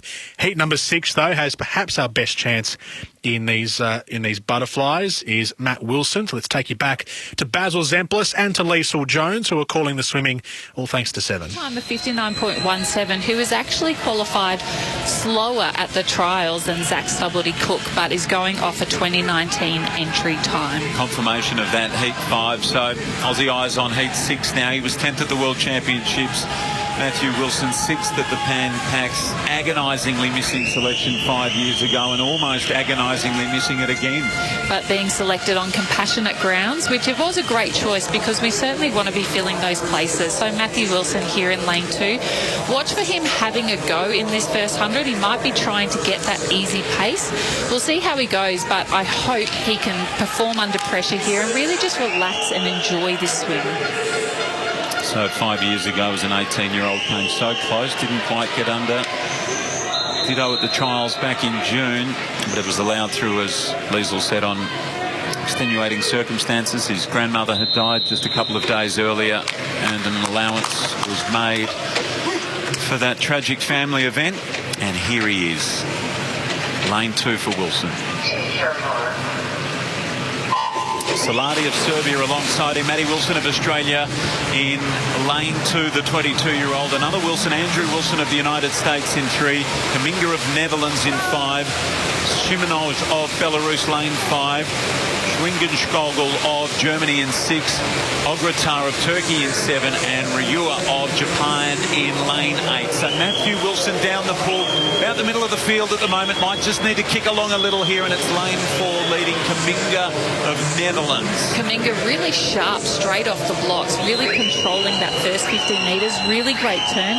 It's a pretty even field, this one. So Matty Wilson does have a little bit of work to do. Again, in a similar position like Zach Stubblety-Cook way back. He's shortening up a little bit here. I want to see him lengthen out a little bit, get a little bit more easy speed.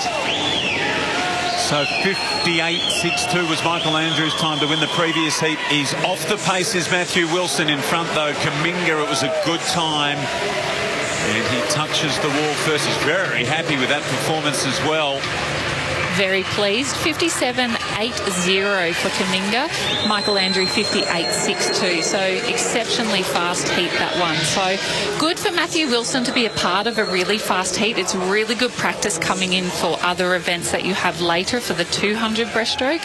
But we've got Adam Peaty coming up in heat 7 of 7. A man that has no idea how to go slow. He goes fast from start to finish, from heat, semi to final.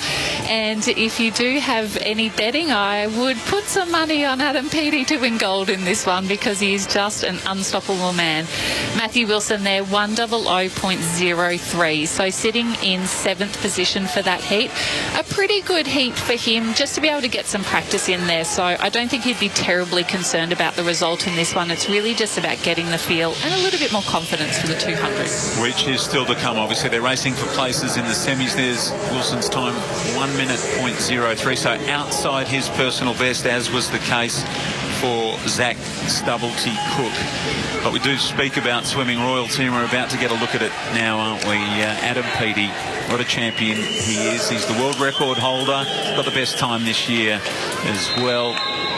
World record in Rio, and then lowered at Guangzhou at the World Championships. 56.88 in the semi-finals. Yeah, he's gone with the interesting moustache. He's a dad now with girlfriend Erie Munro, a baby boy born in September, George Anderson Adetola Peaty.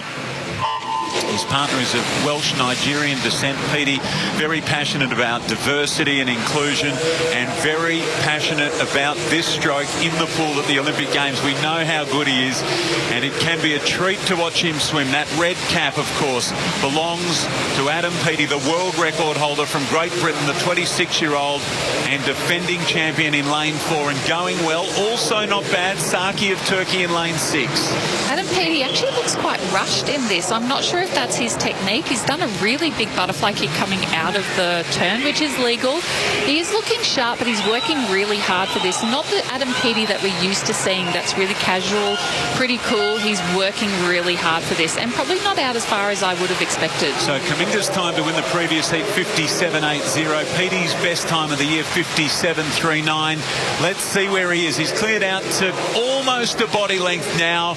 The great British swimmer, great in every way, 57.56. So he will be the fastest. Not quite his best time of the year. They like it. They've seen a lot of it. Pleased with that result. Gee, he looks different, but with the shaved head, we haven't noticed him with that before. He looked quite good, but probably not the best Adam Peaty that we've seen compete. He did do an exceptional job, but he did look quite short towards the end. Whether he pulled himself back or whether he was hurting a little bit, it can be really hard with the first heat swim. You can sometimes feel a little bit rushed, but he seems really pleased with that, and he seems really comfortable. So well ahead of Arno Kaminga from the Netherlands. So looking pretty comfortable from Adam Peaty. Wonder if that mo stays on for the semis, or does it come on? Well, who knows? Might be his trademark now. So we don't think Matthew Wilson or Zach Stubblety-Cook will make it into the semis, but as we know, they've got the 200 breaststroke, their specialist events to look forward to, and the world record holder, wow. Not puffing, not bothered, pretty happy with that one, and so he should be. He looked great, but shortened up just a little. So an incredible performer. There's confirmation of the men's 100 breaststroke Heat 7's result, 57.56 for the world record holder Adam Peaty.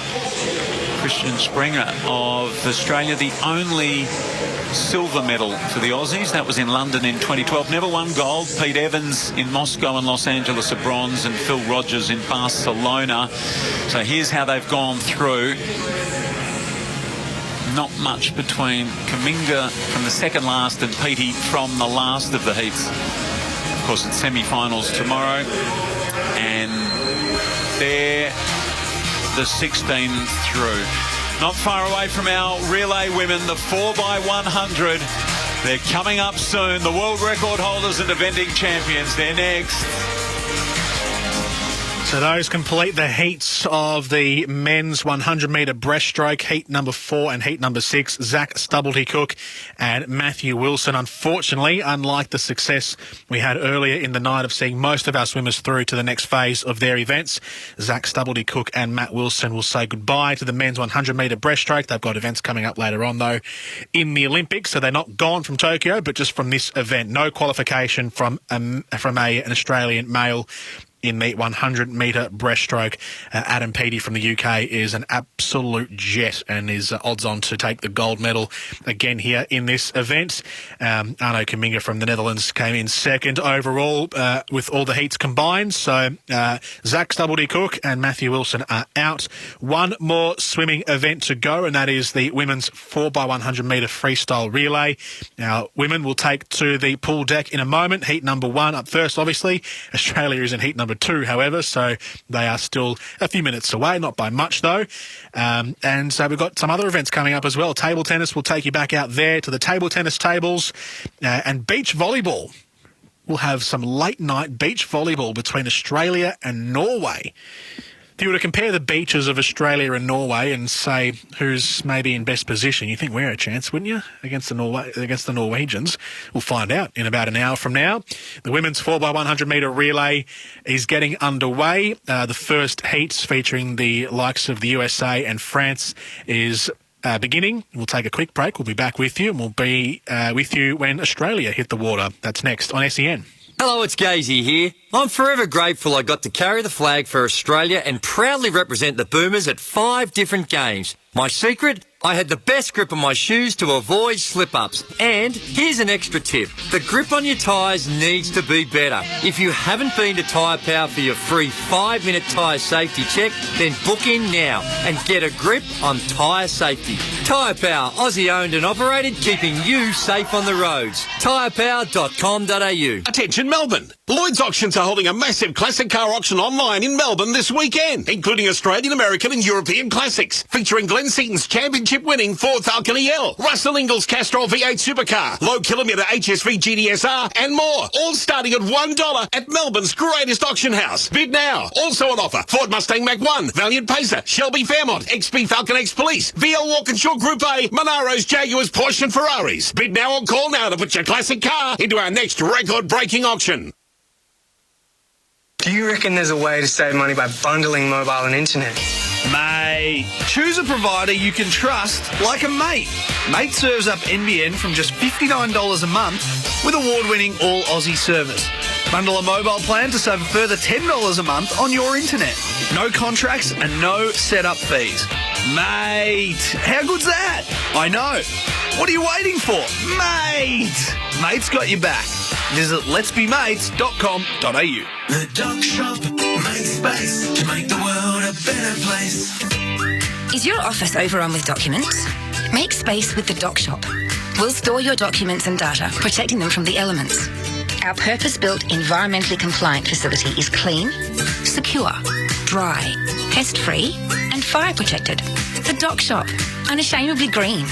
Just look at our trucks. The Doc Shop makes space to make the world a better place. thedocshop.com.au. Hi, Gerard Waitley here. Us Aussies, we're a patriotic bunch and we love supporting our own, which is why I'm with Red Energy. It feels good to support a 100% Australian-owned company and know I'll be looked after by a customer service team who are based right here. I love having Red Energy on my team, and I reckon you will too. Red Energy, that's real Aussie energy. When playing for the Boomers, we loved Aussie sports fans cheering us on. Well, let me tell you this. Go get a free 5-minute tyre safety check from Tyre Power and we'll all cheer you on because it means you're tyre safe. Each Tyre Power store is independently Aussie owned, so when you visit your local Tyre Power, you're literally dealing directly with the local owner. So be tyre safe and be Aussie proud. Get the power of Australia's biggest independent. Tyre Power, your trusted local Aussie tyre experts. Sportscraft are the official formal uniform supply for the Australian Olympic team in Tokyo as they go for gold. For your own podium finish style, discover the latest Sportscraft collection of men's clothing, including relaxed shirting, classic jackets, warm coats and chinos. All perfectly curated to bring quality, style and versatility to your wardrobe. Sportscraft, we are Team Australia. Discover the latest menswear collection online at sportscraft.com.au. Hi, I'm Tim from Red Energy. The Australian-made logo is a true mark of Australian authenticity. So, for Red Energy to be certified to use the famous green and gold Australian-made logo, well, it's fair to say it's something we're pretty proud of. Here at Red, we're owned by the mighty Snowy Hydro, and that makes us 100% Australian. We're also based right here in Melbourne, so you can speak with a local who understands your needs. So, if supporting Australian means something to you, switch to Red today. Call 131 806. The Olympics on SEN. Jordan Canellis with you for the final 2 hours of day number 1. And the final session, the final race actually in the pool for day number 1 as well is about to take place, and Australia are in it. It is the heats to qualify for the final of the women's 4x100 metre relay. The final will be tomorrow in the afternoon, about 1:45 Australian Eastern Standard Time. The first heat has been completed. The UK, the US, Denmark and Sweden have finished in the top 4 positions. So a couple of the Anglo nations, a couple of the Scandinavian nations making up the top 4. Australia are about to jump into the water now. Our 4x100 metre freestyle relay team for the women's event is Molly O'Callaghan, Meg Harris, Maddie Wilson and Bronte Campbell. Those who will be competing for us in the gold caps. Of course, SEN's coverage of the Olympics brought to you by Mate Communications, award-winning Aussie service, NBN from $59 and Xero, invoicing but instantly, receipts but organised, cash flow but clearer. Try Xero free for 30 days. Search Xero XERO. And all thanks to Channel 7 as well. There's heaps of Olympic content to explore right now on 7+. Add your favourite sports to your watch list now. Every sport explained, and get to know the new Olympic sports. Plus, you can download the 7+ app to your smart TV, mobile or tablet to watch Tokyo 2020. Basil Zemplis, Liesl Jones, 4x100 metre medley is underway. O'Callaghan, the youngest on the Australian team, just 17 years of age. She's in the water first. She'll change over to Harris, to Maddie Wilson and Bronte Campbell. And of course the Australians not only swimming to get into the final, but for the individuals looking for a place in the final. We know that Emma McKeon not in this heat swim, Kate Campbell also not in this heat swim. We'd expect at least 2 to change over. Absolutely. So depending on what they swim here, they will have in mind 2 swimmers that they want to exchange. But this is a great opportunity for Molly O'Callaghan, who's doing a wonderful job here. She's really up there and really putting it to Kayla Sanchez from Canada, doing an excellent job of holding her nerves and really controlling this race. She has done a wonderful job here. Molly O'Callaghan, you should be so proud of this swim. Get it over to Meg Harris, safe changeover. Well done. So the Australians hand over first, which is really good. The Canadians alongside them in second. It's the Russians at the very top of the screen. Japan second in lane 2. Netherlands in lane 3, the silver medalists from London. Australia in 4, Canada 5, China in 6, Germany in 7. And on the far left of the screen, now the bottom of the screen, the Czech Republic in lane 8. The Australians with Harris in the water. Meg Harris, the 19-year-old, her Olympic debut, just as was the case for Molly O'Callaghan, doing nicely, out by about half a body length. Meg Harris has done an excellent job here. She's really controlled that first 15 metres, which is so important. And look at her pull away here. Taylor Ruck from Canada is a really outstanding swimmer. Do not discredit how wonderful she is, and she has pulled away. Meg Harris, you've done an excellent job. So Maddie Wilson poised and ready to go, and in she goes. And the Australians who own that world record, it's theirs.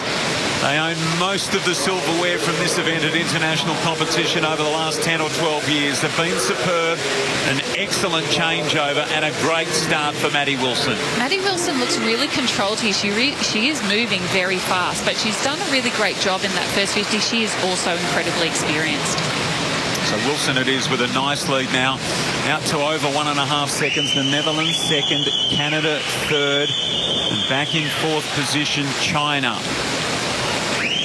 Wilson will hand over to Bronte Campbell. Unlike previous Olympic Games, for Bronte, this is it. It's the relays. Yeah, absolutely. So this is a great opportunity for Bronte to swim well. She's coming up against Penny Alexiak from Canada, who is the 100 champion.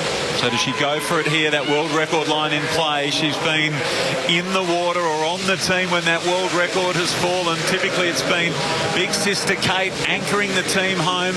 Last time the world record fell on the Gold Coast at the Commonwealth Games, it was Shayna Jack, Bronte Campbell, Emma McKeon and Kate Campbell. Now the gap's just narrowing ever so slightly, certainly between second and third. So it's the Netherlands in second spot, Canada third, Bronte out in front. Bronte looks beautiful. She looks long. She looks nice and streamlined.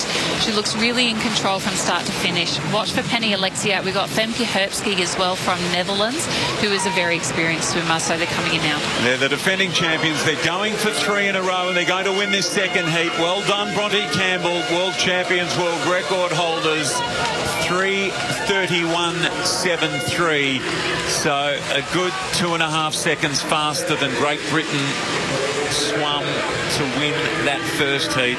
Good stuff, Aussies. Well done, ladies. You've done an excellent job. And that's the big thing. It's given Meg Harris and it's given Molly O'Callaghan some really good experience about what it's like to race.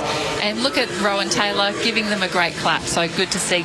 Ladies, you've done an excellent job. So Molly O'Callaghan and Meg Harris, what great moments they are for them. Meg Harris, the 19-year-old, coached by Dean Boxall, doing a Bachelor of Business at Griffith University at the moment in Brisbane.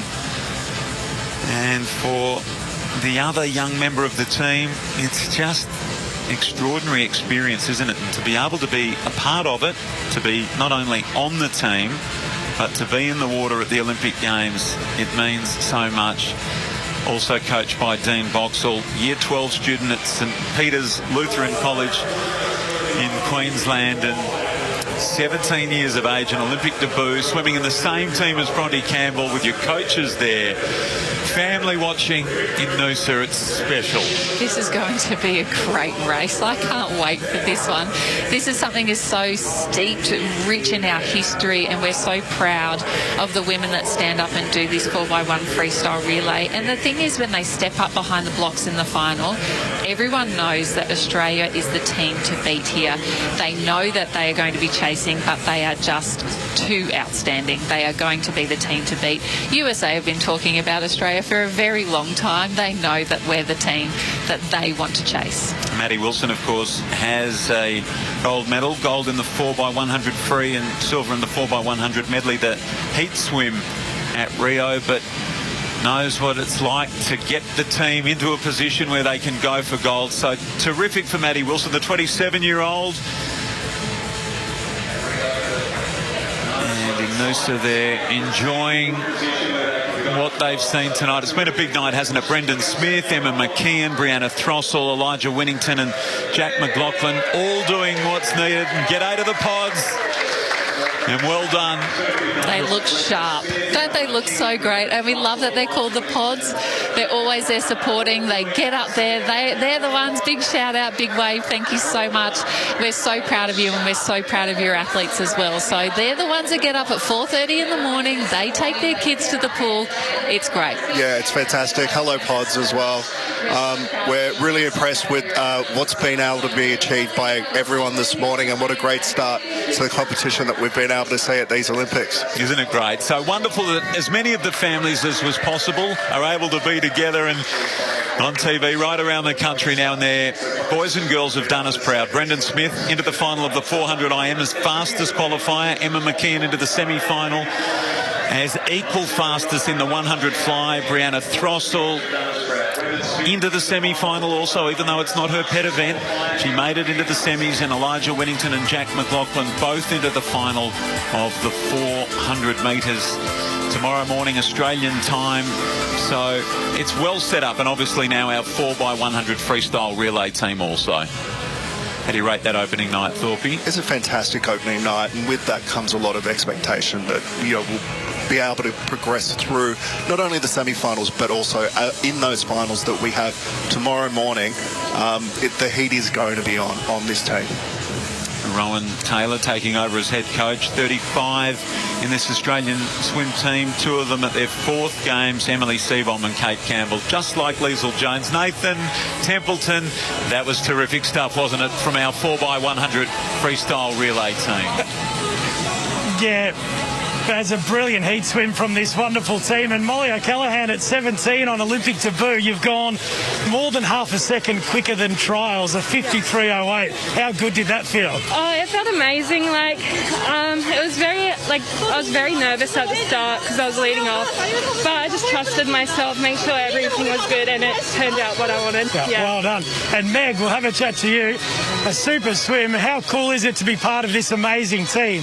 Oh, it's insane. The girls, there's another 2 girls that are part of that's with us as well, but these girls swimming with them, the adrenaline is just amazing. Yeah, well done. You did a terrific job as well. Maddie, do you want to come forward right up to the mic there? You're officially not a backstroker anymore, are you? You're pretty happy with your decision now that you're part of this incredible team? Absolutely. I'm having the best time. I absolutely love being in here, especially next to these girls, so I am so happy. Yeah, well done. We can't wait to see you tomorrow. And Bronte, come on up. You don't always get to swim in the heats in this event. Sometimes you're rested, but how nice was it to put down such a strong swim? And I guess with Kate and Emma coming in, you're looking pretty good. Yeah, it's always an incredible team to be a part of. It's amazing to have these new guys come in and bring some new energy and fresh faces. So I'm just happy to be a part of this team in every capacity. I know it's hard to breathe with that mask on, so we'll let you go. We'll see you in the morning, guys. Well done. Thanks, Nathan. There you go, the women's 4x100 metre relay team of Molly O'Callaghan, Meg Harris, Maddie Wilson and Bronte Campbell, as you heard in order of those voices there with Nathan Templeton on Channel 7.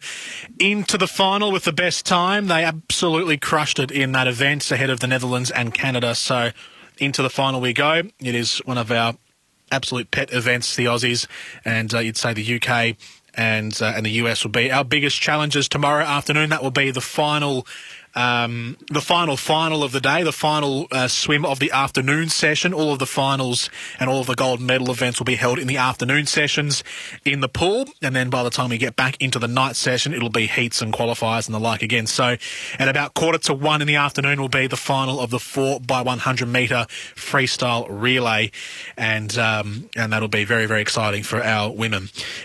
Quick update in the table tennis. Actually, I was hoping to get out to some of the table tennis with David Powell, who was meant to be in action against Pavel Siricek of the Czech Republic, but Pavel Siricek has actually withdrawn from that match, so David Powell defaults into the second round, which is a good result for him, I suppose, without having to actually take to the table. So he's in. David Powell into the second round, and we still await Jianfang Lei of Australia to take on Deborah Vivarelli of Italy in the next stage. In fact, she has just taken to the table. We might get out to her next, plus the beach volleyball too. We'll have some of the beach volleyball for you with Chris McHugh and Damien Schumann, our representatives, to take on Norway. We'll take a break. We'll come back after this. We'll update you with the medal tally. We'll update you with some around-the-ground scores from events featuring or non-Australians and much, much more from the closing stages, the closing hours. There's still a couple of hours to go, actually. We're here for another 2 more hours or so, covering the Tokyo 2020 Games for you on SEN, all thanks to Mate and Zero. Werribee Kia is Australia's #1 selling Kia dealership. They make buying cars easy. Get the My22 Cerato hatch or sedan from $25,990 drive away, or the all-new Kia Niro hybrid and electric from $41,990 drive away. There's also over 200 used cars and utes in stock with their biggest clearance sale ever on all makes and models. Plus, they pay top dollar for trade-ins, any make and model. Werribee Kia, Old Geelong Road, Hoppers Crossing, or werribeekia.com.au. LMCT 114. If you love racing, then must-listen radio is Bensley on SEN Track 1593 AM. Each morning, Andrew Bensley covers the latest news from the stables and track. Ben and JD Hayes will launch off in a matter of days. He's the broadcaster that racing personalities, leading trainers and jockeys talk to. Welcome, Les. Ben joins us. Morning to you, Henry. Bensley, Monday to Thursday, 8 till 11 on Australia's home of chasing, pacing and racing. SEN Track on 1593 AM, the SEN app and DAB+. It's time to make the call and switch to Kogan Mobile, because right now you can get started with Kogan from just $4.90 for 30 days. Yep, just $4.90 for 30 days. thousands of Aussies have already made the call and switched for unlimited calls and texts and a big 40 gig of data at award-winning prepaid prices. Get started now with Kogan Mobile from just $4.90 for the first 30 days at koganmobile.com.au/footy. Hi, I'm Charlie from Red Energy. The Australian-made logo is a true mark of Australian authenticity. So, for Red Energy to be certified to use the famous green and gold Australian-made logo, well, it's fair to say it's something we're pretty proud of. Here at Red, we're owned by the mighty Snowy Hydro, and that makes us 100% Australian. We're also based right here in Melbourne, so you can speak with a local who understands your needs. So, if supporting Australian means something to you, switch to Red today. Call 131 806. As the Aussie athletes compete overseas for glory, they rely on our supports. It's the same for tyre safety here at home. We rely on the support of Tyre Power to steer us safely on the roads. If you haven't been to Tyre Power for your free 5-minute tyre safety check, then book in now and experience the CanStar Blue award-winning customer service. Get the power of Australia's biggest independent, Tyre Power. Aussie-owned and operated, keeping you safe on the roads. tyrepower.com.au. Sportscraft are the official formal uniform supply for the Australian Olympic team in Tokyo as they go for gold. For your own podium finish style, discover the latest Sportscraft collection of men's clothing, including relaxed shirting, classic jackets, warm coats and chinos. All perfectly curated to bring quality, style and versatility to your wardrobe. Sportscraft, we are Team Australia. Discover the latest menswear collection online at sportscraft.com.au. Red Energy recently won the 2021 CanStar Blue Award for Most Trusted Energy Provider. Being trusted by our customers means the world to us, because at Red Energy, we're 100% Australian owned and based right here in Victoria. You'll deal one-on-one with a local who fully understands your needs and, what's more, knows where Melbourne is.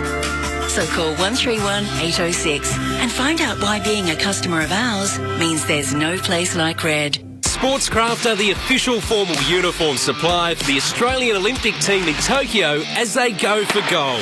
For your own podium finish style, discover the latest Sportscraft collection of men's clothing, including relaxed shirting, classic jackets, warm coats and chinos. All perfectly curated to bring quality, style and versatility to your wardrobe. Sportscraft, we are Team Australia.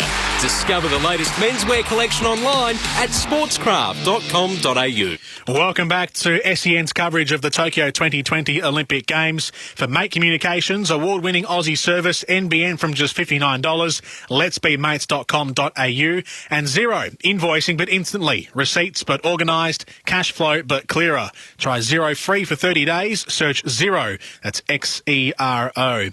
Jordan Canellis with you all the way through till midnight Australian Eastern Standard Time with the Tokyo 2020 Games. So the swimming is done. We have completed our events in the pool for the evening. A recap on what took place at the Tokyo Aquatic Centre over the last 2 hours. The first event was the men's 400-metre individual medley. In heat number 2, Seabomb Lee of Australia finished second in his heat, but his time overall, when you accumulate all of the heats together, was not enough to see him qualify through to the final. Brendan Smith competed in heat number 4 in the same event, the individual medley, 400 metres, and he did make it through to the final with the best time, actually. So he's the number 1 qualifier, and he will be in the very middle lanes, the golden rope lanes, in the final tomorrow in the morning. The next event for Australia was the women's 100-metre butterfly. Heat number 5, Emma McKeon and Brianna Throssell. Emma McKeon finished first in heat 5. Brianna Throssell, her compatriot and teammate, finished 5th in the same heat. They both qualified for the semi-final stage. There's an extra stage to go before they reach the final. So into the semi-finals they go. Emma McKeon setting an Australian record in doing so as the number 1 qualifier when you accumulate and account for all of the times of all competitors from all nations. McKeon was the best. Brianna Throssell was the 16th best, and she just pipped her way in at the very last out of the 16 semi-finalists. In the men's 400-metre freestyle, heat number 5, we saw 2 Australians, Elijah Winnington and Jack McLaughlin, in the same race. They both finished equal first. They dead heated for number 1, and they were the 4th best times overall. So they will start from, and I'm trying to still work it out, I haven't quite finalised it, but it'll be about lane 3 and lane 6 or 7, I would think, or lane 2 and 3 maybe. 3 and 7 it'll be. 3 and 6. 3 and 6, I've got the nod. 3 and 6 for Elijah Winnington and Jack McLaughlin.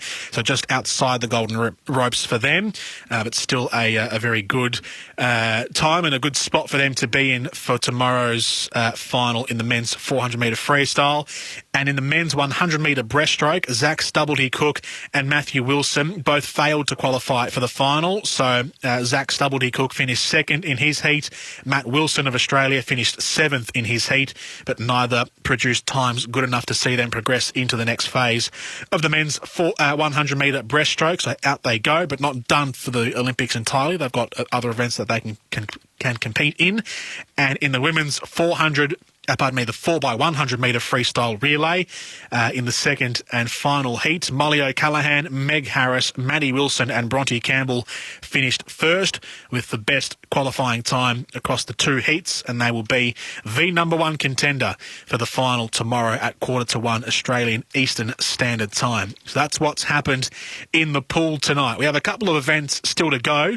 We are watching the men's artistic gymnastics at the moment. Now, there's no Aussie competing at the moment in this particular subdivision. So the way the artistic gymnastics works, this is the one with the floor routine, the parallel bars, the vaults, the pommel horse, the horizontal bars, the rings.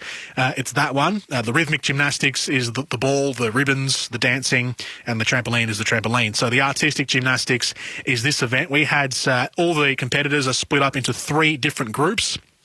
Our Aussie, Tyson Bull, was in group number 2 earlier in the afternoon. Group number 3 doesn't have an Australian in it, but we do watch with a keen eye what happens in group number 3 because currently Tyson Bull is sitting in equal 5th in the horizontal bars, which is his pet event. So we keep an eye on what's happening in group number 3 because he's in the top 8 qualifiers right now to go through to the final. So we hope that he stays there. If he gets overtaken and knocked out of the top 8, he might be pushed out of the final. So we keep an eye there on what's happening in group number 3.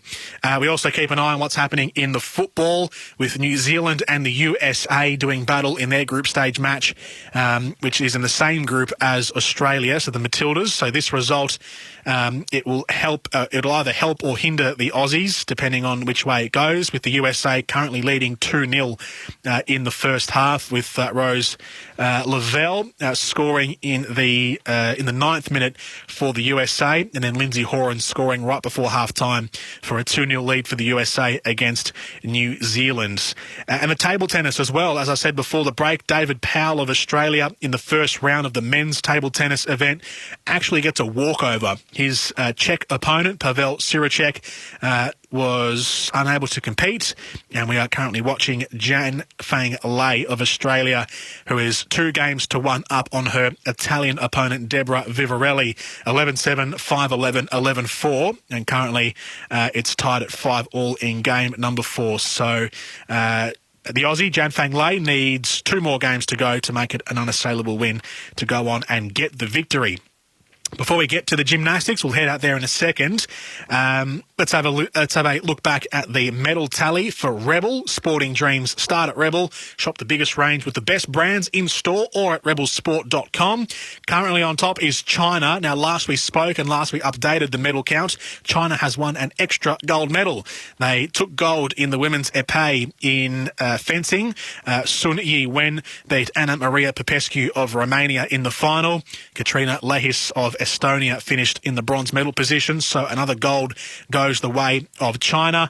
And in the men's sabre, which just finished a moment ago, Aaron Gilagi of Hungary beat Luigi Samele of Italy in the final, so Hungary have another will have their first gold medal, as a matter of fact, and their first medal of these games, with Kim Jong-hwan of South Korea taking the bronze in the fencing for the men's sabre. There are 2 more medals to go tonight. It's in Taekwondo, the men's 58-kilogram division and the women's 49-kilogram division. The final 2 sets of medals to be handed out on this, the first day of the Tokyo 2020 Games. So we keep an eye on the Aussies in the table tennis with Janfang Lei against Deborah Vivarelli. We have beach volleyball coming up in half an hour with our men's doubles. But currently we go out to the artistic gymnastics, where we watch Subdivision 3, keeping an eye on the standings and hoping that Tyson Bull doesn't get knocked out of his current position in the top 8, which will qualify him for the finals. Let's head out to the artistic gymnastics. Action to top of the vault runway.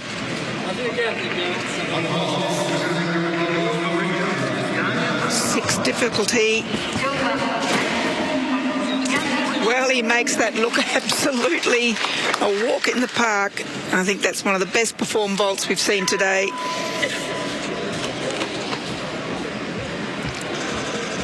So 4 of the Korean gymnasts going up with 2 vaults. They're really looking to lock down a couple of places in the vault final.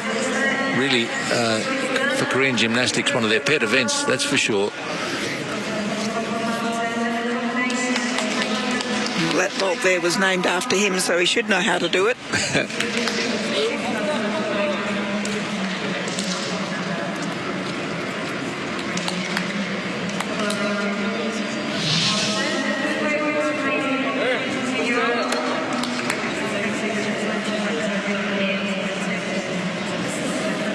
.2012 gold medalist on vault. First South Korean athlete to win Olympic gold in artistic gymnastics. No one can ever take that away from him.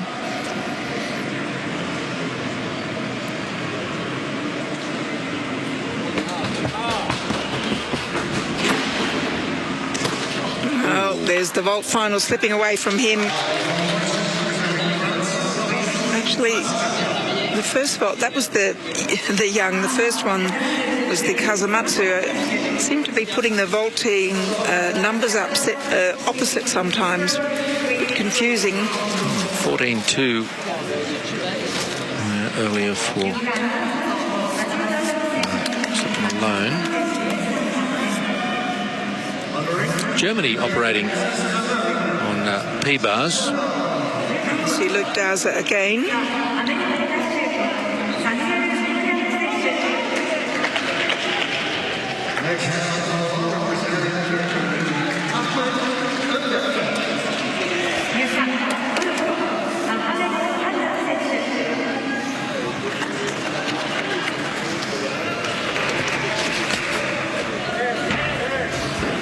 Germany needing a real team effort in the last couple of rotations. See if they can lock down a top 8 position. It's the Dowser that he just performed there. The giant swing backwards with the quits to upper arm hang. The element, named after him nevertheless.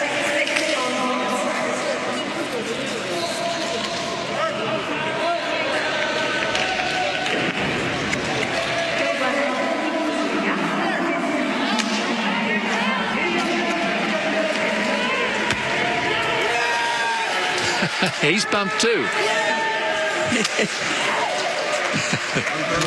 That's a good apparatus for him. And from P-bars, finalist. Last couple of World Championships. Corporal in the German Army. Knows about discipline. There's a couple of aspects of his life.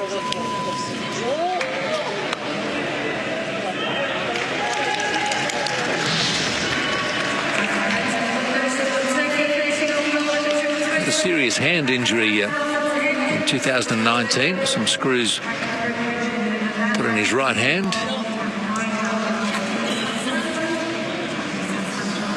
And yet, here he is.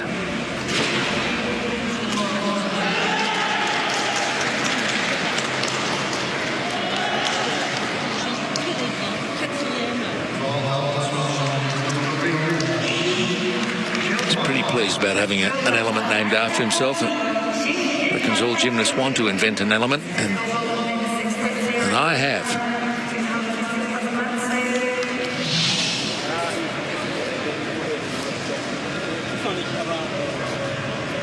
14.366 the vault total for Leon.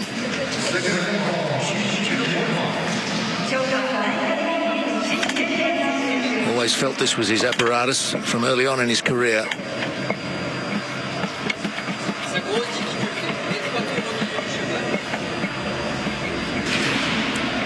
Fifth in London, fourth in Rio on this apparatus.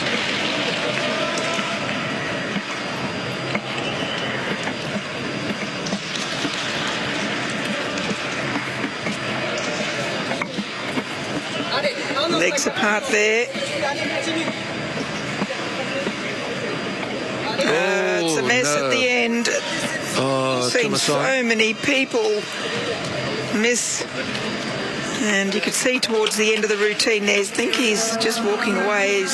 Don't think he completed the dismount properly. And you can see the legs coming apart just towards the last part of the routine, and then completely missed what he was intending to do for the dismount. 15.733, that's a big score.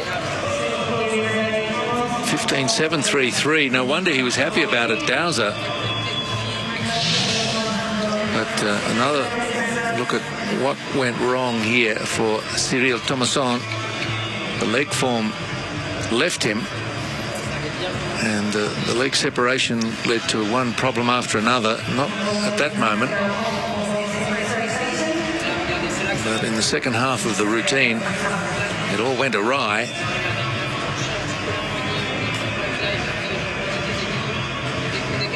The ankles just could not stay together. There we go. Shoulders dipped down too low. Just can't get that through to handstand. There's a little point in him repeating that element. And for him, all this training for one apparatus. I quite often say it is hard to just come and front up for one, but young Reece McClenaghan did that today, and so successfully. Yeah. What a shame. Been to 9 World Championships, had a second in 2011, third in 2014, Thomasson. As we look at this Confidence US team, confident, and South Korea.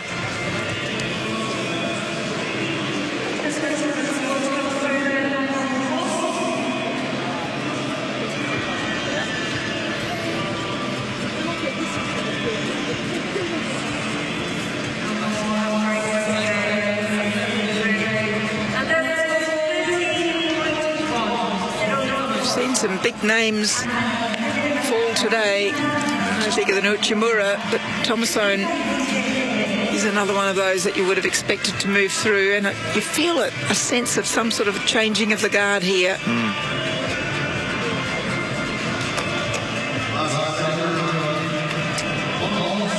Abdurakhimov now for Uzbekistan up on pommels. A moment of concentration before they start.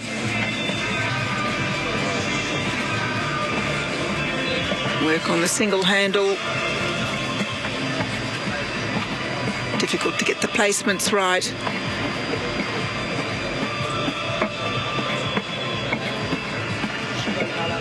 He's looking good. Travels forward and backward.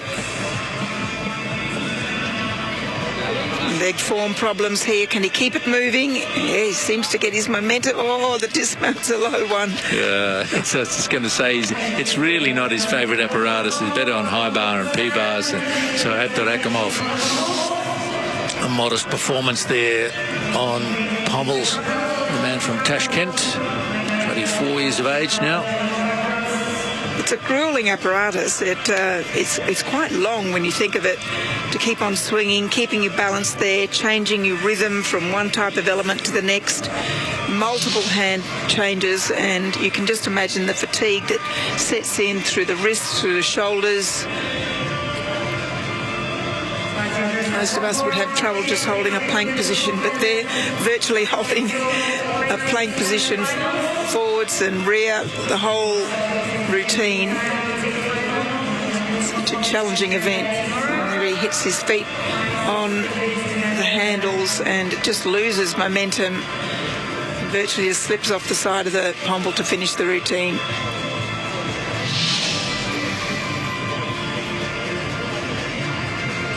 Did have a 5th all-around at the Asian Championships in 2019. Pommel's there, he was 18th, but that's not this level. United States still tracking along nicely.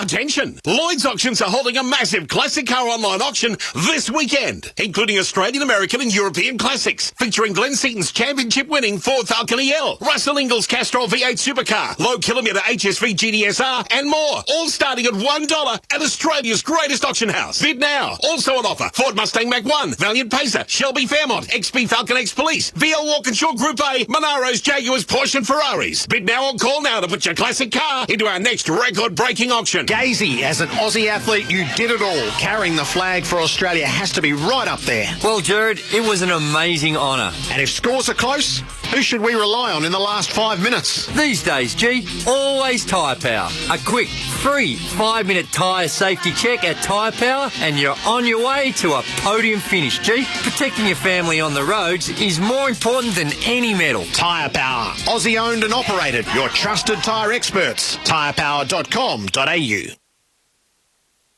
Sustained performance in footy is more than just one great game. It's about playing consistently, game after game, season after season. It's the same with your super. Because if you're with Host Plus, you're with a super fund with a history of long-term top performance. Host Plus, we go with you. This is general advice only. Consider the relevant Host Plus PDS available at hostplus.com.au before deciding if Host Plus is appropriate for you. Past performance is not a reliable indicator of future performance. Hey, it's Jordan Lewis here. I was lucky enough to win 4 premierships, but I still remember my first game as a rookie. I needed all the advice I could get. So, if you're after an apprenticeship and need the same kind of expert help, you can't go past MEGT. MEGT is Australia's largest and only national apprenticeship network provider, making them your true local apprenticeship experts. With MEGT, a winning career could be yours. So check out their free job board today. Just go to MEGT.com.au or call 13MEGT. Sportscraft are the official formal uniform supply for the Australian Olympic team in Tokyo as they go for gold. For your own podium finish style, discover the latest Sportscraft collection of men's clothing, including relaxed shirting, classic jackets, warm coats and chinos. All perfectly curated to bring quality, style and versatility to your wardrobe. Sportscraft, we are Team Australia. Discover the latest menswear collection online at sportscraft.com.au. Hi, Jared Waitley here. Us Aussies, we're a patriotic bunch and we love supporting our own, which is why I'm with Red Energy. It feels good to support a 100% Australian-owned company and know I'll be looked after by a customer service team who are based right here. I love having Red Energy on my team and I reckon you will too. Red Energy, that's real Aussie energy.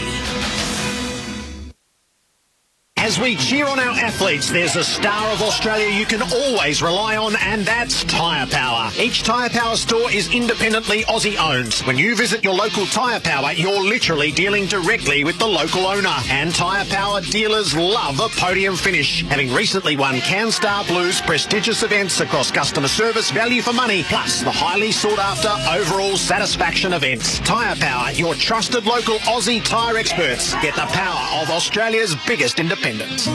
Gary Lyon here. Good mornings. Start with Temper. If you're not sleeping on a Temper mattress yet, well, that means you're not sleeping on a NASA-certified mattress. NASA-certified, if you don't mind. Temper's range of mattresses and adjustable bases adapt to the exact shape of your body so you can put your head and feet up in comfort. Did I mention NASA-certified? Visit the Temper range and Temper athlete stories at temper.com.au. And like we say, sleep on it. Welcome back to SEN's coverage of the Tokyo 2020 Olympic Games. Jordan Canellis with you for the next hour and a bit for Mate Communications, award-winning Aussie service, NBN from just $59, letsbemates.com.au, and Xero, invoicing but instantly, receipts but organised, cash flow but clearer. Try Zero free for 30 days. Search Zero, Xero. This Saturday night, day number 1 of the Olympic Games, has been a fun one. It's been entertaining. We had some great success with our Aussie teams earlier in the morning, with Australia beating Japan 5-3 in the men's hockey. The Kookaburras getting the job done. The women's water polo team beat Canada 8-5. Ash Barty and Storm Sanders got through against Nao Hibino and Makoto Ninomiya from Japan, 6-1, 6-2 in the tennis. Also, we had John Millman, who got through against Lorenzo Musetti in the men's singles, 6-3, 6-4. A straight sets win for Johnny Mill. He's into the second round of the men's singles.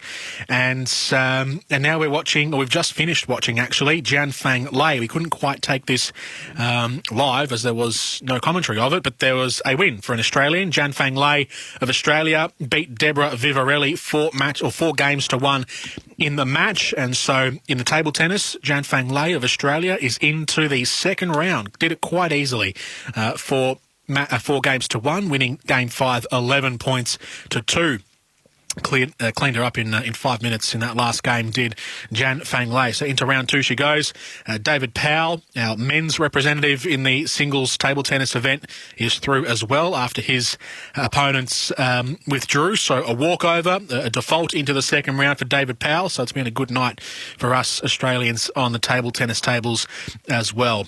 We have one more Australian team to get through tonight. It's Chris McHugh and Damien Schumann, the men's doubles volleyball players from, all beach volleyball is doubles. Beach volleyballers, Chris McHugh and Damien Schumann, the Australian pair will take on the Norwegian pair in about 15 minutes from now on the sands of Tokyo in Group A, the preliminary phase of Group A. So we'll get to them when they hit the sand in about 15 minutes.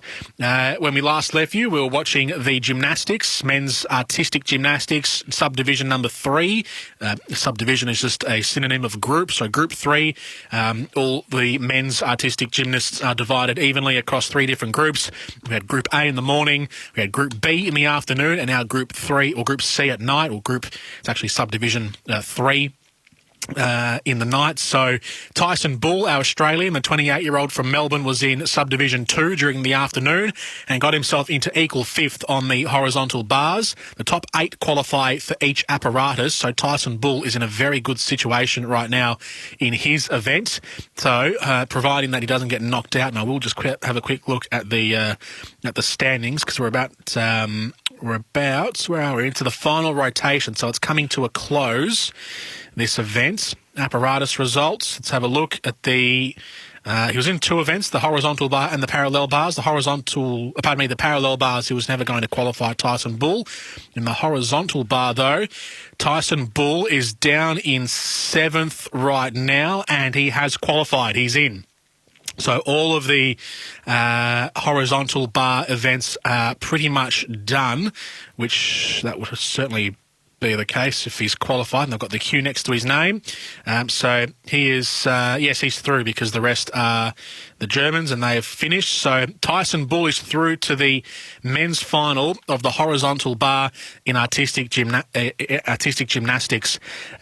So excellent stuff from Tyson Bull. He's qualified, which is phenomenal, with the 7th best score of 14.433. So he had to wait a while because he was in Group 2, and Group 3 is on at the moment, but all the horizontal bar athletes have just completed their apparatus, so Tyson Bull can now celebrate late into the night in Tokyo, knowing that he's into the final in a couple of days from now on the horizontal bars in gymnastics. It's not often that we see Australian gymnasts on the floors. We normally take 1 or 2 maybe.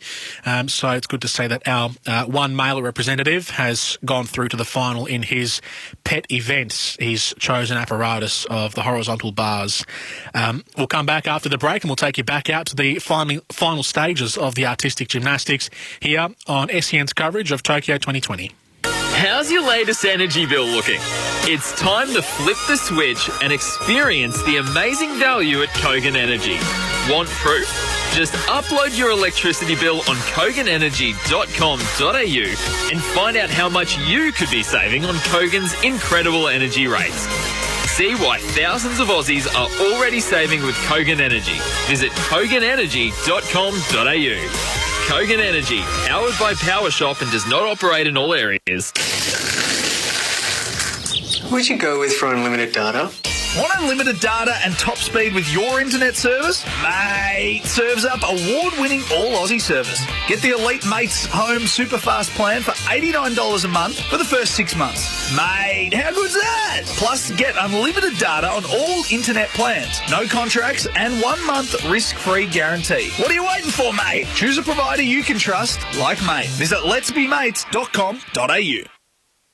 Sportscraft are the official formal uniform supply for the Australian Olympic team in Tokyo as they go for gold. For your own podium finish style, discover the latest Sportscraft collection of men's clothing, including relaxed shirting, classic jackets, warm coats and chinos. All perfectly curated to bring quality, style and versatility to your wardrobe. Sportscraft, we are Team Australia. Discover the latest menswear collection online at sportscraft.com.au. Hi, Gerard Waitley here.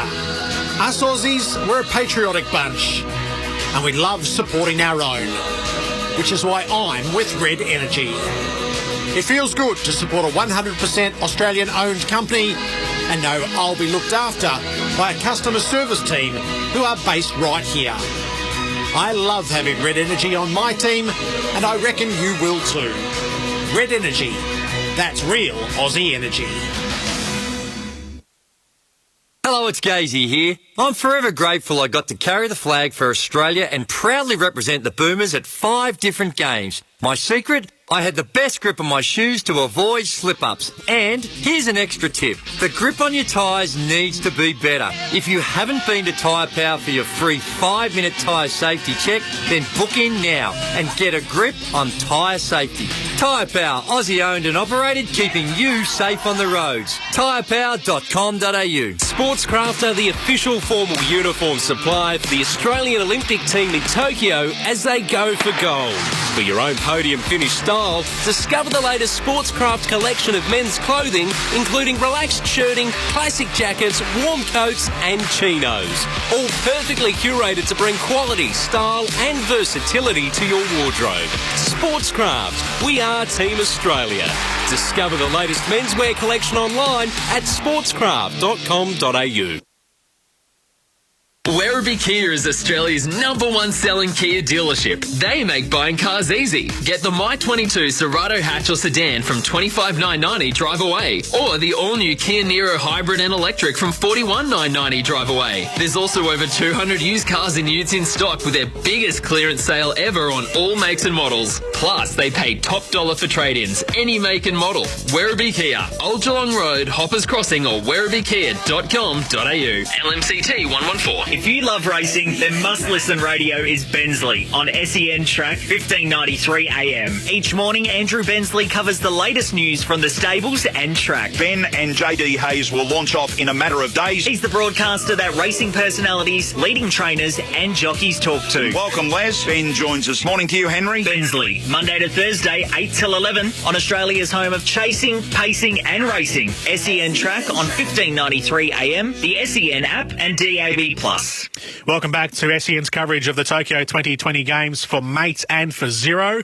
We are keeping an eye on the artistic gymnastics, but we do know now with full confidence that Tyson Bull, our Australian male, has qualified for the horizontal bars. So we were waiting on the results of Group 3 or Subdivision 3 in the artistic gymnastics, but they've all competed in their final rotation on the horizontal bars, and Tyson Bull has held on to his position in the top 8, which automatically qualifies him for the horizontal bar final in a couple of days from now. We also keep an eye on what's happening in the football between New Zealand and the USA. These are the other 2 teams in Australia's group. The Aussies, the Matildas, lost 4-2 to Sweden earlier tonight. So whatever happens in this match here between the USA and New Zealand might have an effect on how Australia goes in the latter stages of the group stage. I can tell you that the USA are 3-0 up on New Zealand, and we've got about half an hour left in the second half. So The USA will record their first points in the group, and it'll mean that both Australia and the USA will basically be in a de facto playoff match in their final group stage game. They'll both be on 1 win and 1 loss, and will be on 3 points, therefore, on the ladder, on the group table. So it'll come down to who wins that match, and if they draw, it'll come down to goal difference, which right now would be probably about even, actually. In fact, the USA might have 1 up on the Australian goal difference, so I don't think a draw would favour Australia, but there's still half an hour to go in this USA versus New Zealand match, so a couple more goals for the USA would certainly give them the upper hand on goal difference, meaning Australia would have to win that match against the USA in the group stage. Our coverage for Mate and for Zero, let's actually head out to the football stadium and check in with the final 25 minutes of this game, with the USA leading 3-0 on New Zealand in the women's football. The game, 87, 88 minutes scored in the 90th.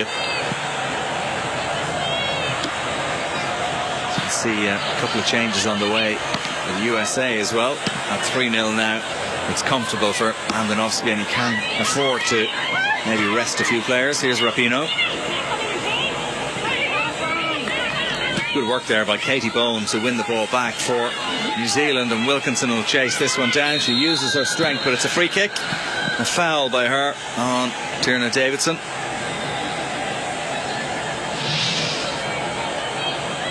Just a little push there, yeah. Well spotted by the referee.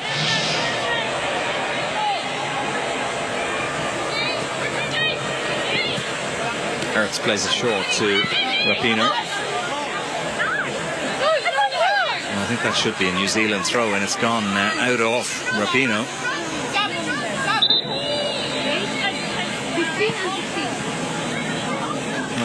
Kristen Press is coming on, Sam Mears as well. Well, great to be able to call on players of their experience. Rose Lavelle, who scored that opening goal, she's worked really hard, and she's going off.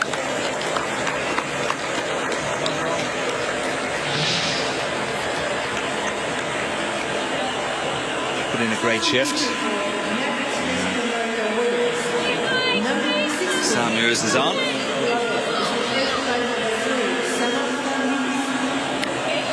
It's Megan Rapinoe is making way for Kristen Press. Kristen Press, who, like Tobin Heath, left Manchester United at the end of the season.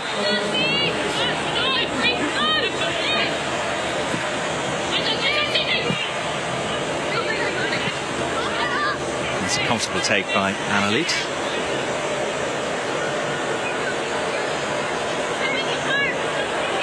Carly Lloyd wearing the captain's armband since the departure of Rapinoe. Here's Sonnet to take this throw in for the USA. They'll be looking to add to this now.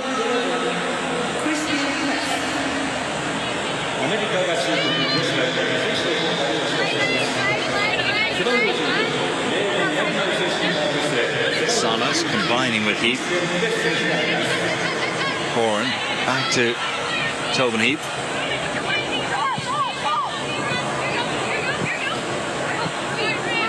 Up towards the back post, and the substitute was nearly in there. It's only on the field a few moments, Sam Mears. The offside flag has been raised anyway. Michelle O'Neill, the referee's assistant on the far side. I think it might have been an earlier offside.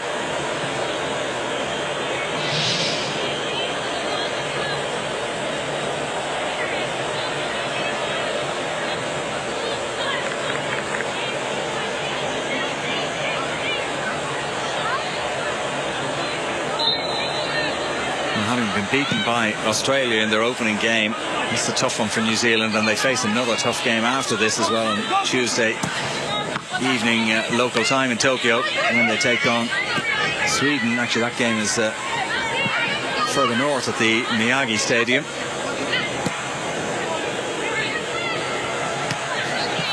Riley got the flick on. Betsy Hassett unable to collect it. Here's Sonnet. Free kick. That challenge by Hassett, who plays in Iceland for Stjarnan. Many of these New Zealand players playing their football all over the world, really. Bach playing in Norway. Kayla Moore plays with Liverpool.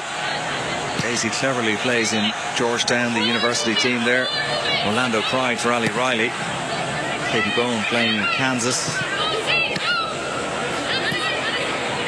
And press into the area. The low cross and well defended by New Zealand. It was really calm defending from Michaela Moore. Paige Satchel getting away from a couple of challenges and earns her side a free kick. The referee just waited a moment to see if an advantage accrued. And she's looked busy since she came on a few minutes ago.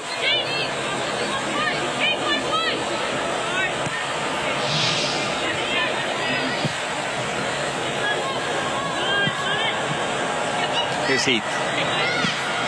Space now for Julie Ertz to run into. It's a lovely searching ball forward towards press as well. Just couldn't bring it under control. Kirsten Press. Again, Satchel full of energy chasing this one down. Got in behind Dal Kemper. Real chance here now for Paige Satchel. Well, she's unselfishly laid it across and they found the net. It's Betsy Hassett who's got one back for New Zealand. And it's now 3-1. Most of the credit has to go to Paige Satchel, who chased what looked like a lost cause. Dal Kemper with the missed kick. And Satchel got in behind her. She had a little look up and was very unselfish to pick out Betsy Hassett. And that's a classy finish from the number 12. 3-1.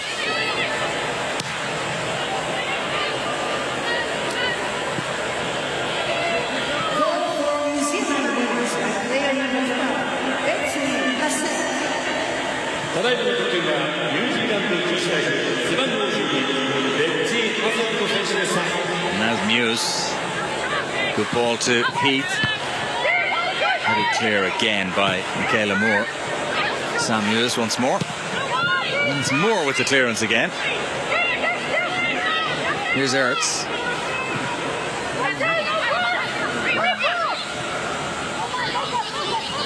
Sonic looking to go on the outside of Hassett.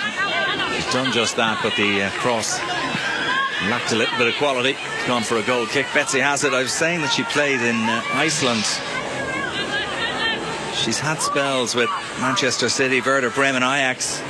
So she's a very experienced player, and that is a classy finish with the inside of the right boot to pull one back for New Zealand. She's 30 years of age now, Betsy Hassett.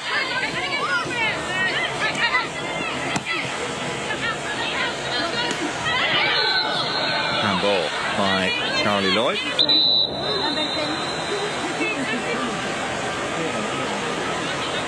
A word in the ear from the match referee, and that will be Carly Lloyd's last involvement in this game.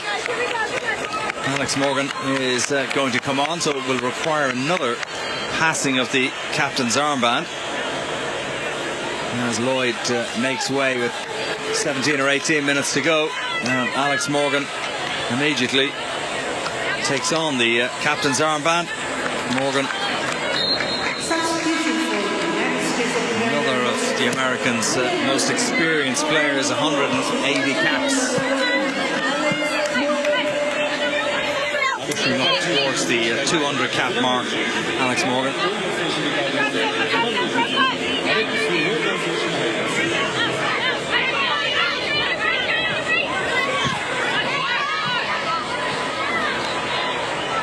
Morgan was substituted at half-time in the opening game against Sweden.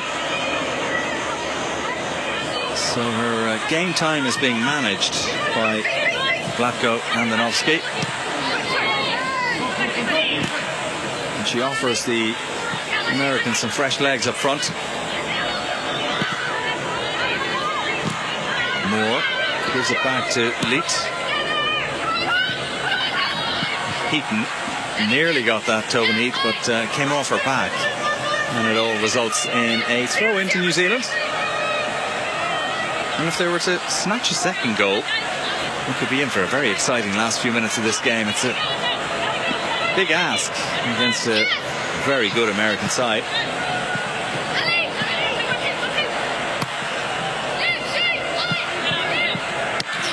Well, Hannah Wilkinson has worked really hard in this game, the New Zealand number 17. She's starting to look a little tired as she chased that ball down on the far side. She's worked, well, for the last 75 minutes. She's worked so hard.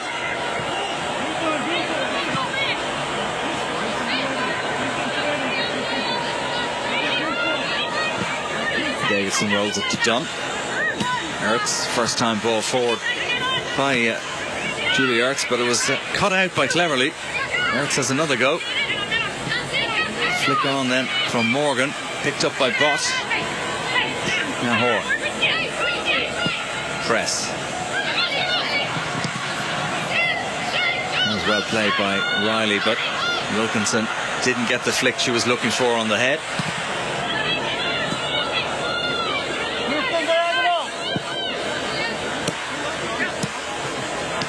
The Americans will be a little frustrated with the concession of that goal. They would have been looking for a clean sheet in this game. Here's Kristen Press. And Horan, it's wide of the target. The offside flag went up anyway against Kristen Press. So it wouldn't have counted.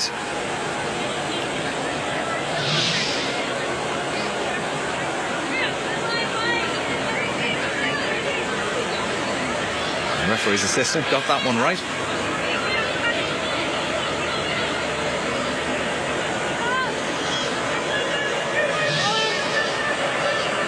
The Americans have looked threatening though when they get forward in this game. Remember, in the first half they had 3 goals disallowed, all for offside. They were all correctly disallowed, but it showed you the sort of dominance that they had.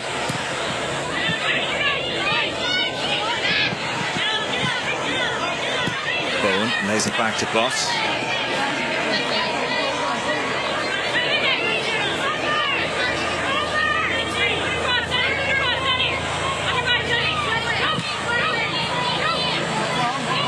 Bott, who's been pressurised by Owen. That's a lovely turn. Looking to get it back from Wilkinson. Bott into the corner. Pulled away by Dunn, and they've kept it in play. Horan.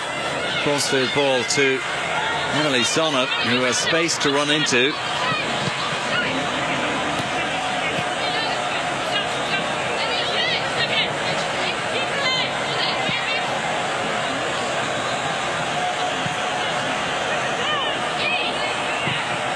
New Zealand have retreated again deep into their own half. Press. Short to Horan. It's back now with Davidson once more. We're going to see Gabby Rennie on shortly for New Zealand. It was Gabby Rennie who got that late goal against Australia in the first match.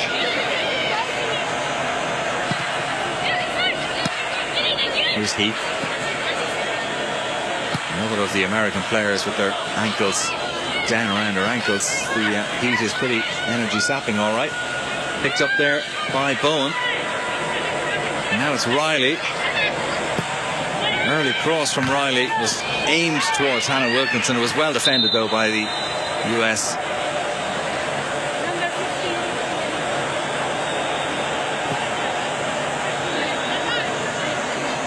And Daisy Cleverly is going to go off to be replaced by Gabby Rennie.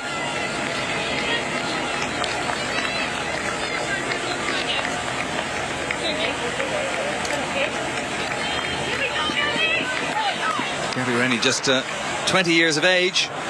What a moment that was for her to get that goal.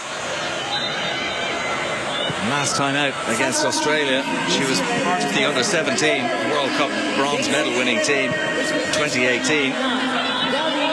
Very good crop of young players New Zealand have coming through.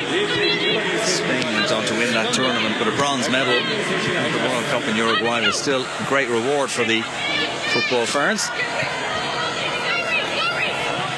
Ertz.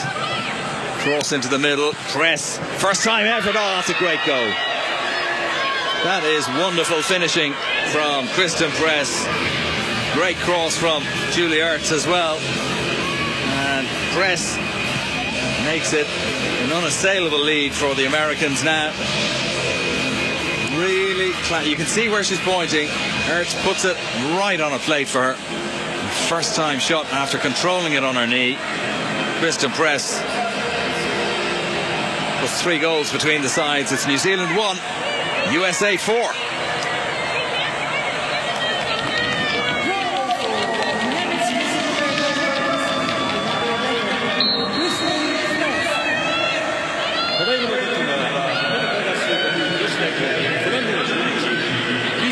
That is finishing of the highest caliber from Christian Press. New Zealand still come looking for something. That was an important header from Dunn because Rennie was in behind her, and then the shot just lacked a bit of power. It was an easy save for Nair.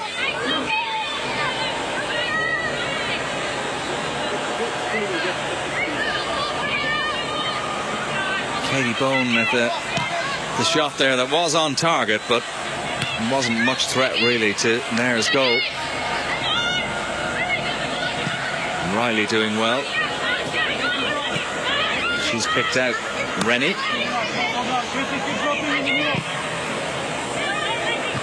The cross into the area from Rennie is dealt with by Davidson. Dunn completes the clearance, but only as far as Bott.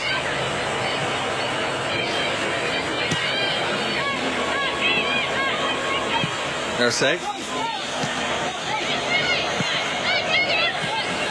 Credit to New Zealand. They haven't given up in this game at all. They're still pressing, looking for something. They've won themselves a corner here. Bowen. Good energy from her into the last 8 minutes of this game to make that run and earn her side a corner kick. And 2 more changes coming up for the USA. They might just defend this corner first, though. Maria Percival, the taker.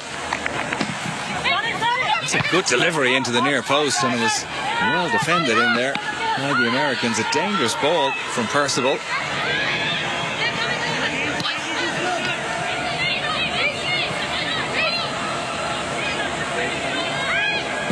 Leeds launches it towards the corner there. Dunn underneath it. Morgan comes away, and it's going to be a throw in to USA. Chance then for this double change. Katarina Macario and Casey Kruger coming on. Lindsay Horan, one of the goal scorers, going off.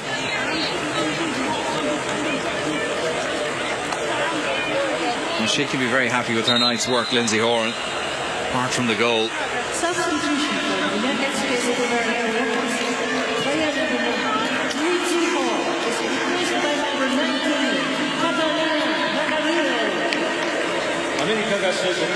Macario's on, and Crystal Dunn is going off as well. Casey Kruger coming on to replace her.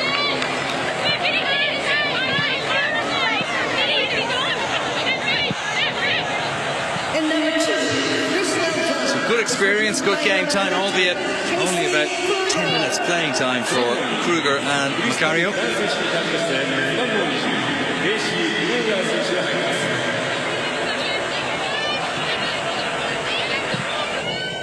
Here's the first touch for Casey Kruger.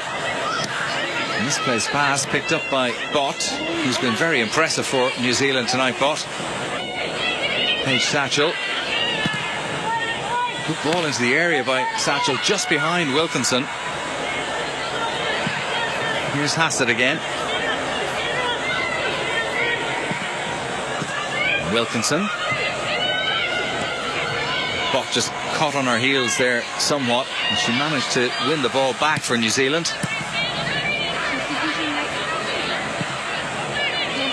Percival spreads it across to Bott, and now it's Bowen.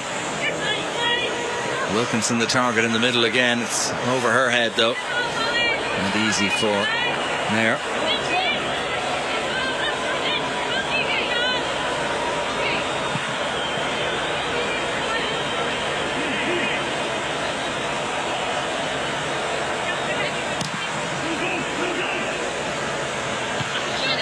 Hughes got the flick on. Erseg wins it at the back to New Zealand. And a break for Kristen Press. Now operating down that right-hand side for USA Press. Started on the left when she came on as a sub. Here's Muse. Managing to evade the challenge there of Hannah Wilkinson. Davidson. Riley is underneath that for New Zealand. Ertz. And now it's Muse.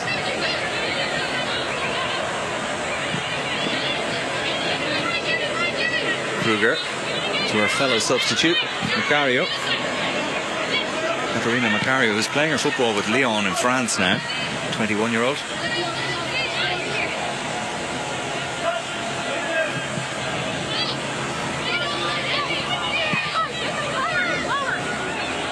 Davidson just rolls it over to Kruger. Macario. Inside to Sam Hughes. And that's gone astray. Again, good defensive organisation from New Zealand, forcing the error. Annalie Longo is about to come on. Hassett. We'll always remember this goal in the Olympic Games against the USA, albeit it's not going to be a goal that affects the outcome of the game, but special moment for her nevertheless, and I think that smile says it all.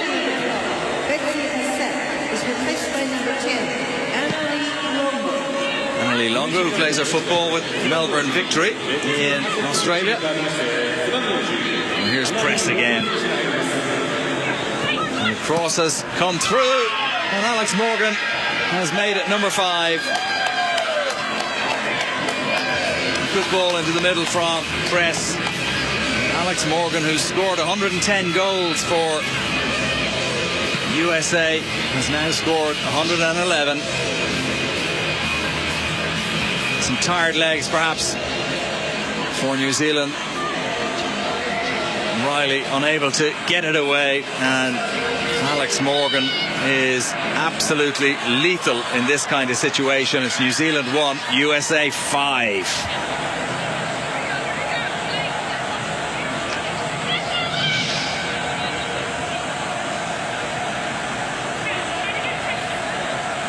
Well, it's tough on Tom Somani and his football ferns because they've actually played well in this game.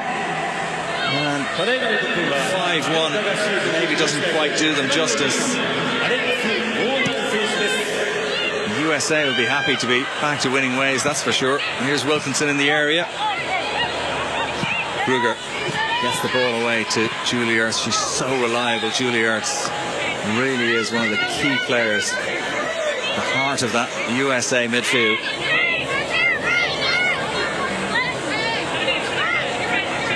Checks her options. And it's gone back out of play. The return ball from Katie Bone didn't really give much of a chance.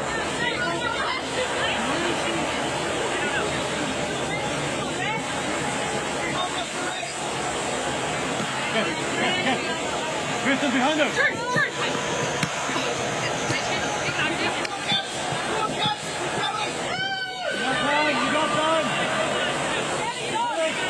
Davison. Nice bit of control there from Morgan. And now Macario, space on the far side. And has been spotted Sonnet. Inside to Macario again. That ball just behind Tobin Heath. Erseg can get it away. Here's Riley. Erseg now. Fires it long towards Wilkinson, who got the flick on.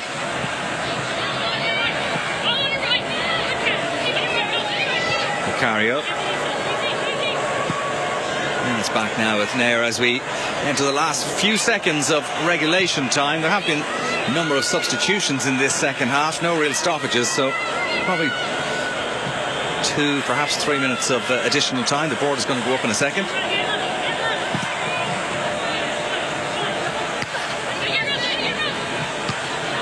Riley winning that one at the second attempt.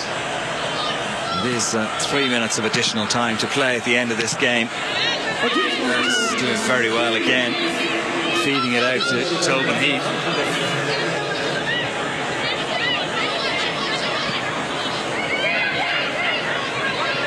Now Rennie, chance to break for Gabby Rennie. Tried to just slide it out there to Wilkinson, but it was well cut out by Sonnet. He's had a good game, right back for USA. Kruger. Pass made it through to Alex Morgan. Press operating back on the left-hand side again. There's Morgan once more. Macario looks a confident player. Katarina Macario, this is only her 8th appearance for the USA. Still only 21, of course.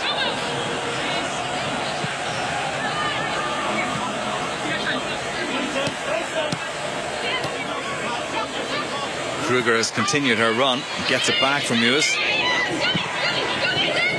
Now press, shot too high.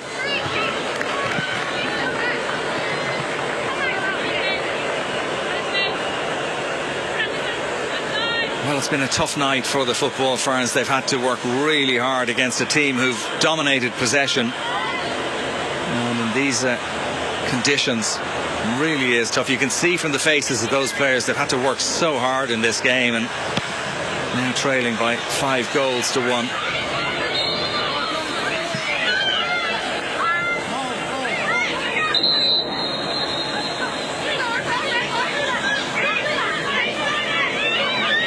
Firm word there from the referee for Kristen Press. Good covering by Sam Lewis there, and gets the ball away out to Heath. Del Kemper rolls it forward to Macario. That's a lovely ball from Katarina Macario. And Press is arriving here at the back post. And it's going to be another OG. It's a 6th goal for the USA in stoppage time. Press putting it into the net off the boot of CJ Bott, and Press getting the congratulations of her teammates. I think that is definitely going to go down as an OG against CJ Bott, 2nd OG of the game. And it's New Zealand 1, USA 6.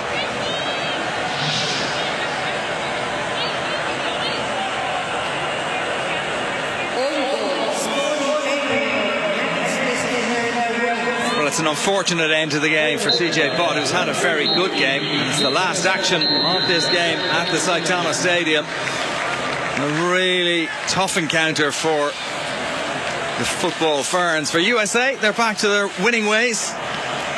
Rose Lavelle, Lindsay Horan, a couple of OGs, Kristen Press and Alex Morgan on the score sheet for Vlatko and the Novsky side. They are 3 points on the board now. The 2nd defeat for New Zealand at Saitama Stadium. It has finished.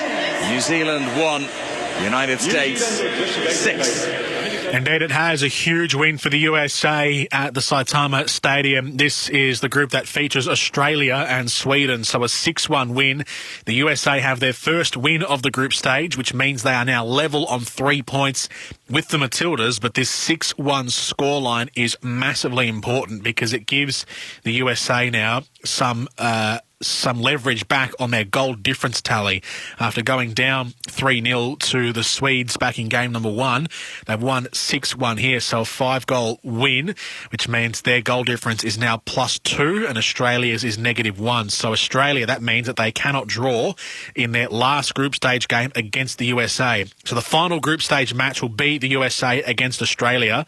Both are on the same win-loss record. Both, therefore, have the same amount of points, which means a draw will not do for Australia given the inferior goal difference I just explained to you before. So it has to be a win for the Matildas in their final group game against the USA to progress into the next phase of the women's football tournament. So that's what lies ahead for Australia, and there might be a possibility that the best third place team, or that Australia could be one of the best third place teams. I think the two of the three best third place teams get through, but if that does happen, what happens is you end up playing one of the teams who finish on top of the other group. So if you finish third and get through that way, you end up playing the best team from the other group. So you want to finish as high as you can so that the team that you play in the knockout stages is of the same level or slightly below you. So the lower you finish, the harder your opponent gets in the next phase. So Australia can still make it even if they draw, but you want to get the win to make it more comfortable. And plus, you just want to win. Who wants to draw? You want to win, don't you?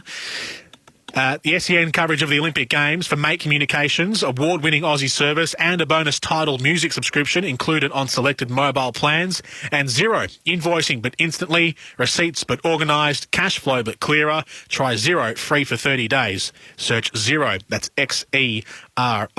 We'll take a break here on SEN's coverage of the Games, and we will bring you the much-anticipated beach volleyball match between Australia and Norway. That's next here on the SEN coverage of the Tokyo Games. Hi, Gerard Waitley here. Us Aussies, we're a patriotic bunch and we love supporting our own, which is why I'm with Red Energy. It feels good to support a 100% Australian-owned company and know I'll be looked after by a customer service team who are based right here. I love having Red Energy on my team, and I reckon you will too. Red Energy. That's real Aussie energy. When playing for the Boomers, we loved Aussie sports fans cheering us on. Well, let me tell you this. Go get a free 5-minute tyre safety check from Tyre Power and we'll all cheer you on because it means you're tyre safe. Each Tyre Power store is independently Aussie owned, so when you visit your local Tyre Power, you're literally dealing directly with the local owner. So be tyre safe and be Aussie proud. Get the power of Australia's biggest independent. Tyre Power, your trusted local Aussie tyre experts. Sportscraft are the official formal uniform supply for the Australian Olympic team in Tokyo as they go for gold. For your own podium finish style, discover the latest Sportscraft collection of men's clothing, including relaxed shirting, classic jackets, warm coats and chinos. All perfectly curated to bring quality, style and versatility to your wardrobe. Sportscraft, we are Team Australia. Discover the latest menswear collection online at sportscraft.com.au. Hi, Gerard Waitley here. Us Aussies, we're a patriotic bunch and we love supporting our own, which is why I'm with Red Energy. It feels good to support a 100% Australian-owned company and know I'll be looked after by a customer service team who are based right here. I love having Red Energy on my team, and I reckon you will too. Red Energy. That's real Aussie energy. Welcome back to SEN's coverage of the Tokyo Games. Jordan Canellis here with you for the final half hour of our broadcast. Let's have a quick look at the medal tally before we head to the beach well, it's not quite the beach, it's a sand stadium. It's a stadium with sand at the bottom of it, but it's the beach. It's the beach in Tokyo.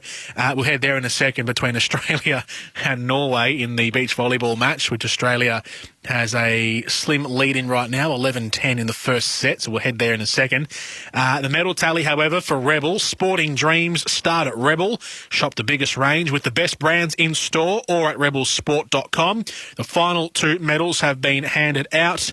They were won by Vito Dell'Aquila of Italy in the men's 58-kilogram division in Taekwondo. Mohamed Khalil Jandoubi from Tunisia took the silver in that discipline, and the bronze gets shared between Jandoubi Yang Jun and Mikhail Artemonov of South Korea and Russia, respectively. In the women's 49-kilogram division, it was Panapak Wonpatanakit from Thailand, Adriana Cerezo from Spain, and Abhishek Sandberg and Tiana Bogdanovic shared the bronze medal in the Taekwondo. So that completes the medals, the sets of medals for day number 1. So to recap the gold across all the events, in the archery mixed team, South Korea, their pair won the gold. In the cycling men's road race, Richard Carapaz, one of the elite riders in road cycling, he won a Giro d'Italia. He's been a force in the Tour de France. He took gold for Ecuador, just their second ever gold medal at the Olympics in their history. In fencing, in the men's sabre, Aaron Gilagi from Hungary and Sun Yi Wen from China took golds respectively in the men's sabre and the women's epee. In the judo, the men's 60-kilogram event was Naohisa Takato of Japan, and in the women's 48-kilogram, it was Distria Krasniqi from Kosovo, just their second ever gold medal. Kosovo, they first competed at the Games last time around in Rio 2016. That gold medal as well was a women's judo medal. So 2 medals in their history, both gold, both in women's judo, Kosovo. In shooting, earlier in the day, these were some of the first medals handed out. In the 10-metre air pistol for the men's, Javad Farougi from Iran won gold with an Olympic record score. Likewise, Yang Chan of China in the women's 10-metre air rifle with an Olympic record score. In the Taekwondo, as I said, Vito Dell'Aquila of Italy won gold in the men's 58-kilogram division.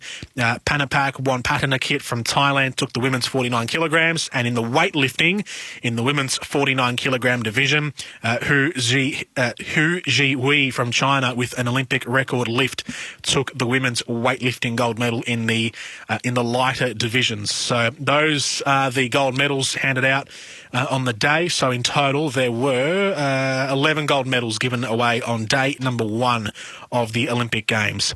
In 60 seconds, we'll be back after this and we'll head to the beach stadium where Australia take on Norway in the beach volleyball. As the Aussie athletes compete overseas for glory, they rely on our supports. It's the same for tyre safety here at home. We rely on the support of Tyre Power to steer us safely on the roads. If you haven't been to Tyre Power for your free 5-minute tyre safety check, then book in now and experience the CanStar Blue award-winning customer service. Get the power of Australia's biggest independent, Tyre Power. Aussie-owned and operated, keeping you safe on the roads. tyrepower.com.au. On AFL Nation, our great game continues to deliver. We're enjoying amazing goals. Bontempelli, can he get enough on the ball? Oh, yes, he can. Celebrating the big moments. Gary Rowan wins it after the siren with a dead-eye shot. And the stars of the game continue to shine.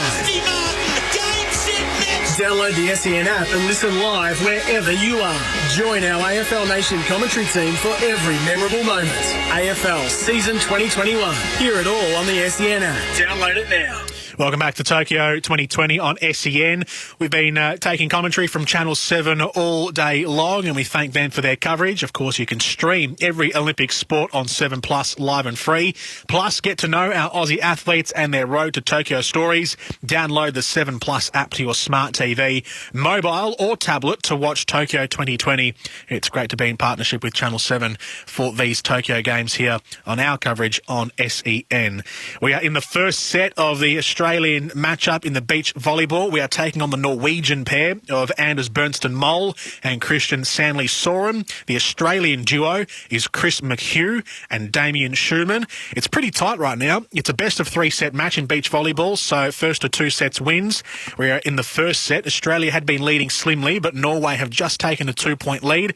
16 plays 14, make that 16 plays 15 now, as we join Brenton Speed for the commentary in the first set of Norway and Australia beach volleyball. And the men are doing it. A lot of other teams are doing it now, and that's exactly what the tactic is tonight, is to keep that blocker, Anders Mole from Norway, moving along the net so they can attack on 2.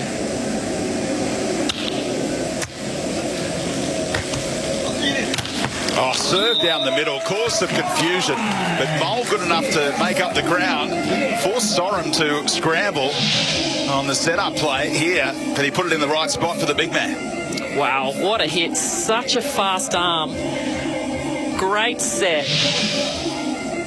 Very aggressive, these guys.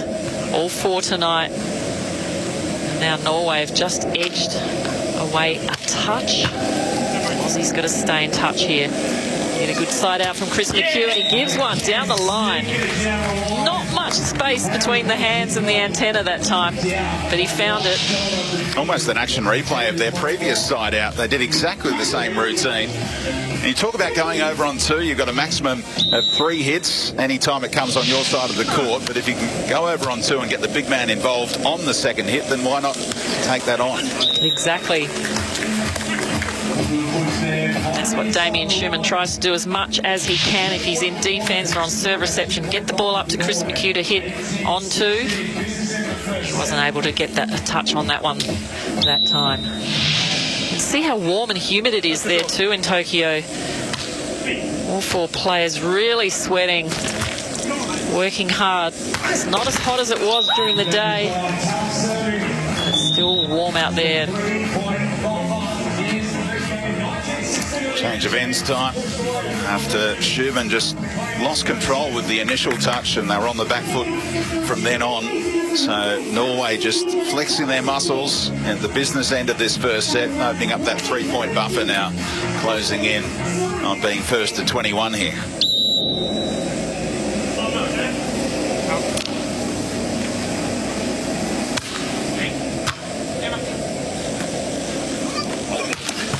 Australia regroup. McHugh again pinpoint, a little bit of different variety this time. And it's back to a 2-point margin. Can they tighten it up even further? We need a bit of service pressure here from Australia to perhaps put the Norwegians in an uncomfortable position, keeping the ball off the net a little bit. Chris McHugh going for a big jump serve. Oh, just missing. But he had to go for it. He had to put the pressure on. So set point for Norway. Mole and Sorum. We've got 3 of them, in fact.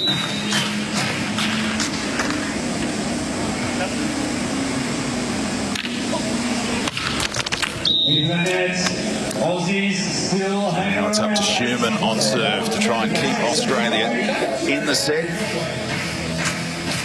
His wife Sarah, a former Australian rep back home, cheering the boys on.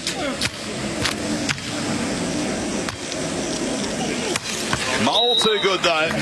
Norway do have the first set, but what a fight the Aussies put up. It's 21-18 after 1. Australia had the early lead in the first set, but Norway take it in the end when they stormed home 21-18. It's just the first set, best of 3, so Australia can still win the next 2 after that. We'll take a break here on SEN's coverage of the Tokyo Games with the second set from the beach volleyball coming up next between Australia and Norway. Sportscraft are the official formal uniform supply for the Australian Olympic team in Tokyo as they go for gold. For your own podium finish style, discover the latest Sportscraft collection of men's clothing, including relaxed shirting, classic jackets, warm coats and chinos. All perfectly curated to bring quality, style and versatility to your wardrobe. Sportscraft, we are Team Australia. Discover the latest menswear collection online at sportscraft.com.au. Hi, Gerard Waitley here. Us Aussies, we're a patriotic bunch and we love supporting our own, which is why I'm with Red Energy. It feels good to support a 100% Australian-owned company and know I'll be looked after by a customer service team who are based right here. I love having Red Energy on my team and I reckon you will too. Red Energy, that's real Aussie energy.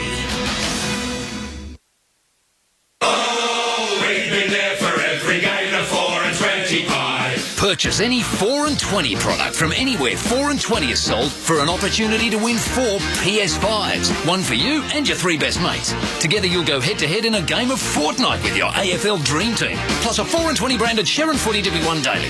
T&Cs apply. See FNTAFLGameOn.com.au. It's 31/8/21. Retain receipts or wrappers. And get them all they're hot. Gary Lyon here. Good mornings. Start with Tempur. If you're like me and you experience ongoing back concerns, Tempur mattresses assist in alleviating your pain. Made in Denmark, the Tempur geniuses over there have included on their bed system an easy-to-use wireless remote and massage function, all at the touch of a button. Once you own a Tempur mattress and base, you are on an absolute winner. View the Tempur range and Tempur athlete stories at tempur.com.au. And like we say, sleep on it. I'm Charlie from Red Energy. The Australian-made logo is a true mark of Australian authenticity. So, for Red Energy to be certified to use the famous green and gold Australian-made logo, well, it's fair to say it's something we're pretty proud of. Here at Red, we're owned by the mighty Snowy Hydro, and that makes us 100% Australian. We're also based right here, so our team really understands your needs. So, if supporting Australian means something to you, switch to Red today. Call 131 806.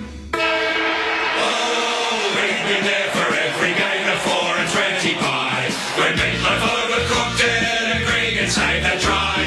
When Brownie takes one for the team and Bradbury skated by. This golden crusty pastry watched as Taylor kicks the sky. When Dan Simmons makes a 3, we give a big high five. What future sport looks like just won't be right without a pie. Oh, what a lovely pie, he makes a 4 and 20 pie.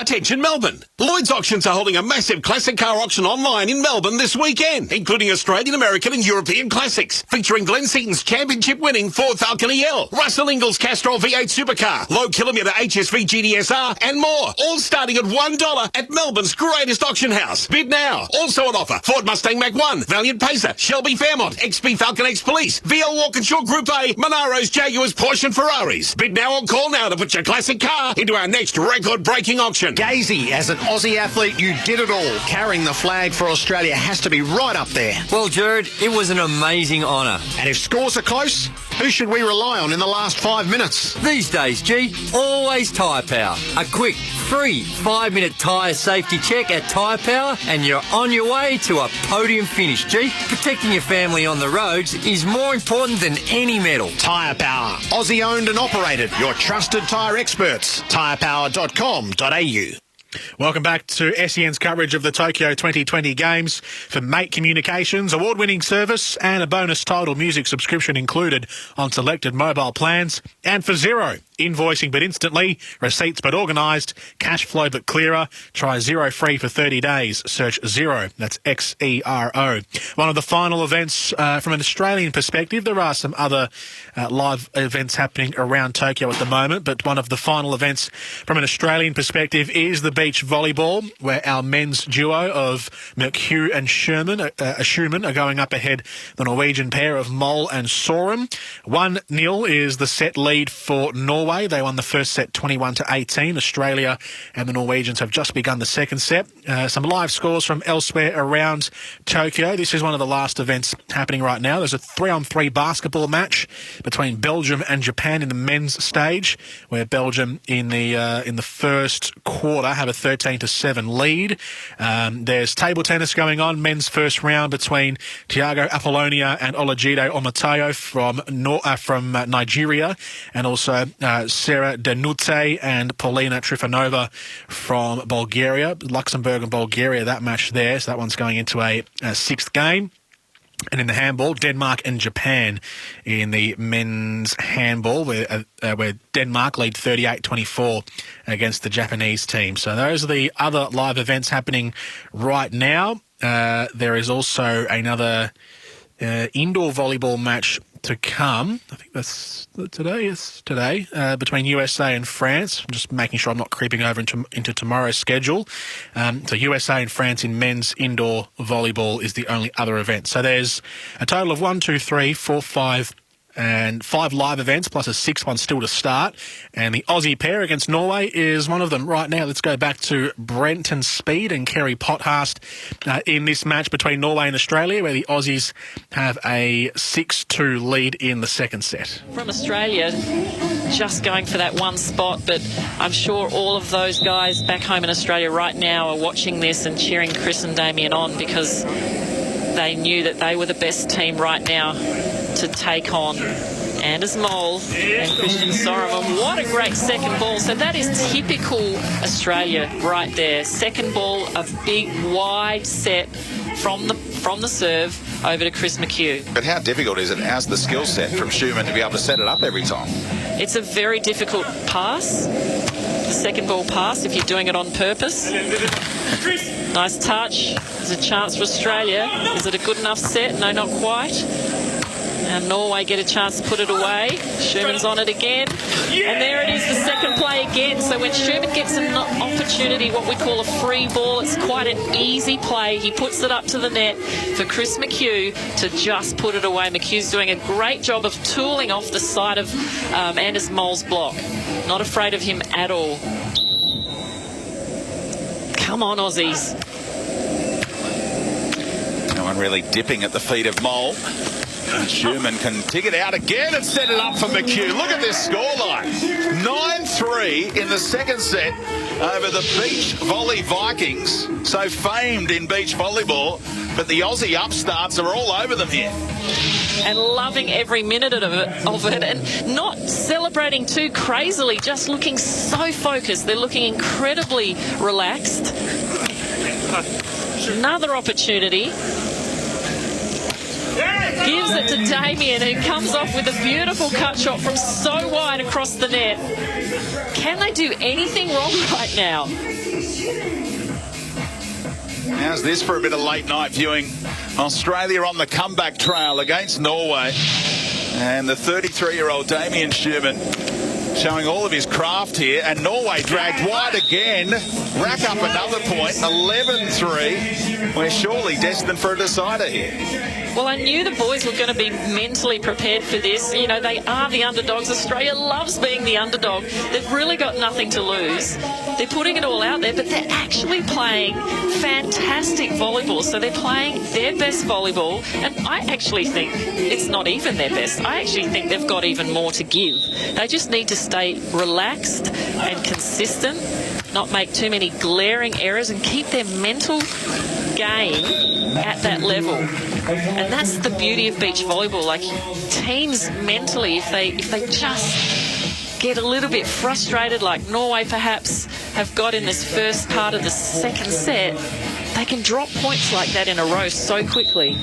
Australia have just taken over. They need to slide out here. Mole goes for everything down the line, well wide again, so Australia will take the gift and restore that 8-point margin. This is a Norwegian team that went to Cancun in April, won back-to-back events. 12-0 they went in those two events, dropping just 4 sets across the entirety of those 2 tournaments. Here they are in a massive hole in the second set against the Aussies. Well, that's another big swing from Anders Mole across court, and you know, the Aussies, they're just going to let that one go. They know that he's a big hitter, but they also know that he can make mistakes, as he has, and you've just got to go, okay, great hit, play the next point. Schumann choosing the wrong shot. Norway with a chance. It's long though. Little touch off McHugh on the way through though. So Norway's point. And Schumann just picking the wrong option as Kerry identified. Sorum with an easy read, able to pick that one up down the line. And it's his turn to serve. Almost the same point again, and this time he goes off the arm. So it's really working when Australia are playing aggressively off the sides of Anders' block. They need to keep that up here. Don't get too far ahead of themselves. Don't look at the scoreboard, just keep focusing on the process.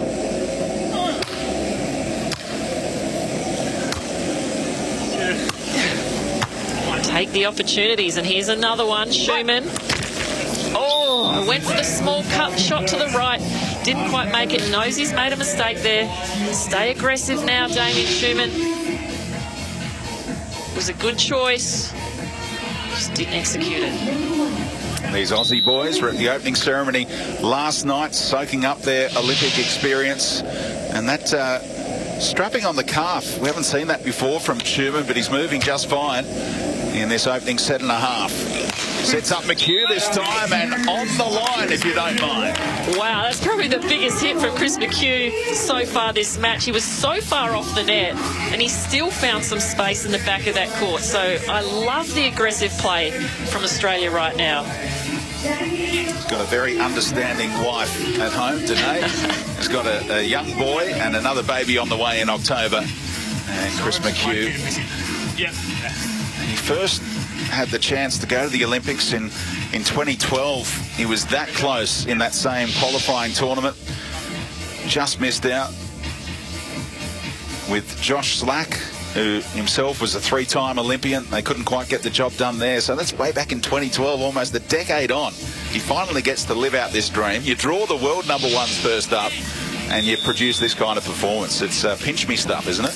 Absolutely, and both these boys have got to be the most resilient beach volleyball players that Australia has ever seen. You know, they've stayed in the game. They've just been consistently tough. You know, they've had their ups and downs. They've had their losses. They haven't played well at times, but they have stayed in the game and they are doing Australia proud right now. But I don't want to get ahead of myself. I want them to just stay doing what they're doing. And if they cause an upset, they will. But right now, that was a great hit from Norway. The sportsman that Chris McHugh admires most is Glenn McGrath. Line and length. Keep doing the job and it will bring the rewards. And he has been very line and length so far. Down the line, more often than not, bamboozling Mole at times. And Australia still have that 6-point buffer in the race to 21 in set 2. Mole in the road, and they're just tightening things up a little, the Vikings. Yeah, well, that was coming. The big block on the second play, he hadn't got one yet.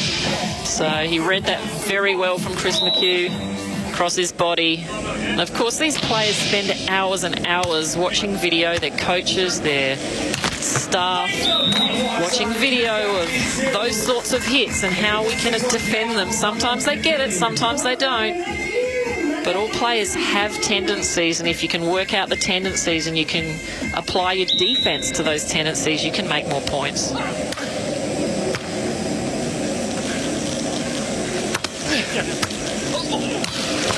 Second effort was finished off after McHugh got the initial block in on Soren. But the Aussies jumped at the chance to play Japan here in a test match, if you like, on Thursday night. A chance to get familiar with the conditions, see what it's like under lights, and they're looking at home out there. Yeah, as many matches as you can get is good before you get out there for your first game. And that's a nice swing from Damien Schumann down the line. He didn't have a lot of space, but he found it after a scrappy pass. But a great set from Chris McHugh. So Australia's staying in there now. We're only going to 21. That's 5 more side outs. Or blocks. Or service aces. Chris McHugh with the jump float serve. And that's that ball moving around a lot more than normal here in Tokyo. Wow. A 7-point lead. Who would have thought the Aussies, the Norwegians are shaking their head. They're surprised, just as surprised. Yeah, this venue right next to the Tokyo Bay. And they knew that the float serves would bring their rewards. Interesting option there. The miscue from McHugh left Schumann a sitting duck against Mole. But Australia still have that handy lead here. It's tough to get a set on a spinning ball off that defence to get it perfectly near the net. But it's an aggressive set. I'd much rather see them do aggressive sets towards the net than keep each other off too far.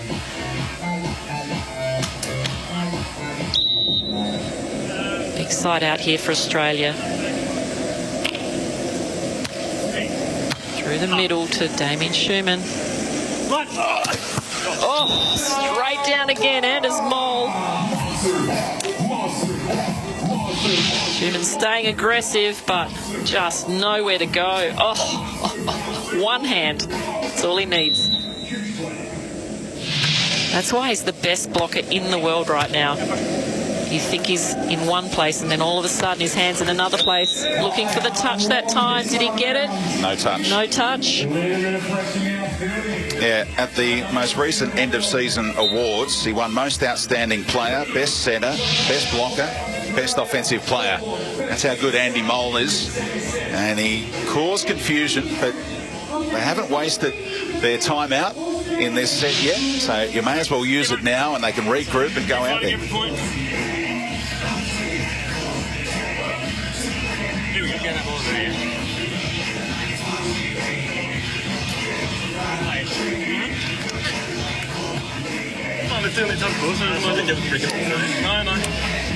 The Aussies not looking too worried, still looking focused.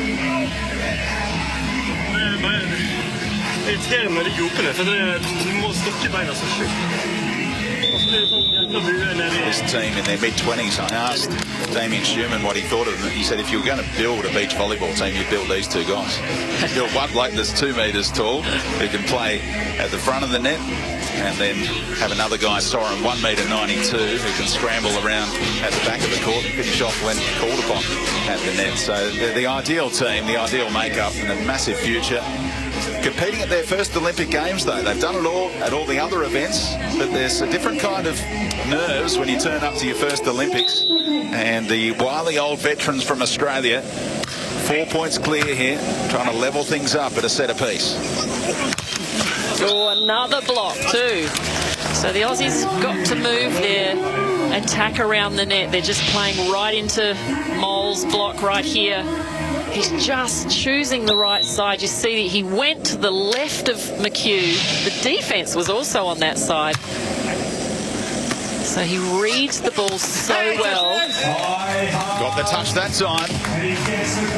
3 points away now. Yeah, really looking for the top of his hands, and he got it that time.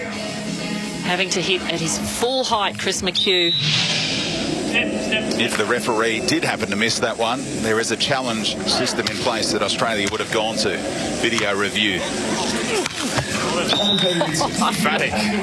Don't need to challenge that one. That was straight down, and that's the angle that Mole can get from the height that he hits. That is inside the attack line on an indoor volleyball court, which is you don't see very often on the beach. Look at the movement in that serve. And then he rises again. Just when you think you've got the set at your mercy, Andy Mole can take over and take it away from you. Well, they're playing, the Australians are playing the ball through the middle more now, where they were going out wide and having a bit more success out wide. So not sure why they've changed that up a little bit. Maybe it's where they're passing from. This time Chris is out wider. Touch by Norway. They've got to take it over. They've only got 3 touches. Even if they touch it off the block, that counts. And Damien Schumann through the middle when there's no block. Perfect spot. They're really the only spot he could have won that point. You can't touch the net, but you can roll under it and celebrate. You can absolutely go all the way under it as long as you don't interfere with the opposition. The opposition was nowhere near him. They were back there waiting for the ball to come to them, and he went right through the middle. Change of ends, and Australia within touching distance. Forcing that decider. Targeting Mole on serve this time. Schumann, what a dig. Off, mate. Couldn't get it over again. He's had a few of those situations.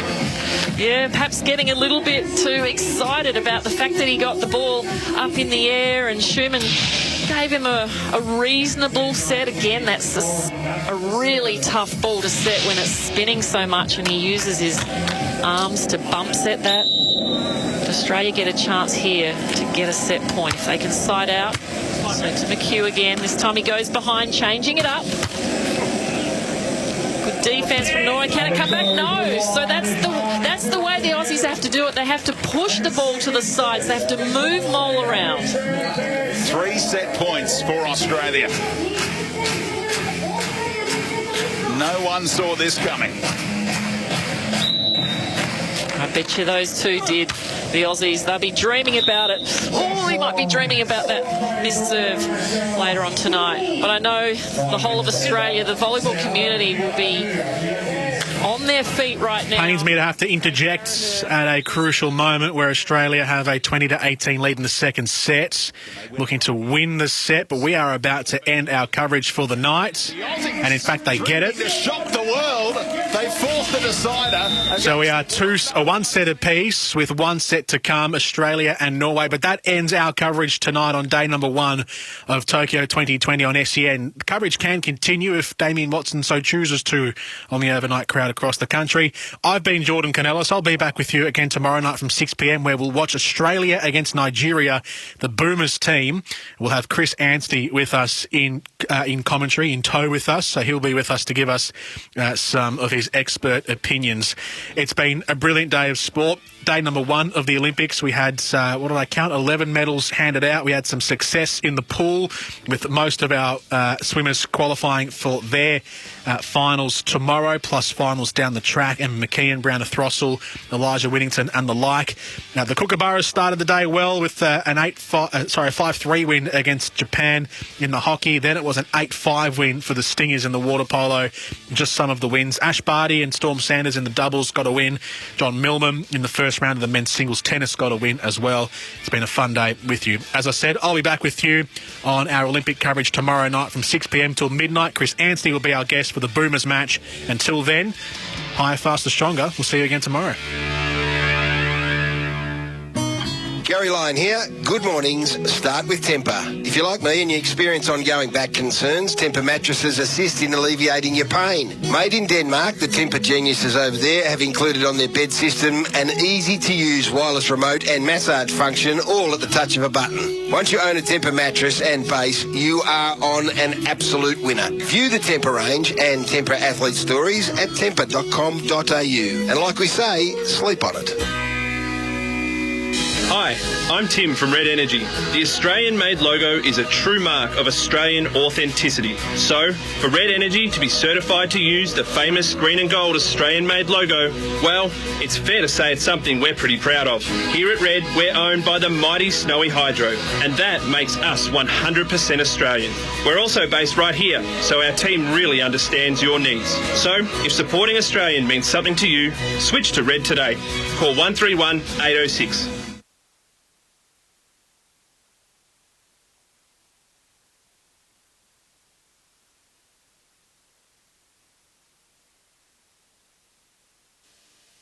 And a big welcome back. Damien Watson with you here. If you want to call in, 1300 736 736. I understand we have new listeners as well. We'll continue our Olympic coverage. Australia and Norway taking on each other in regards to a pretty interesting men's beach volleyball encounter. We'll bring you some of that match as the morning progresses, and we'll certainly keep you up to date with the scores as well as part of the Olympic coverage. Damien Watson with you, as I said, 1300 736 736. A big day of AFL action, a big day of NRL action as well, with a couple of one-sided results. Happy to review those off the text machine. If you want to call in, obviously 1300 736 736, but the text